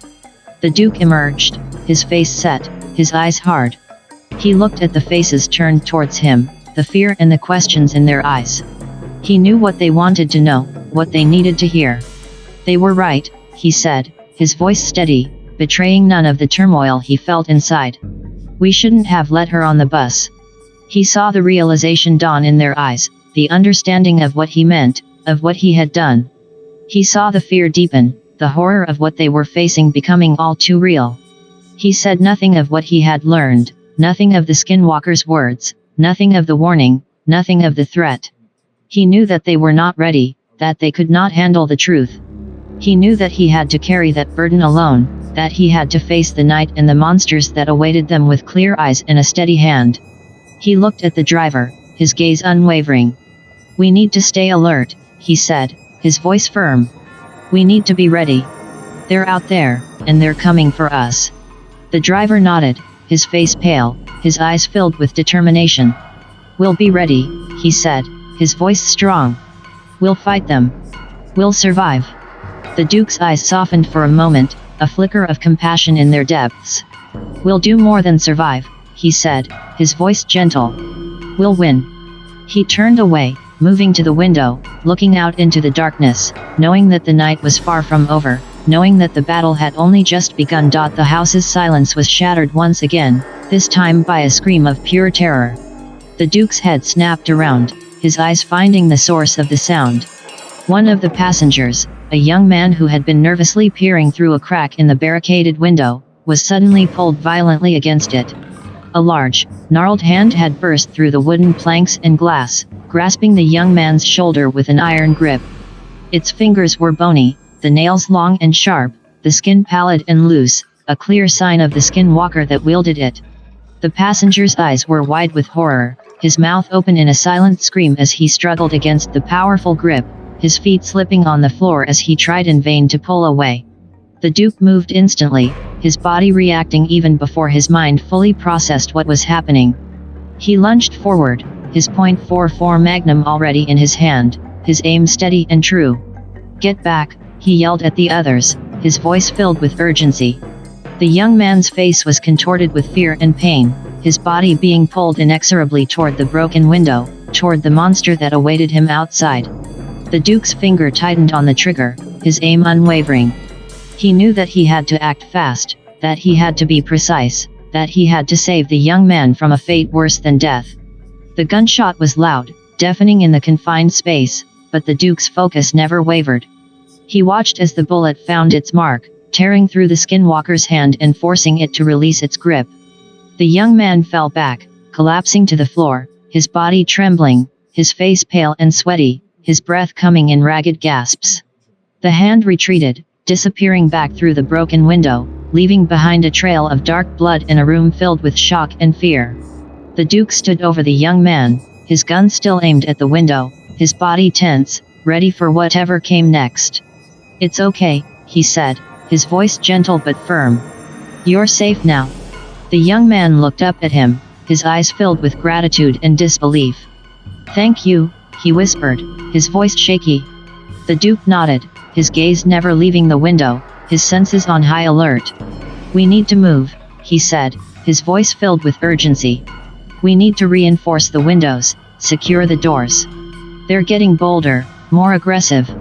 They won't stop until they get what they want." The tension in the room was palpable as the Duke, the driver, and the stranger huddled over the map, desperately searching for options. The others looked on, fear and anxiety etched on their faces. The constant harassment by the skinwalkers, the bumps, the cracks, the shadows outside the windows, had worn everyone's nerves thin.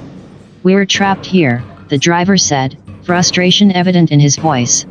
"There's no way we can walk to any of these places, not with those things out there. And even if we could, the cops are probably in on this," the stranger added, his eyes dark with suspicion. "Judging by how this area is well traveled, this would have been out by now in the news. The farm is useless, and the gas station is too far," the Duke said, his voice calm but filled with urgency.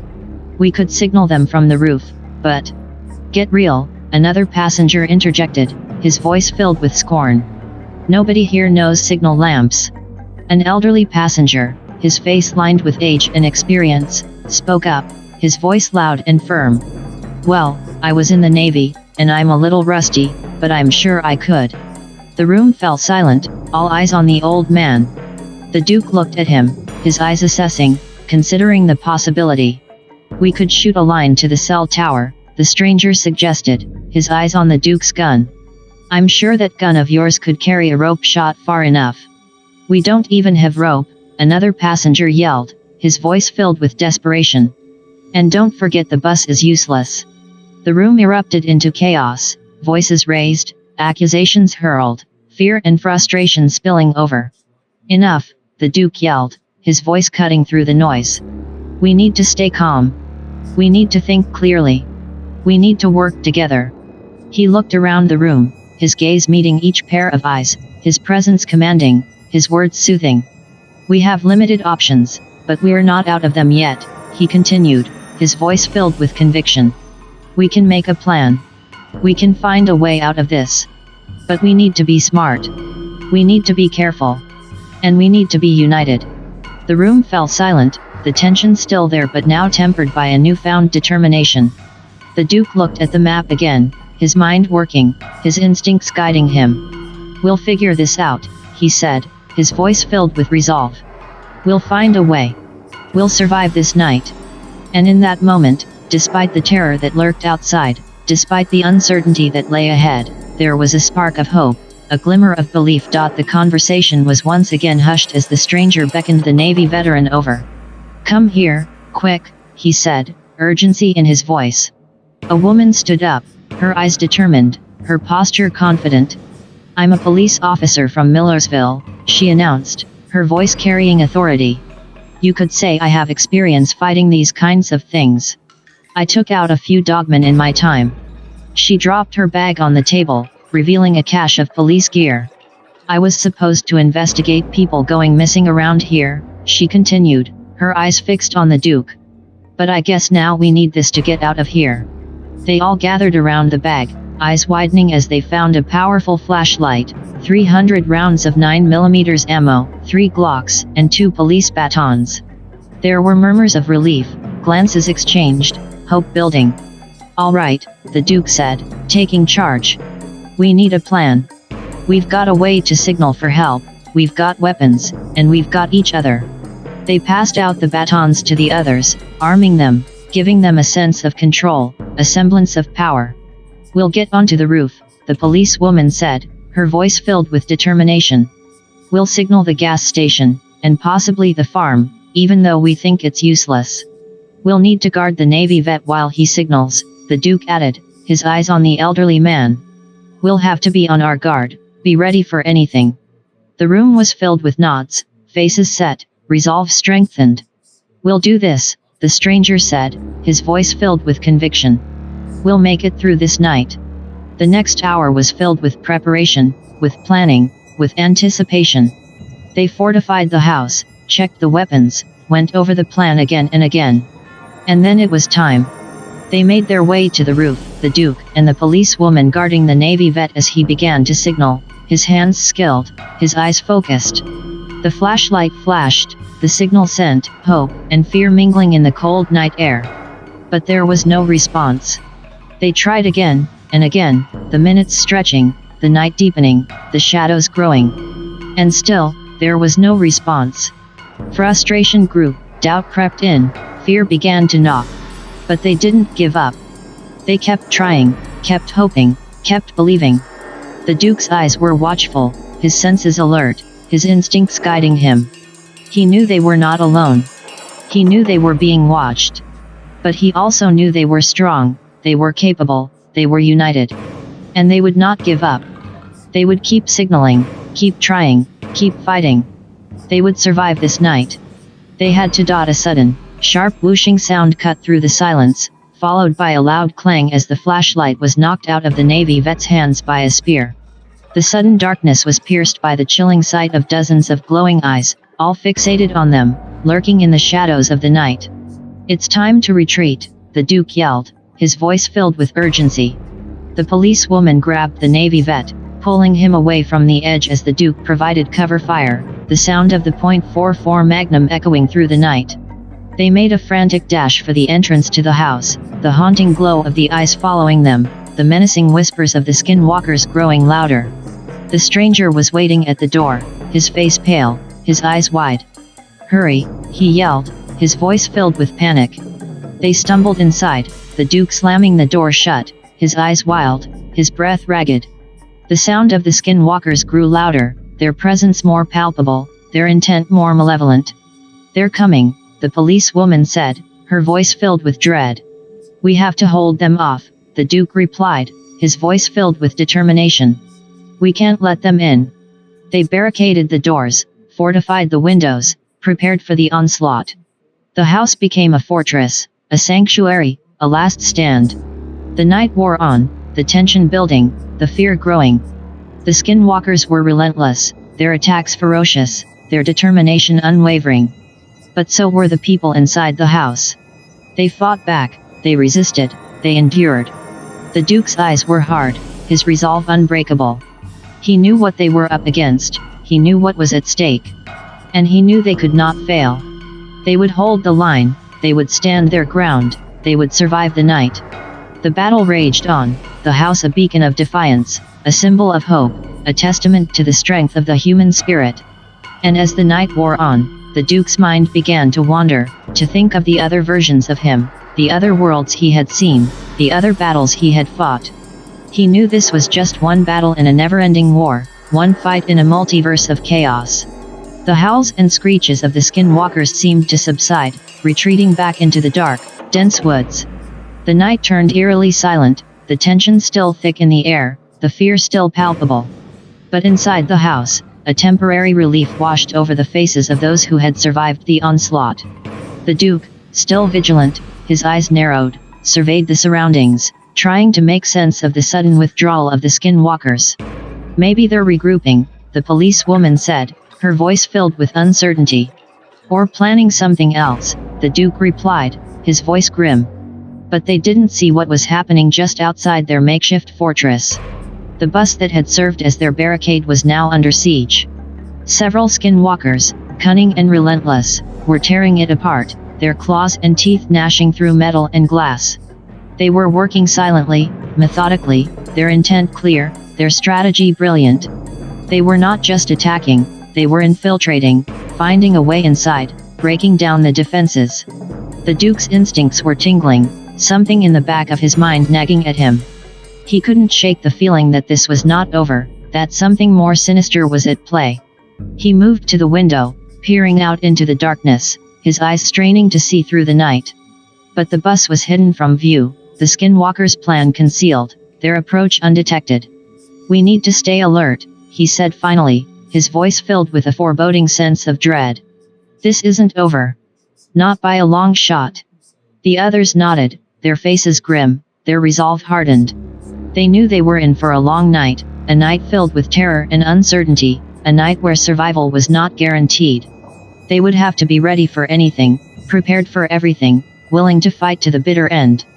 For the skinwalkers were not done, their hunger not sated, their wrath not quenched. Panic erupts inside the house as the front window shatters, a small crack that exposes the horror just outside.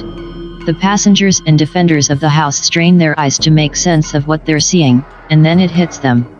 The bus, once their protective barrier, now crawls with nightmarish figures. Skinwalkers, their twisted and deformed bodies moving with sinister grace, fill the interior of the vehicle, their glowing eyes fixed on the house. The barricade had been breached, and the creatures were now practically at their doorstep. "It's a trap. They've outsmarted us," the driver screams, his voice cracking with terror. "They're in the bus," a woman shrieks, her face white with fear. The Duke remains calm, his mind racing, analyzing the situation. He sees the tactical brilliance of the creatures, the way they've used their intelligence and cunning to turn the tables. "They want us to panic," he says quietly, his voice steady. "They want us to make a mistake." He turns to the police officer from Millersville, her face set, her eyes determined. "We need to fortify this place. We need to prepare for an assault."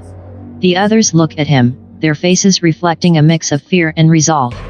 They know he's right. They know that the time for running is over, that the time for fighting has come. "We hold our ground," the Duke continues, his voice filled with authority. "We fight with everything we've got. We do not give in to fear. We do not give them what they want." The debate among the terrified passengers and the Duke grows heated and desperate. They know they're trapped, with the skinwalkers closing in, and their options are narrowing by the minute. Some plead to make a break for the police station, while others argue that the cell tower might still be their best chance for contacting help. Others yet insist that the farm could offer some shelter, a temporary respite. Arguments flare, voices rise, and the Duke tries to keep a semblance of order as they pore over the map once more, the cold, analytical part of his brain searching for a solution, an escape route, anything that might give them a chance. And then, in the midst of the chaos, an old, frail voice cuts through the noise, capturing everyone's attention. The elderly woman stands up, her body trembling, her eyes filled with a wisdom and determination that belies her age. She holds up a faded, yellowed piece of paper, her voice quivering with conviction. "I've been paying attention to the build of this house and looked around. I found this in one of the cabinets. It's a design plan for the house. My grandma used to tell me how certain houses up north would contain tunnels for the Underground Railroad back during the Civil War. My eyesight is bad, though, so if someone can read this, we might have a way out." A hush falls over the room as the realization sinks in. The Duke takes the paper from her hands, his eyes widening as he scans the design, his mind racing as he sees the potential, the hope, the lifeline that they've been handed. "You may have just saved us all," he says, his voice filled with awe and gratitude. The police officer from Millersville takes a closer look, her trained eye quickly discerning the layout, the hidden passages, the escape route. "There's a tunnel," she says, her voice filled with excitement and hope. "It leads to a hidden exit, about a quarter mile from here, close to the farm." The room erupts in cheers and tears of relief. the weight of despair lifting as they realize that they have a chance, a way to escape the nightmare. But the Duke knows that it's not over yet. The skinwalkers are still out there, still waiting, still hungry. "We need to move quickly," he says, his voice firm. "We need to be careful, quiet, and fast. We have a way out, but we're not safe yet." They gather their belongings, their weapons, their courage, and they prepare to face the dark, to descend into the unknown, to escape the terror that awaits them above. With the discovery of the hidden tunnel, the group moves quickly, their every movement filled with urgency and purpose. The Duke leads the way, the police officer from Millersville close behind, their senses honed, their minds alert. The others follow, trust and hope fueling their steps. The entrance to the tunnel is concealed behind an old bookshelf, a testament to the ingenuity and bravery of those who had used it in the past. With a heave, they move the bookshelf aside, revealing the dark maw of the tunnel, a path to salvation hidden in shadows. "We don't know what's down there," the Duke warns, his voice filled with caution. "Stay close, stay quiet. And whatever you do, don't panic." They descend into the darkness, one by one, flashlights piercing the gloom, hearts pounding with anticipation and fear. The tunnel is narrow, the air damp and musty, the walls lined with cobwebs and the remnants of history. They move slowly, the elderly Navy vet guiding them with his knowledge of signals and navigation, the others clinging to each other, their breaths held, their steps careful and measured. The skinwalkers' presence still lingers above, their howls and cries a distant, haunting reminder of the terror they have left behind. But the group knows that they are not safe yet, that the night still holds many unknowns. They reach a fork in the tunnel, the path branching into two directions, the choice a sudden and unexpected obstacle. The Duke examines the design plan again, his mind working furiously, the options weighed and considered. "Left," he finally says, his voice filled with conviction. The left path leads to the exit. They continue, the journey filled with twists and turns, the darkness a constant companion, the fear a relentless pursuer. Time loses meaning as they make their way through the hidden passages, the world above a distant memory, the escape a tantalizing goal. And then, finally, after what feels like an eternity, they reach the end of the tunnel, a hidden door leading to the outside world, a return to the night that still holds so much uncertainty. The Duke pushes the door open, the night air cool and fresh, the world outside filled with the sounds of nature, the beauty of the stars, the promise of freedom. But they know that they are not safe yet, that the skinwalkers are still out there, that the night still hides many dangers. They make their way to the farm, their steps quick and determined, their eyes scanning the surroundings for any sign of the creatures that still hunt them. The farm is dark and quiet, a sanctuary that seems untouched by the horrors of the night. They find shelter in the barn, the doors barricaded, the windows covered, the space filled with the smell of hay and the warmth of safety. "We made it," the police officer says, her voice filled with relief and gratitude. "We're safe." But the Duke knows better. He knows that the night is not over, that the skinwalkers are still out there, that the terror is not yet vanquished. "We're safe for now," the Duke's eyes narrow as he takes in the horrific sight, the realization sinking in like a cold dagger to his core. The leader of the skinwalkers, towering over the rest, eyes gleaming with malevolence and intelligence, seems to pierce through the darkness and into the very soul of the Duke. And among the ranks of the demonic creatures, the unmistakable uniforms of the local police, the betrayal a stark and brutal confirmation of his earlier suspicion. He turns away from the window, his mind reeling, his heart pounding. The barn, once a sanctuary, now feels like a trap, the walls closing in, the fear mounting. The others sense his tension, their eyes filled with questions, their faces etched with concern. "What is it?" the police officer from Millersville asks, her voice filled with worry. "What did you see?" The Duke hesitates, the words caught in his throat, the truth a bitter and painful revelation. "They're surrounding us," he finally says, his voice steady, his resolve unbreakable. "There are hundreds of them. And the police, the local police are with them. They're part of this." A gasp of disbelief, a murmur of terror, the shock and the horror spreading like wildfire. "No," the elderly woman whispers, her face pale, her hands trembling. "It can't be true." But the Duke knows the truth. He has seen it with his own eyes, he has felt it in his very bones. "We need to stay strong," he says, his voice filled with authority and determination. "We need to be ready. We need to fight." The others look at him, their eyes filled with trust, their spirits lifted by his confidence.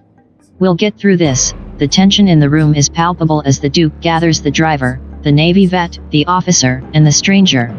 They huddle around the map, their eyes focused on a cluster of abandoned houses, their minds racing, their options dwindling.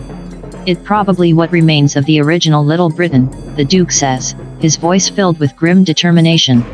"We might find answers in there, maybe a way to keep them at bay, but it's very loose." The others look at him, their eyes wide, their faces filled with fear and uncertainty. "How do we get there though?" the driver asks, his voice trembling, his hands shaking. "Well, there were other turns in the tunnel," the Duke replies, his mind working quickly, his resolve unshaken. "But we have no clue where those go." "It's better than dying and being eaten," the stranger interjects, his voice filled with desperation, his eyes filled with terror. "Along with having our skin used as suits." The room falls silent, the reality of their situation sinking in, the horror of their fate a cold and brutal truth.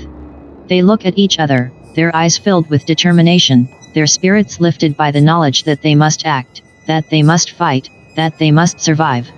They know that the odds are against them, that the enemy is relentless, that the danger is real. But they also know that they have each other, that they have the will to live, that they have the courage to fight. And they know that they must take a chance, that they must take a risk, that they must take a leap of faith. For the alternative is unthinkable, the alternative is unimaginable, the alternative is with a collective nod of understanding and a shared determination, they prepare to embark on the perilous journey. The decision has been made, they will venture into the unknown, navigating through the maze of abandoned houses in what remains of the original Little Britain. It's a gamble, but it's their only chance. Quickly but cautiously, they gather what supplies they can find. Hatchets, pitchforks, and the remaining ammunition for the Glocks are divided among them. The elderly Navy vet takes charge of organizing the signaling equipment, while the police officer from Millerville ensures that everyone knows how to handle the weapons. The Duke surveys the group, his eyes meeting those of the driver, the stranger, and the others. They know the risks, but they also know that staying put is not an option. The house won't hold for much longer, and the relentless assault of the skinwalkers shows no sign of abating. "The leader's out there," the Duke whispers to the others in the huddle. "I saw him, and some of them are wearing police uniforms. We're on our own." The reality of their situation becomes even more chilling. Trusting outsiders isn't an option. They must rely on each other and their own resources. As the howls and cries of the skinwalkers grow closer, they take one last look at the map. The path is unclear, the destination uncertain, but their resolve is unbreakable. "We go now," the Duke commands, his voice firm, his gaze steady. "Stay together, stay quiet, and stay alert. And whatever you do, don't look back." With those final words, they move out, leaving the relative safety of the house and stepping into the dark unknown. The tunnel looms ahead, its twists and turns a mystery, its shadows a haunting reminder of the danger that lurks within. Damp earth and decay. The Duke's ability to see in the dark is their only guide as they press forward, inching their way through the maze. Every sound is amplified, and the echoes of their own footsteps are a constant reminder of the peril they are in. Time loses all meaning in the oppressive darkness. Hours stretch into what feels like days as they move deeper into the labyrinth, their bodies aching, their minds fraught with tension. But they do not falter. They do not hesitate. They keep moving, driven by the unyielding resolve to survive, to escape, to win. Finally, after what feels like an eternity, they emerge into the cold night air. A hidden hatch creaks open, and they find themselves in the center of a group of abandoned houses. The Duke's eyes adjust quickly to the dim moonlight, and he surveys their surroundings. The village, if it can be called that, is a sad and desolate place. The buildings are crumbling, the windows are shattered, and the once vibrant community has been reduced to a ghost town. The silence is deafening, and the sense of emptiness is overwhelming. But they are not alone. The shadows move, the wind whispers, and the very air seems to hum with an unnatural energy. The place is alive, but not with life. It's alive with something else, something dark and malevolent, something that watches and waits. They stand together in the center of the town, their breath visible in the chill night air, their hearts pounding in their chests. The police officer from Millerville scans the area, her hand resting on the grip of her Glock. The stranger, his face pale but determined, clutches a hatchet. The Navy vet, though weary, stands tall and resolute, his experience and wisdom evident in his steady gaze. The driver, his face lined with exhaustion but his eyes filled with determination, turns to the Duke. "What now?" he asks, his voice barely above a whisper. The Duke takes a deep breath, his mind racing, his instincts on high alert. This place is not what it seems. It's a trap, a snare, a lure. The skinwalkers are not their only enemy. There is something else here, something more dangerous, something more deadly. He looks at his companions, at their tired but determined faces, at their unwavering commitment to survive, and he knows that they must keep moving. They must find answers. They must find a way to fight back. They must find a way to win. The urgency in the Duke's voice resonates with everyone. His conviction is clear, and his determination is unshakable. Killing the leader of the Skinwalkers is not just a tactical move, it's a personal mission. The police officer's affirmation, coupled with the wisdom shared by the Navy vet, only cements the resolve within the group. They know what they have to do. They must act quickly, decisively, and strategically. The Duke takes command, his eyes darting from one face to another, ensuring that everyone understands the plan. The group of abandoned houses will serve as their temporary fortress, a place to fortify and prepare for the battle that lies ahead. "We're going to take them down," he says, his voice filled with conviction.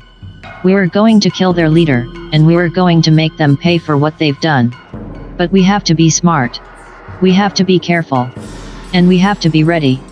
The others nod, their faces set in determination, their bodies poised for action. The Navy vet takes charge of the barricading process, directing the others with military precision. Doors are reinforced, windows are boarded up, and traps are set. They work quickly but carefully, knowing that time is of the essence, but that mistakes could be fatal. The police officer from Millerville takes stock of their weapons and ammunition, ensuring that everyone is armed and ready. Her experience and training are evident in her calm and methodical approach, and her presence lends a sense of confidence to the group. The stranger, the driver, and the others fall into their assigned roles, each one contributing to the collective effort. They work with purpose and focus, their minds centered on the task at hand, their hearts filled with the desire to succeed. And all the while, the Duke watches and waits, his mind working, his senses on high alert. He knows that the battle is coming, that the enemy is out there, that the danger is real. But he also knows that they are ready, that they are strong, and that they will win. The tension in the air could be cut with a knife as the Duke and the leader of the Skinwalkers lock eyes, their gazes filled with mutual contempt and defiance. The night is still, the abandoned town holding its breath as if waiting for the confrontation to ignite into violence. The leader of the Skinwalkers, a tall, imposing figure with a face that seems to shift and change, sneers at the Duke. His voice is a guttural growl, filled with menace and arrogance. "You think you can come here, to our territory, and dictate what we do? You think you can challenge us, challenge me, and survive?" The Duke's response is cold, unyielding. His hand rests on the handle of his .44 Magnum, his body poised, his eyes unblinking. "I didn't choose this fight. You did. And now you will face the consequences. You could have left the people alone. You could have stayed away from me. But you didn't. And now you will pay the price." The leader's laughter is a chilling sound, a sound that echoes through the empty streets, a sound that sends shivers down the spine. "You think you can defeat us? You think you can kill me? You are nothing, Van Duke. Nothing but a nuisance. An annoyance. A flea that needs to be crushed." The Duke's face remains impassive, his voice steady. "We'll see about that. I've faced creatures like you before. I've beaten them. I've killed them. And I'll do it again. You made a mistake when you attacked that bus. You made a mistake when you challenged me. And now you will pay for that mistake." The leader's eyes narrow, his face twisting into a mask of rage. "You will die here, Van Duke. You will die screaming. You will die begging for mercy. You will die knowing that you were nothing, that you meant nothing, that you were a failure. The Duke's reply is a soft, deadly whisper, a whisper that carries the weight of conviction, the weight of determination, the weight of inevitability. No. You will die. You will die knowing that you were beaten. You will die knowing that you were bested. You will die knowing that you were defeated. You will die knowing that you were wrong. The silence that follows is complete, absolute, a silence that resonates with the finality of a pronouncement, a silence that echoes with the certainty of a verdict, a silence that reverberates with the clarity of a judgment. And then, without warning, the silence is shattered. The battle begins. The Duke moves first, his .44 Magnum roaring to life, the bullets flying with deadly accuracy. The leader of the Skinwalkers lunges forward, his body contorting, his shape shifting, his form changing. The other Skinwalkers join the fray, their cries filling the air, their movements a blur of speed and ferocity. The clash is a whirlwind of violence, a maelstrom of chaos, a tempest of fury.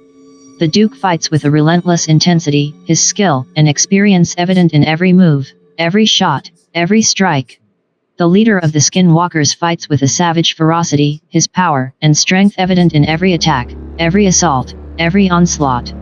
The battle rages on, the town a battleground, the night a witness, the moon a spectator.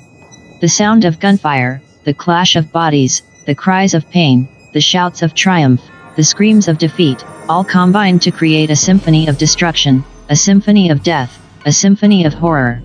And through it all, the Duke and the leader of the Skinwalkers continue to fight, continue to battle, continue to struggle. They are locked in a duel to the death, a duel that will determine the fate of the town, the fate of the people, the fate of the night. The stakes are high, the risks are great, the danger is real. As the Duke and the leader of the Skinwalkers remain locked in their intense duel, the situation outside the abandoned houses intensifies. The group of survivors, armed with makeshift weapons like hatchets, pitchforks, and anything else they could find, burst out of the houses, launching an unexpected assault on the horde of Skinwalkers surrounding the town. The people fight with a desperate ferocity, driven by the instinct to survive, fueled by the need to protect themselves and each other. They've been brought together by a horrifying ordeal, united by a common enemy, and now they fight as one, a team, a family, a force to be reckoned with. Among them, the Navy vet displays remarkable leadership, organizing the group, directing their movements, guiding their efforts. The police officer fights with a disciplined focus, his training evident in his every move. The driver, once uncertain and frightened, now fights with a newfound courage, inspired by the Duke's determination. The stranger, enigmatic and silent, moves with an almost supernatural grace, his every strike precise and lethal. As they battle the horde, the air is filled with the sounds of conflict, the clash of weapons, the cries of pain, the shouts of encouragement, the screams of terror. The night is lit by the flashes of gunfire, the glows of burning torches, the flickers of candlelight. The ground is stained with the marks of battle, the signs of struggle, the evidence of violence. But through it all, the group fights on, holding their ground, pushing back the Skinwalkers, driving them away. They fight with a relentless determination, a stubborn resilience, a tenacious persistence. They fight with a collective will, a shared purpose, a unified goal. They fight with a common bond, a mutual trust, a joint effort. And they fight with a belief, a faith, a conviction that they can win, that they will win, that they must win. Meanwhile, the battle between the Duke and the leader of the Skinwalkers continues to rage, a clash of titans, a confrontation of epic proportions. They fight with an intensity that defies description, a ferocity that defies comprehension, a violence that defies imagination. The Duke fights with the skill of a seasoned warrior, his movements fluid and controlled, his strikes powerful and accurate. He fights with the wisdom of experience, the intelligence of strategy, the artistry of technique. He fights with the grace of a master, the finesse of a champion, the elegance of a victor. The leader of the Skinwalkers fights with the savagery of a beast, his attacks wild and unpredictable, his lunges ferocious and relentless. He fights with the brutality of a monster, the cruelty of a demon, the ruthlessness of a villain. He fights with the malice of an enemy, the wickedness of an adversary, the inhumanity of a fiend. They fight, and they fight, and they fight, neither giving an inch, neither yielding a foot, neither conceding a yard. They fight, and they fight, and they fight, each pushing the other, each testing the other, each challenging the other. They fight, and they fight, and they fight, each striving to gain the upper hand, each struggling to gain the advantage, each striving to gain the edge. They fight, and they fight, and they fight, their battle a symphony of skill and strength, a ballet of bravery and brilliance, a dance of daring and determination. They fight, and they fight, and they fight, their duel a testament to their resolve, a tribute to their courage, a tribute to their valor. They fight, and they fight, and they fight, and as they do, the people around them continue to battle the horde, continue to hold the line, continue to stand strong. With a cry of triumph, the Duke delivers the final, fatal blow to the leader of the Skinwalkers. The creature's eyes widen in shock and disbelief, a low growl escaping its lips as it falls to the ground, defeated and lifeless. The leader's demise sends a shockwave through the remaining Skinwalkers, their connection to their leader severed, their unity shattered. The humans seize the opportunity, pressing their advantage, driving the Skinwalkers back, forcing them to retreat. The creatures flee into the darkness, their once proud horde now scattered and broken, their once fierce warriors now cowed and defeated.